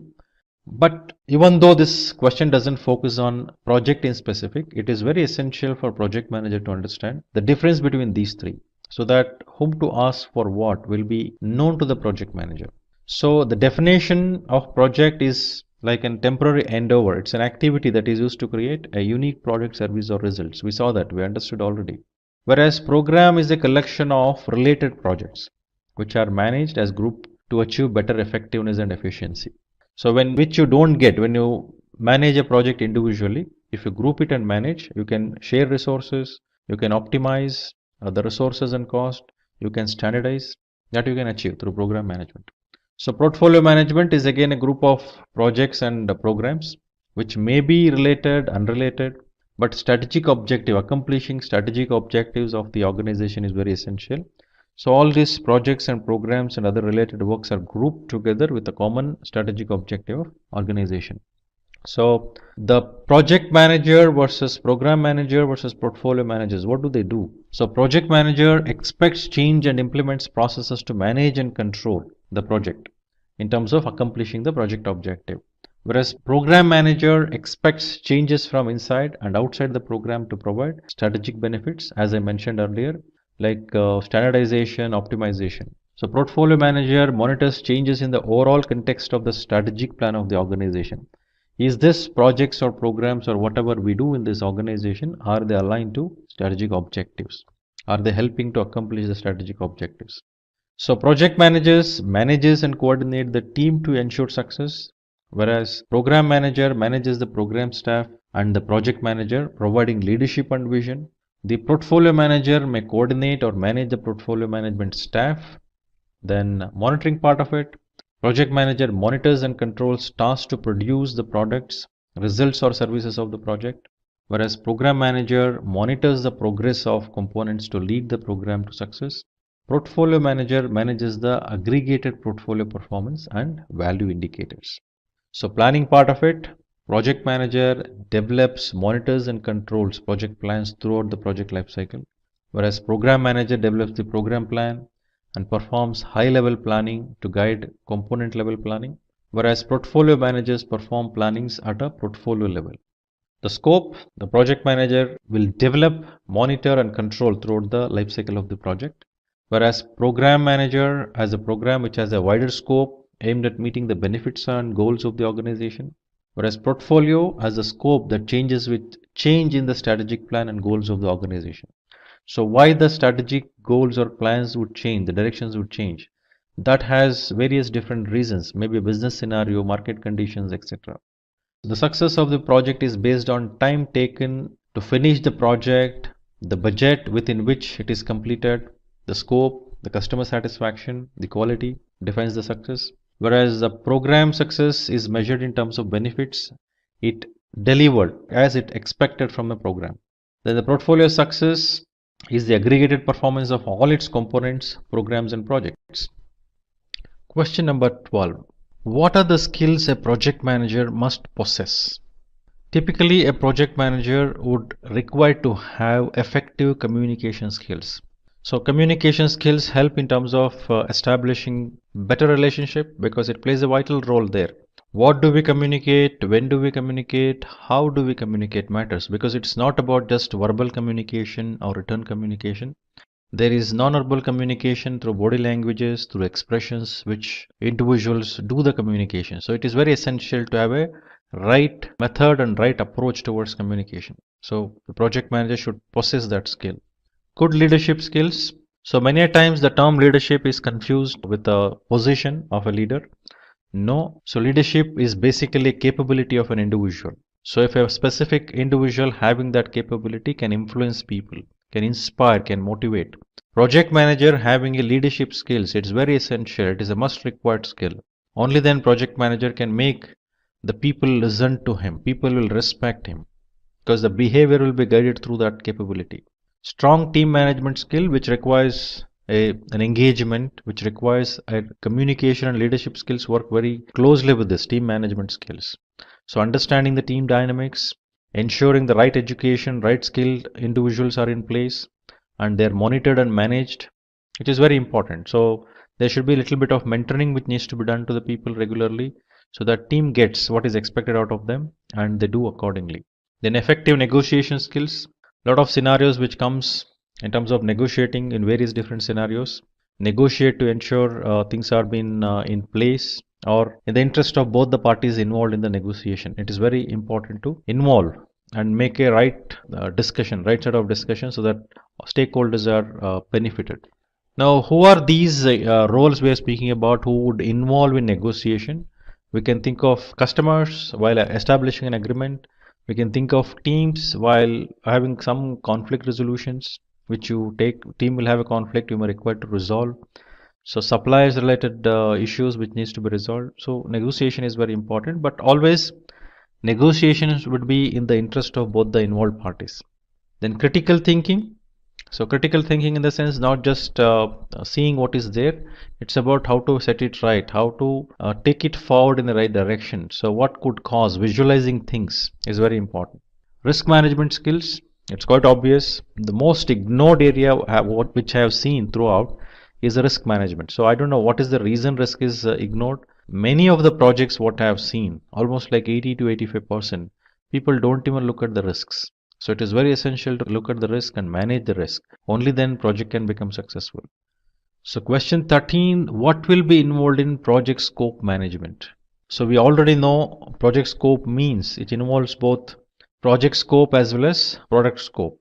Now scope management basically ensures project includes all those necessary things to be done in terms of activities, in terms of processes, in terms of resources, so that project objectives can be accomplished. So this particular process, project scope management, describes the project scope and documents how it will be designed, validated and controlled throughout the project lifecycle. So it collects requirement. So collect requirement process engages with stakeholders, discusses with them to understand what is their requirement, collect the requirements, document the requirements and establish requirement management plan. Then based on this requirement established, scope has to be defined. Means the detailed description of the project and product has to be developed, and a list has to be created that includes all the requirements. Then creating the WBS, work breakdown structure. Once the scope is defined, so now the decomposition of that scope definition what is given has to be taken into the lowest possible level. It has to be like logically further it cannot be subdivided, right? So decomposition basically helps in terms of breaking down those ultimate deliverable into multiple lower level parts. For example, if I consider a car, I can think about two broad categories like exteriors and interiors. Now in exteriors, I can think of a body of the car, the rear view mirror, the wheel, the bonnet, the glass. So I can just decompose like this. Now until I decompose to the mirror, further I cannot decompose. In the mirror, what are all the things we can think of? Mirror cap, mirror glass, mirror mount. So further can I subdivide this? No. So each of the components involved in all the perspective, in the car perspective, broadly initially I decomposed it to the level interior exteriors, and further down the line we took to the next level of components. Further down the line we again decomposed it. Now at the lowest level we actually look at the effort estimation, activity, resource required, all these we look at, and we will do bottom up to consolidate to see what is the scope. So which will help us in becoming scope baseline. So validate scope is a process in monitoring and controlling which involves reviewing the deliverables with the customer or sponsor to ensure successful completion and formal acceptance of the deliverables. So formal acceptance is the key requirement when we validate the scope. If it is not according to the plan, that is rejected and it is sent back for change and necessary corrections. Then control scope.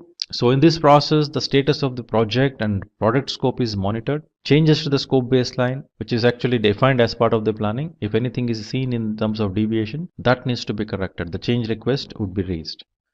Then next question, tell us about some project management tools.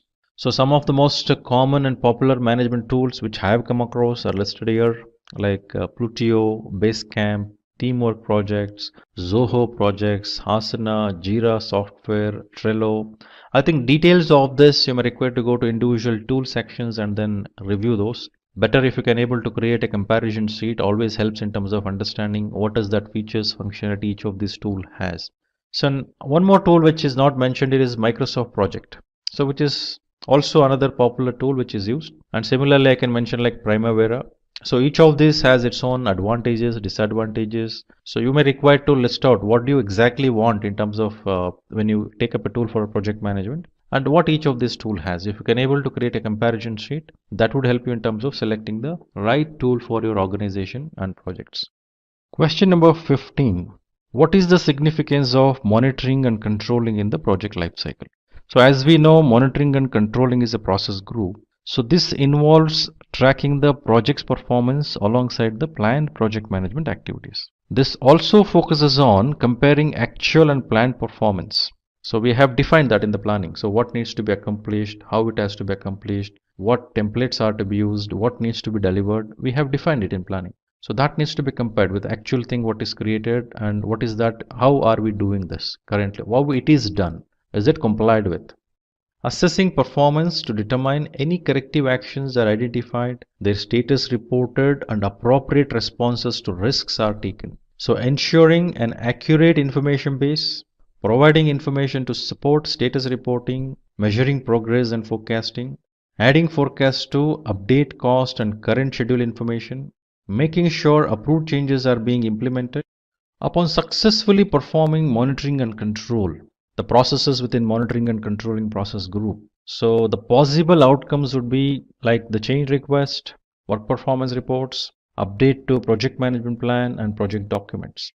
Maybe if everything is okay, well, for example, validate scope, which comes under this process group. So when we validate if everything is okay as per the plan, then it is accepted deliverable, which will move towards the closure. If it is not, obviously it leads towards change request. So question number 16 is, what's the key difference in the roles of the project and program manager? So project manager is basically focuses on projects and its success of the project, as we know already. Whereas program manager looks at all those projects which fall under the program are managed together and taken forward in the required direction. So program manager plans program level activities and the schedule of projects. So program managers defines terms of reference for projects. They starts, stops and monitor progress of constituent projects, manages program level risks and issues. They set up policies and procedures for projects. They resolve conflicts. They determine the program standards. Similarly, project manager focuses on planning a project based on dependencies and interfaces given by the project manager. So works within the defined TAR, terms of references given for the projects, runs the project, reports to program manager, manages project risks and issues and escalates them to program manager if required, if at all a project is part of a program. If it is not, then that escalation goes to sponsor. So project manager runs projects according to the policies and procedures, uses resources assigned to project manager, and delivers the products that satisfy the requirements. Question number 17. What are the types of risks involved in the project? So we know that one of the knowledge areas in the project management is risk management. It is very essential for us to identify risk, assess and analyze risk, and have the risk response plans. So while doing it, it is also very important for us to understand categorizing the risks depending on where exactly what category this risk falls into, depending on the impacts. For example, some of the list which is given, common types of risk, the risk categories you can think of. It may be related to cost, schedule, performance, technology or technical, strategic, legal, market risk, risk related to external hazards, and it goes on. So these are the minimum set of list which we can think of in any project, the kind of risk are associated with which area. So when I say cost associated risk, it's all about monetary related, where we invest, where we actually monitor that budget, involve that budget, incur that cost related to that. Schedule in terms of doing it faster, doing it slower, doing it as per the plan. So various different details which are associated with the schedule. Likewise, each of these types what we have mentioned will have a risk accordingly associated with them. So question number 18, what is the difference between a risk and a issue in context of project management? So when we say risk is always we look at in the future. So it's an uncertainty of outcome when we say we are looking at the future. It may be next moment in the future, but it is risk which is focused on the future. So risks may be positive or negative. Any risk we identify may have a positive or negative impact. Whereas risk response will be in accordance with the risk response planning, and these are documented in risk register. So issue is always the one which we have in front of us to manage. So it is focused on present, always negative, it will have negative impacts. So response will be in accordance to the issue workaround provided, and these are documented in the issue register. So next question, question number 19, how does project scheduling help in project execution? Project scheduling makes sure there is a sequence of how all the tasks will be performed. After the resources are estimated and plan is made, the schedule plays a very important role, because when to do, when it is planned, it is very essential to do accordingly. So providing the sequence, what activity has to be done in what sequence, it's also very important. So this must be carried out first, and what should follow needs to be clearly understood. The optimized scheduling of tasks provides the best possible output with the allocated resources, and that has to be done within the scheduled time, within the deadline. Question number 20, what do you understand by quality control? Now, quality control refers to activities needed to evaluate if the project meets all the requirements with respect to the scope of the project planning. Now, when we say a control, we should think about the output of a project, the deliverable. It has a specifications. So relating to that specifications, the features, functionalities, what needs to be delivered, is it delivered accordingly? So project managers defines the standard that the project must fulfill to be successful. Quality control includes validating the deliverables, satisfying the requirements of the stakeholders, identifying the cause of poor project quality, and taking necessary actions to eliminate problems. Right? Question number 21. Explain the forming in team dynamics.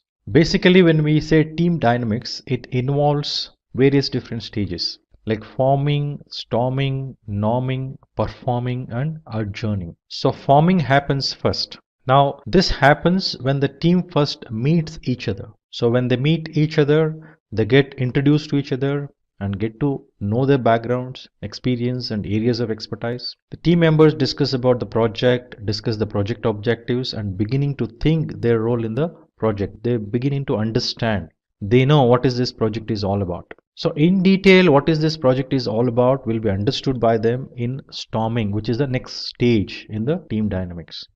Question number 22. So what is work breakdown structure and how does it affect the work estimates of tasks or activities? Work breakdown structure is a hierarchical replica of all the work in the project. For example, if I take up a specific object, a specific products or services which we are bringing out as a result. For example, if I take a car, so how will I visualize various different parts of the car? It's very difficult in one go. In execution perspective, in creation perspective, we may require to know every parts of it in detail. So work breakdown structure is established using decomposition as a technique, which means, for example, if I take car as an example, car has a whole when you visualize. Broadly, I would classify that into, decompose it to the first level like exteriors and interiors. After exteriors, I can further decompose the exterior part of it. Similarly, after interiors, I will decompose it further. In exteriors, what are the things I can think of? Like exteriors in terms of glass, in terms of body, in terms of tires, in terms of wheel, bonnet, mirror, rear view mirror which is outside. So likewise, I will have various different decompositions level. That is the second level of decomposition. Next, third level of decomposition I can go. In each of these parts, what I said, I can further elaborate those.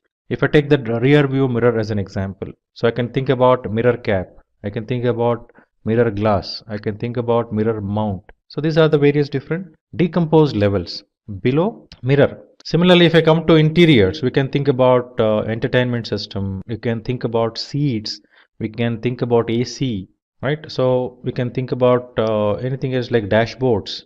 Now each of these components further I can decompose. So the idea of decomposing is I am going to understand what are the various product parts are involved to make a bigger product as a whole. So once I accomplish that, I will have a details at each of these levels and consolidate upwards. As shown in the picture here, the first level, task 1, task 2, task 3. Before I assign these tasks, I will have the product breakdown structure first.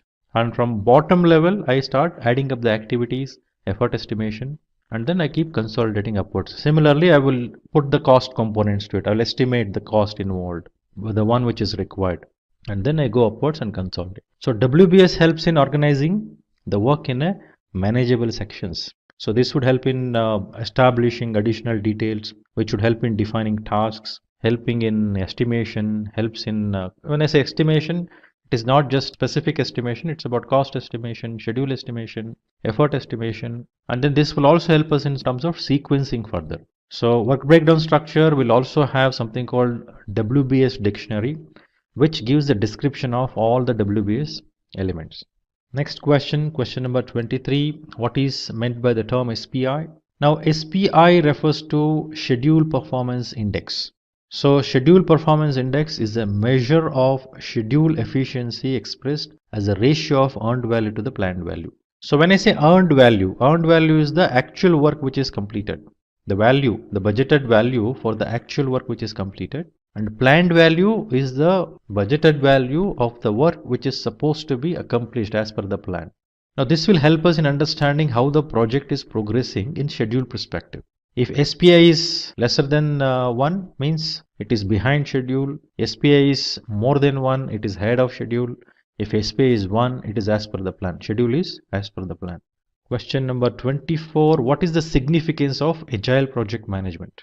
So when we say agile, the terminology itself refers to quick response, flexible, moving faster. So while we do agile project management, it is very essential to look at the various dynamics around. So it may be a quick response what you need to give, right? So predominantly agile methodologies are today adopted in various types of industries. So currently we see more and more in IT and software industry, then product development, marketing campaigns, even in constructing companies. Some of the reasons that encourage industries to take up agile methodologies are high product quality, high customer satisfaction, reduced risk, better and faster ROI. Now let us look at the question number 25. What is the significance of agile project management? So the agile project management frameworks involves continuous planning and testing. So there are various different frameworks, each of them having their own unique qualities. So it is very essential for us to understand what are those various different agile frameworks and how they are going to contribute to become agile. So the most popular agile frameworks some thoughts which actually depicts and supports organization to become agile, or one of that is Kanban framework. So Kanban framework is used to implement agile software development and requires real-time communication. So work items are represented on a Kanban board, allowing team members to see the state of each work at any time. So this means on the board, so work in progress, work which has to be done and who has to do it, all these details are captured in the Kanban board. Now, very important point here is when these are captured, it's very essential to understand it is a visual board. So when it is a visual board, it's quite obvious. Anyone who has actually have a task against them, they don't hesitate. They need to complete it. It forces them. Since it is a visualized system, it works on their consciousness. So it is also called as pull system. So because people pull the work from that list, whatever is given, and then accomplish it. So this will also help in tracking the progression of a project, how it is progressing. So how the project is progressing, how the tasks are being completed, how quickly they are completed. So it is easily visible, and that makes things to move smoother and faster. So Scrum framework. So Scrum framework helps in dealing with complex problems and making it possible to deliver high quality products. At the same time, it helps in managing complex advanced work with little emphasis on software development. So it uses the terminologies like sprint, product backlog, sprint backlog, daily scrum, retrospective meeting. So three roles predominantly we come across, that is product owner, scrum master, and then self-organizing team. So next framework is hybrid framework, which you can think of. So it is the combination of agile methods with non-agile methods. Hybrid can handle requirement changes and it can deliver products in stages. So in hybrid model, planning is done using a waterfall approach, while the agile approach handles execution and delivery. So lean framework. So the lean framework works on the concept of maximizing customer value with fewer resources and zero waste. Hence, lean focuses on the flow of products and services instead of focusing on separate technologies. Companies can act upon with changing customer needs and requirements. So very important points to observe here. Zero waste means in the flow, the way the processes are connected to each other, in that flow, we should identify what are those which acts as a bottlenecks resulting in waste. So we should eliminate such bottlenecks. So these elimination of bottlenecks helps in reduction of waste, at the same time increasing the value to the customers. So in the downstream, from the point where bottleneck you have, the entire capacity will get limited to the downstream capacity I'm speaking about will get limited to the bottleneck where that particular issue exists. Right, that needs to be resolved. Elimination of waste should happen. So waste is a result of anything which is a non-value adding activity. Right, so we need to identify as per the lean perspective. So the defects are not allowed to move forward to the downstream. That is the whole idea behind it. So next question 26. Why does a project manager need to be proactive? Okay, so we always have this question coming around. Proactiveness versus reactiveness. When should we be proactive? When should we be reactive? That we need to understand. Now, more proactive in nature, the project manager or any manager who is more proactive will basically visualize the future. So they act today so that tomorrow something negative impact will not happen. So a proactive project manager is actively able to determine the several communication needs of the stakeholders. So a proactive project manager is able to identify the risks in the early stage of the project. It is very essential. So what is that going to happen in future? That needs to be visualized, act today so that occurrences can be handled better or eliminated. Question number 27. What does a critical path method imply? So firstly, let us understand what is critical path means. So critical path is basically a longest path in a given project network diagram. So that would be the minimum time required for a project to complete. So any delay in any of the activities or tasks in critical path delays the project duration.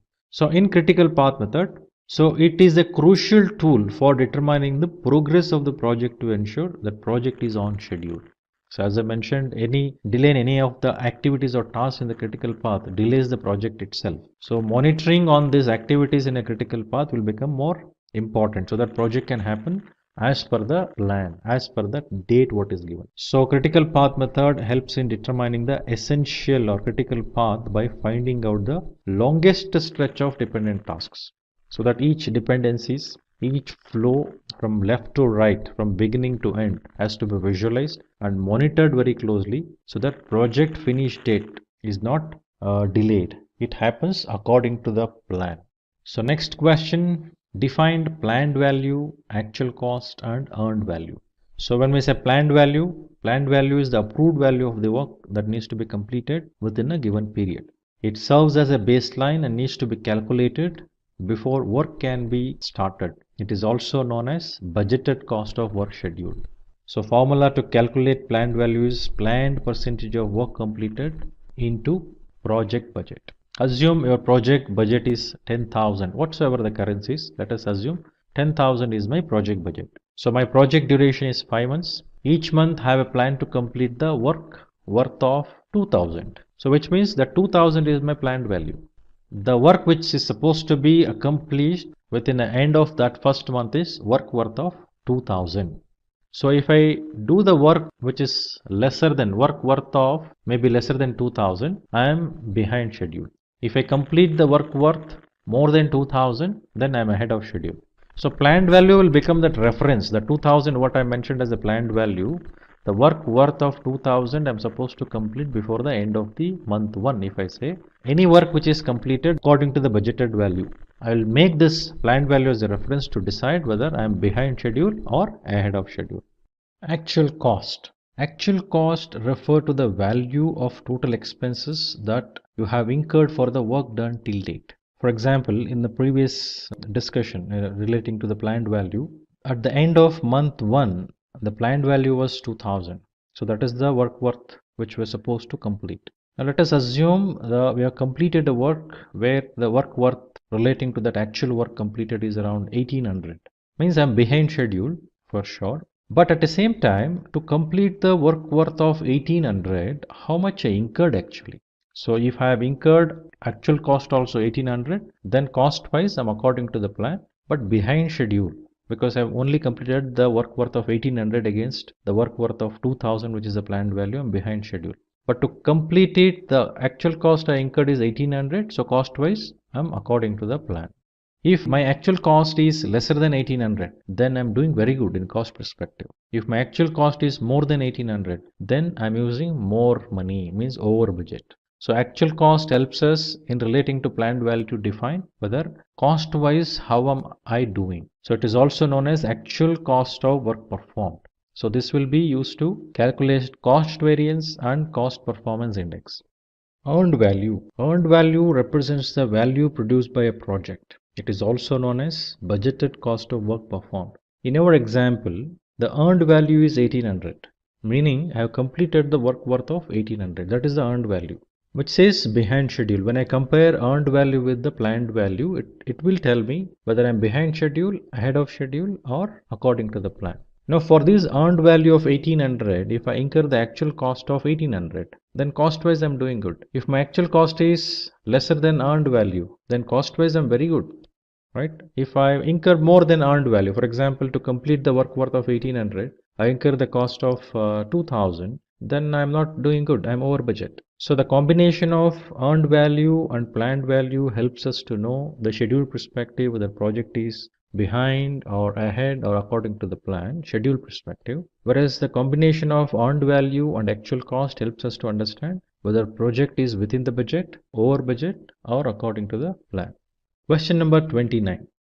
What is the purpose of procurement management plan? The procurement management plan defines the procurement requirements and how it can be managed from developing a procurement documentation through to contract closure. The plan identifies and defines the items that need to be procured, the contracts that need to be used for supporting the project, how the contract is approved, and criteria for decisions to be made as to be looked at. The plan also includes other items including considerations for procurement risks and procurement risk management, deciding how cost needs to be determined, standard procurement documentation usage, and constraints to procurement. Question number 30. When is post-mortem analysis performed in the project management? A post-mortem in a project or project retrospective refers to process that's performed at the conclusion of the phase for a multi-stage project. This aim to help identify process improvements that can prevent future risks and to ensure best practices are repeated. Postmortems involve a combination of quantitative and qualitative data. It also includes qualitative data like end user, stakeholder, and team satisfaction, potential for reuse, and the quality of end deliverable that is perceived. Question number 31. What is the purpose of risk register? A risk register is basically a tool that is used to document risks and the actions to handle each of those risks. The management of risk is an ongoing process that has the project team raising risks with the risk manager or a project manager who then logs the risks and determines an appropriate course of action to handle the risk. The risk register also needs to be reviewed regularly to ensure the appropriate actions are performed. It could be reviewed in every project team meeting or at the end of each phase of the project lifecycle. Question number 32. When do we use a Gantt chart? So as we are discussing about critical paths, network diagram, critical path method.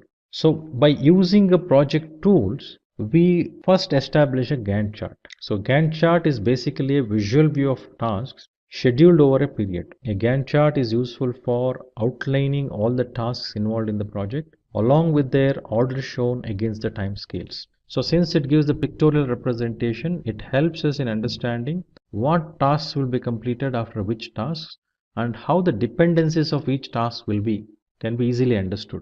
It provides an overview of a project, its associated tasks, and then when they need to be finished are clearly understood. A Gantt chart is helpful because it provides a detailed view of all tasks and ensures one can create a workable schedule and the right people are assigned to right task. It can be used to determine the practical aspect of the project. It enables to keep the team and sponsors informed about the progress of the project. Question number 33. What is the significance of the critical path method? So critical path method or CPM is a tool that is used to schedule project activities. So CPM is used to create a model that includes tasks required to complete the project, dependencies between the tasks, the durations required to complete an activity. The critical path is the longest path in all the available paths in the project, and the duration of the critical path will be the minimum time required by the project to complete. Question number 34. What are some tools required for arriving at improvement in processes? So process improvement comprises a set of actions implemented by a company to enhance performance, cost reduction, increasing profits, etc. So some of the tools some organization can use to implement a successful process improvement strategy can be comparing and baselining a project. So with this, we can get an overview of how the process is performing in comparison with other similar processes. Flow charting, which helps them segregating the processes, activities, events, etc. Value stream mapping, it helps clearly understand the workflow and helps organizations identify waste. Cause and effect analysis, these help organizations determine the root cause of any problem. Hypothesis testing, which helps in testing to determine whether a hypothesis would be favorable to the organization or not. Question 35. How do you work with 3-point estimation method? So the 3-point estimation method is also called as PERT estimation, which is a tool that can be used to help increase the accuracy of cost and time estimates. There are 3 parts with the different estimates, that is optimistic, pessimistic, and most likely. The optimistic estimate is the amount of time required to complete the project, assuming everything in the project goes according to the plan. Pessimistic estimation is the estimation considering the worst case scenario and is an estimation given in everything goes wrong. That is the assumption. So most likely estimation, so this is most likely to happen and falls under the pessimistic and optimistic estimates. It falls in between that, pessimistic and optimistic. So the formula to calculate 3-point estimate would be pessimistic plus optimistic plus 4 most likely divided by 6 will provide the 3-point estimation. What do you understand by the term RAID? RAID log is a project management tool that tracks risks, actions, issues, and decisions. It provides a simple way to organize the information. So the main advantages of RAID log is to enable you to think in an organized and strategic way. The RAID log has all the questions that could be asked by stakeholders. The data is easily accessible and acts as a measure for how well the plans are being carried out. The RAID logs makes the process of decision making more consistent. It provides a place where all decisions made can be compared. Question number 37. What are some techniques used for defining scope? So here are some tools and techniques to define scope, that is expert judgment, which requires to bring in experts on domain, product analysis, which needs to break down the final deliverable into smaller components to ensure all the steps are being taken. Alternative generation. So in alternative generation, it's need to brainstorm for the best and most effective way to create it for the product. Facilitated workshops, which allow different people with different ideas to find common ground for a project. Question number 38. What is waterfall model? Waterfall model is a project management approach in which a project is completed in several phases. A big plan is executed linearly, expecting there would not be any changes in the plan. Waterfall model is in contrast to agile model, does not respond well to frequent changes. Any changes which comes in between while following the waterfall methodologies, making that changes will be difficult and bit complex. Question 39.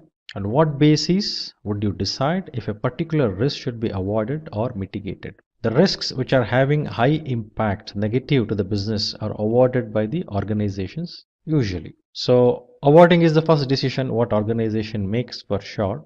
But however, there may be some discussions which are made before the decision of being made relating to avoiding that risk. Instead, having some workaround for that risk, or making certain arrangements so that impact of the risk can be reduced, or bringing down the probability of occurrence of the risks.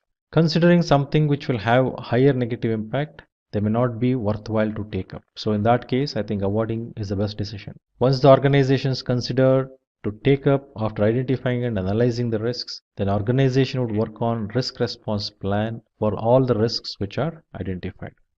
So what is EVM, the earned value management? So earned value management is a project management technique that is used to measure the project progress. If you recall the terminologies like earned value, planned value, actual cost, scheduled performance index, cost performance index, these are the terminologies which comes as part of earned value management. It calculates the project performance and progress by combining constraints like time, scope and costs.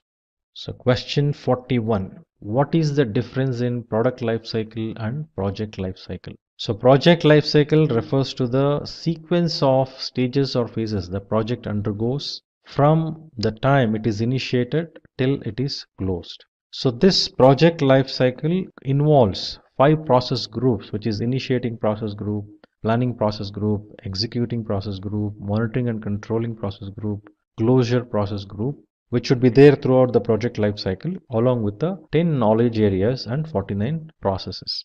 Product life cycle includes all that phases that define the growth of a product. So creation of the product till expiry of the product. So within the product life cycle, we may have multiple project life cycles. So one project life cycle for introduction of product, one project life cycle for modifying or updating the existing product, one project life cycle may be for improvement, one project life cycle may be for removing the product from the production. So in product life cycle, there are 4 phases, that is market introduction, market growth, market maturity, and decline and saturation stage. Question 42.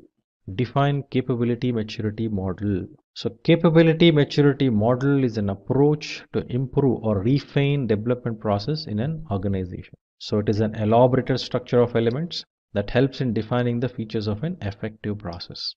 Next question 43. What do you know about triple constraint, the triangle in project management? So basically the triple constraint refers to scope, schedule and cost, right? So it helps in actually analyzing the project status, the way project is progressing, and these are the 3 critical considerations mainly which needs to be made. So further to these triple constraints, scope, time and cost, quality, resource and risks are also considered as a constraints. So any change in any of the constraints would have an impact on other constraints. Question 44. What is a decision support system? Decision support system is an information system used in decision making activities in an organization or a business. It analyzes data sets and extracts information that may be used to solve complex problems and take decisions. How many types of DSS are there? So there are several types of DSS, that is data driven, model driven, knowledge driven, and document driven. Question 46. What are some general metrics that are used to calculate if a project is progressing on track? So if a project is progressing on track, it is very essential to consider the productivity, which means units of input, units of output, actual cost, that is total cost per time period to time period, cost variance, which refers to budgeted cost of work versus actual cost of work, schedule variance, which is the difference between budgeted cost of work performed and budget cost of work scheduled, cost performance index, which is earned value to actual cost. Question 47. What is meant by a milestone in a project? A project milestone provides a way to observe, measure and monitor the performance progress of the project. These represents intermediate stages that needs to be fulfilled before getting to the final objective or goal. Milestones can provide a basis on which progress can be monitored. They can also prove for explanation while reporting on project status. It can be used to provide course corrections and learning experiences. It can also be used to maintain accountability and motivate staff. Question 48. How can you estimate the activity time of a project? The activity time or duration refers to the process of evaluating the number of work periods required to finish individual activities with the resources available. These help achieve the project objectives on set dates and delivery schedules decided by project management team and key stakeholders. Here are some tools and techniques to calculate activity durations. So those are expert judgment, analogous estimation, PERT method, 3-point estimates, parametric estimating, alternative analysis, published estimating data, vendor bid analysis, etc. Question 49. What do you think about CSF, critical success factor, in a project management? So CSF or critical success factor are found in the project management plan and can define what can be defined as success for the project. Some characteristics of critical success factor involve, for example, time. Was the project completed within the given time period? Cost. Did it stay within the budgeted cost? Quality. Did it meet the specification level? Stakeholder. Was the result accepted by the end user? Project changes. Were scope changes are minimal and are agreed upon? Performing organization. Did it affect the corporate culture?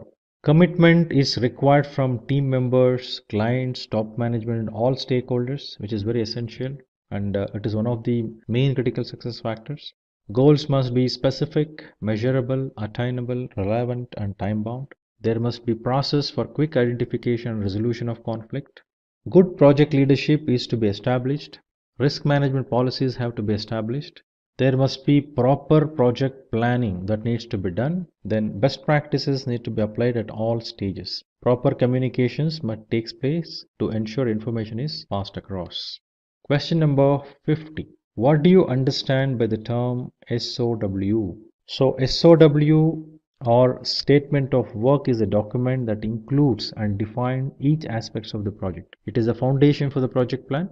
So before planning and executing, the SOW lays down the entire landscape of the project. So it consists of introduction, the purpose of the project, the scope of the project, when it is done, where it is done, the tasks, milestones, deliverables, schedule, standards, success. How are you going to determine the success? Means how do you know the project is success? What is that you're going to measure or consider for measurement? Requirements, then any other things which needs to be considered as part of SOW as part of that specific project, and then closing. So SOW can be of 3 categories, which will have design details, level of effort, time and materials, which defines an hourly service and the materials required to perform the tasks, which may be performance based, focuses on purpose of the project, resources and quality expected from the output. Question 51. What is a fishbone diagram and when is it used? So fishbone diagram, which is also called as Ishikawa diagram, is a visualization tool that used to categorize potential causes, that is problems, for an issue to identify the root causes. So fishbone diagram is used in product development and troubleshooting processes. It helps in team brainstorming for potential causes and then represents them in a diagram based on their degree of importance. So when this diagram is used, it helps us in identifying the possible causes of an issue, to develop a product that can address issue with current market offerings, to several areas of weakness or bottlenecks in the business process, to handle recurring issues or employees burnout, to ensure any correction will resolve the issue. So question 52, what is the Pareto principle or 80-20 principle? So as the name itself indicates, the Pareto principle states that 80% of consequences come from 20% of causes, indicating an unequal relationship between inputs and outputs. It can be applied to a range of areas like manufacturing, management, and human resources. It is usually focused on businesses that are client-based. Some of the advantages of Pareto principles are increased productivity, increased profitability, identifying and fixing problems, and improved customer service. Question 53. Can you tell us about your past project? So now, while answering these type of questions, firstly we need to understand this question is open and generic in nature. So while answering such questions, following points has to be considered. So identify what is that project you have done. So state the objective of the project deliverables, your roles and responsibility in the project, and what have you achieved in that project, what was accomplished, what went well, what did not go well, then project duration, project budget, and actual cost incurred in the project. Question 54. If customer is not happy with the project, what will you do as a project manager? So in any given project, customer satisfaction is very important to ensure success of a project. In the scenario where customer expresses their dissatisfaction, one has to ensure understanding the reason for dissatisfaction. So are all the requirement fulfilled or not? Project manager has to confirm that first. Was customer involved in all decision making activities, etc.? To confirm that his customer is informed about everything. So before customer is dissatisfied, it is always good and important that customer is satisfied. That needs to be ensured. So it is very important to be customer to understand, and customer's pulse is understood, and handling the customers accordingly. So allowing customer to become a dissatisfied customer is not a choice to have. So one needs to ensure customer is not at all dissatisfied in the first place. Beyond your control, if customer is still dissatisfied, better you work on it to understand why the customer is dissatisfied, what is the cause of it, and address it. Question 55. What are the different kinds of project you have worked upon? So these type of questions are again generic in nature.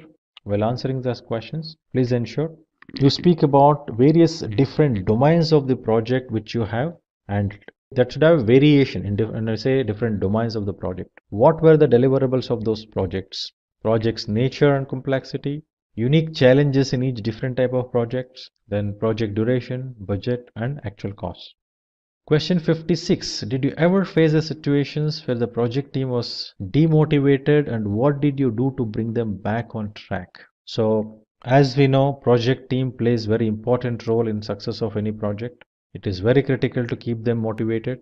The demotivation may happen for various reasons. So one needs to keep the following points in mind while dealing with the team. That is team engagement. So engagement may be both formal and informal. So rewards and recognitions for the team for the good job they have done. Conflict management, wherever the conflict occurs. It is quite obvious. Whenever the team is involved, conflict occurs. Performance evaluation and monitoring. Mentoring is very key. So wherever it is required to mentor, wherever it is required to give them a good perspective of the project and their learning and capability. So mentoring and coaching is very essential, and also providing opportunities for education and training so that they will have a better learning and accomplish or acquire the required skills. Question 57. If you get your dream job, and I assume this is your dream job, what value you think you be adding to the organization? So this question is very tricky one and also a generic question. So one needs to ensure while answering this question to discuss the following points. Why the job is your dream job? Whatever the job you are speaking about, why do you say that that is your dream job? What is the reason? Why? What would be your motivation point in this dream job? What exactly is motivating you there in this particular job? How this dream job can link to objectives of organization and the profession, and roadmap of the job role. So what is that you're going to become while you become this in future? What could be the roadmap of this role? Question 58. What challenges have you encountered while dealing with other team members? As already mentioned, project team plays very important role in success of a project. Each team member comes with the different skills, maturity mindsets and background which put across many challenges. Some of the important changing scenarios, means challenging scenarios, is team not collaborating, individuals' performance and motivation levels in each of the projects, role preferences and the allocated roles, performance appraisals, communication gaps, various things which actually brings the challenges and also motivates people to behave certain way they are behaving. Question 59. Share from your experience the challenges you faced while using project management tools. So we all know that tools plays very important role in our management activity. Similarly, the effective management of project requires an efficient tool. Every tool has its own uniqueness and has its own advantages and disadvantages. So some of the challenges one would face while using the tools would be selection of right tools for the given project, tools features and functionalities, customization of tools, the dashboards and reports, team's ability to work with tool, their skills and capabilities matters. Question 60. Can you tell me about the most difficult complex project you have worked on? This question is open and generic in nature again. While answering such questions, please ensure you discuss the following points. What was the complexity in the project, whichever the project reference you are taking? Why do you consider that project as a complex or difficult? What was the size of the project in terms of deliverables, budget, geography, team, tools and techniques, etc.? Was the project successful or not, and why? Question 61. When do you know the project is off track? So it is very essential for every project manager to ensure project is going as per the plan. So there should not be any deviations from the actual plan. So every project will have a set plans based on which project have to be completed successfully. Due to various different scenarios, project go off track. Recognizing and correcting those is very critical and crucial. So one needs to follow a specific approach to ensure project will not go off track. So but we need to understand whether project is going off track or not. So one of the key thing which we need to know is SPI and CPI. So SPI is the schedule performance index, the CPI the cost performance index. So when SPI is lesser than 1, which means project is behind schedule. When SPI is 1, then it's as per the schedule. If SPI is greater than 1, which means project is ahead of schedule. Similarly for CPI, if CPI is lesser than 1, project is over budget.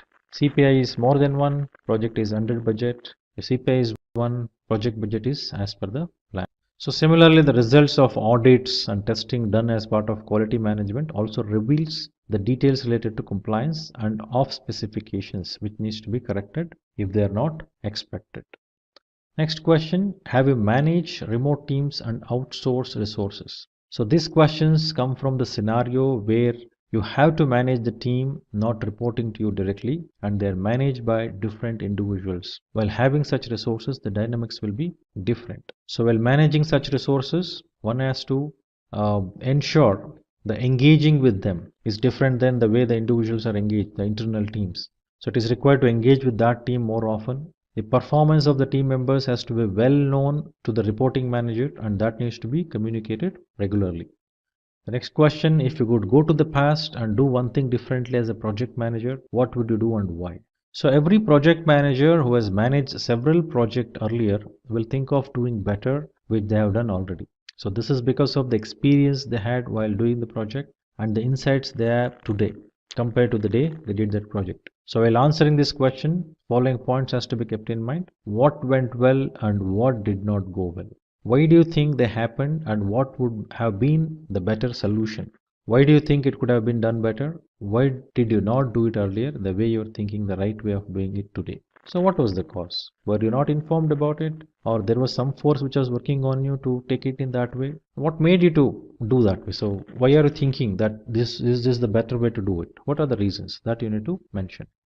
So next question, as a project manager, what is the most common challenge that you face? So obviously when we say take up a project as a project manager, every project manager will come across various different challenges. Every project will have various challenges to deal with.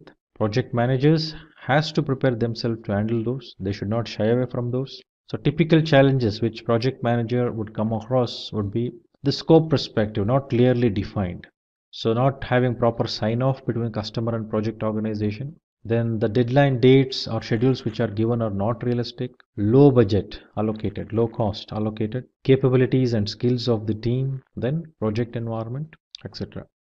And with that, we have come to an end of this PMP Phil course. I hope it was informative and interesting. If you have any questions about the topics covered in this video, please ask away in the comment section below. Our team will be happy to solve all your queries. Thank you for watching. Stay safe and keep learning.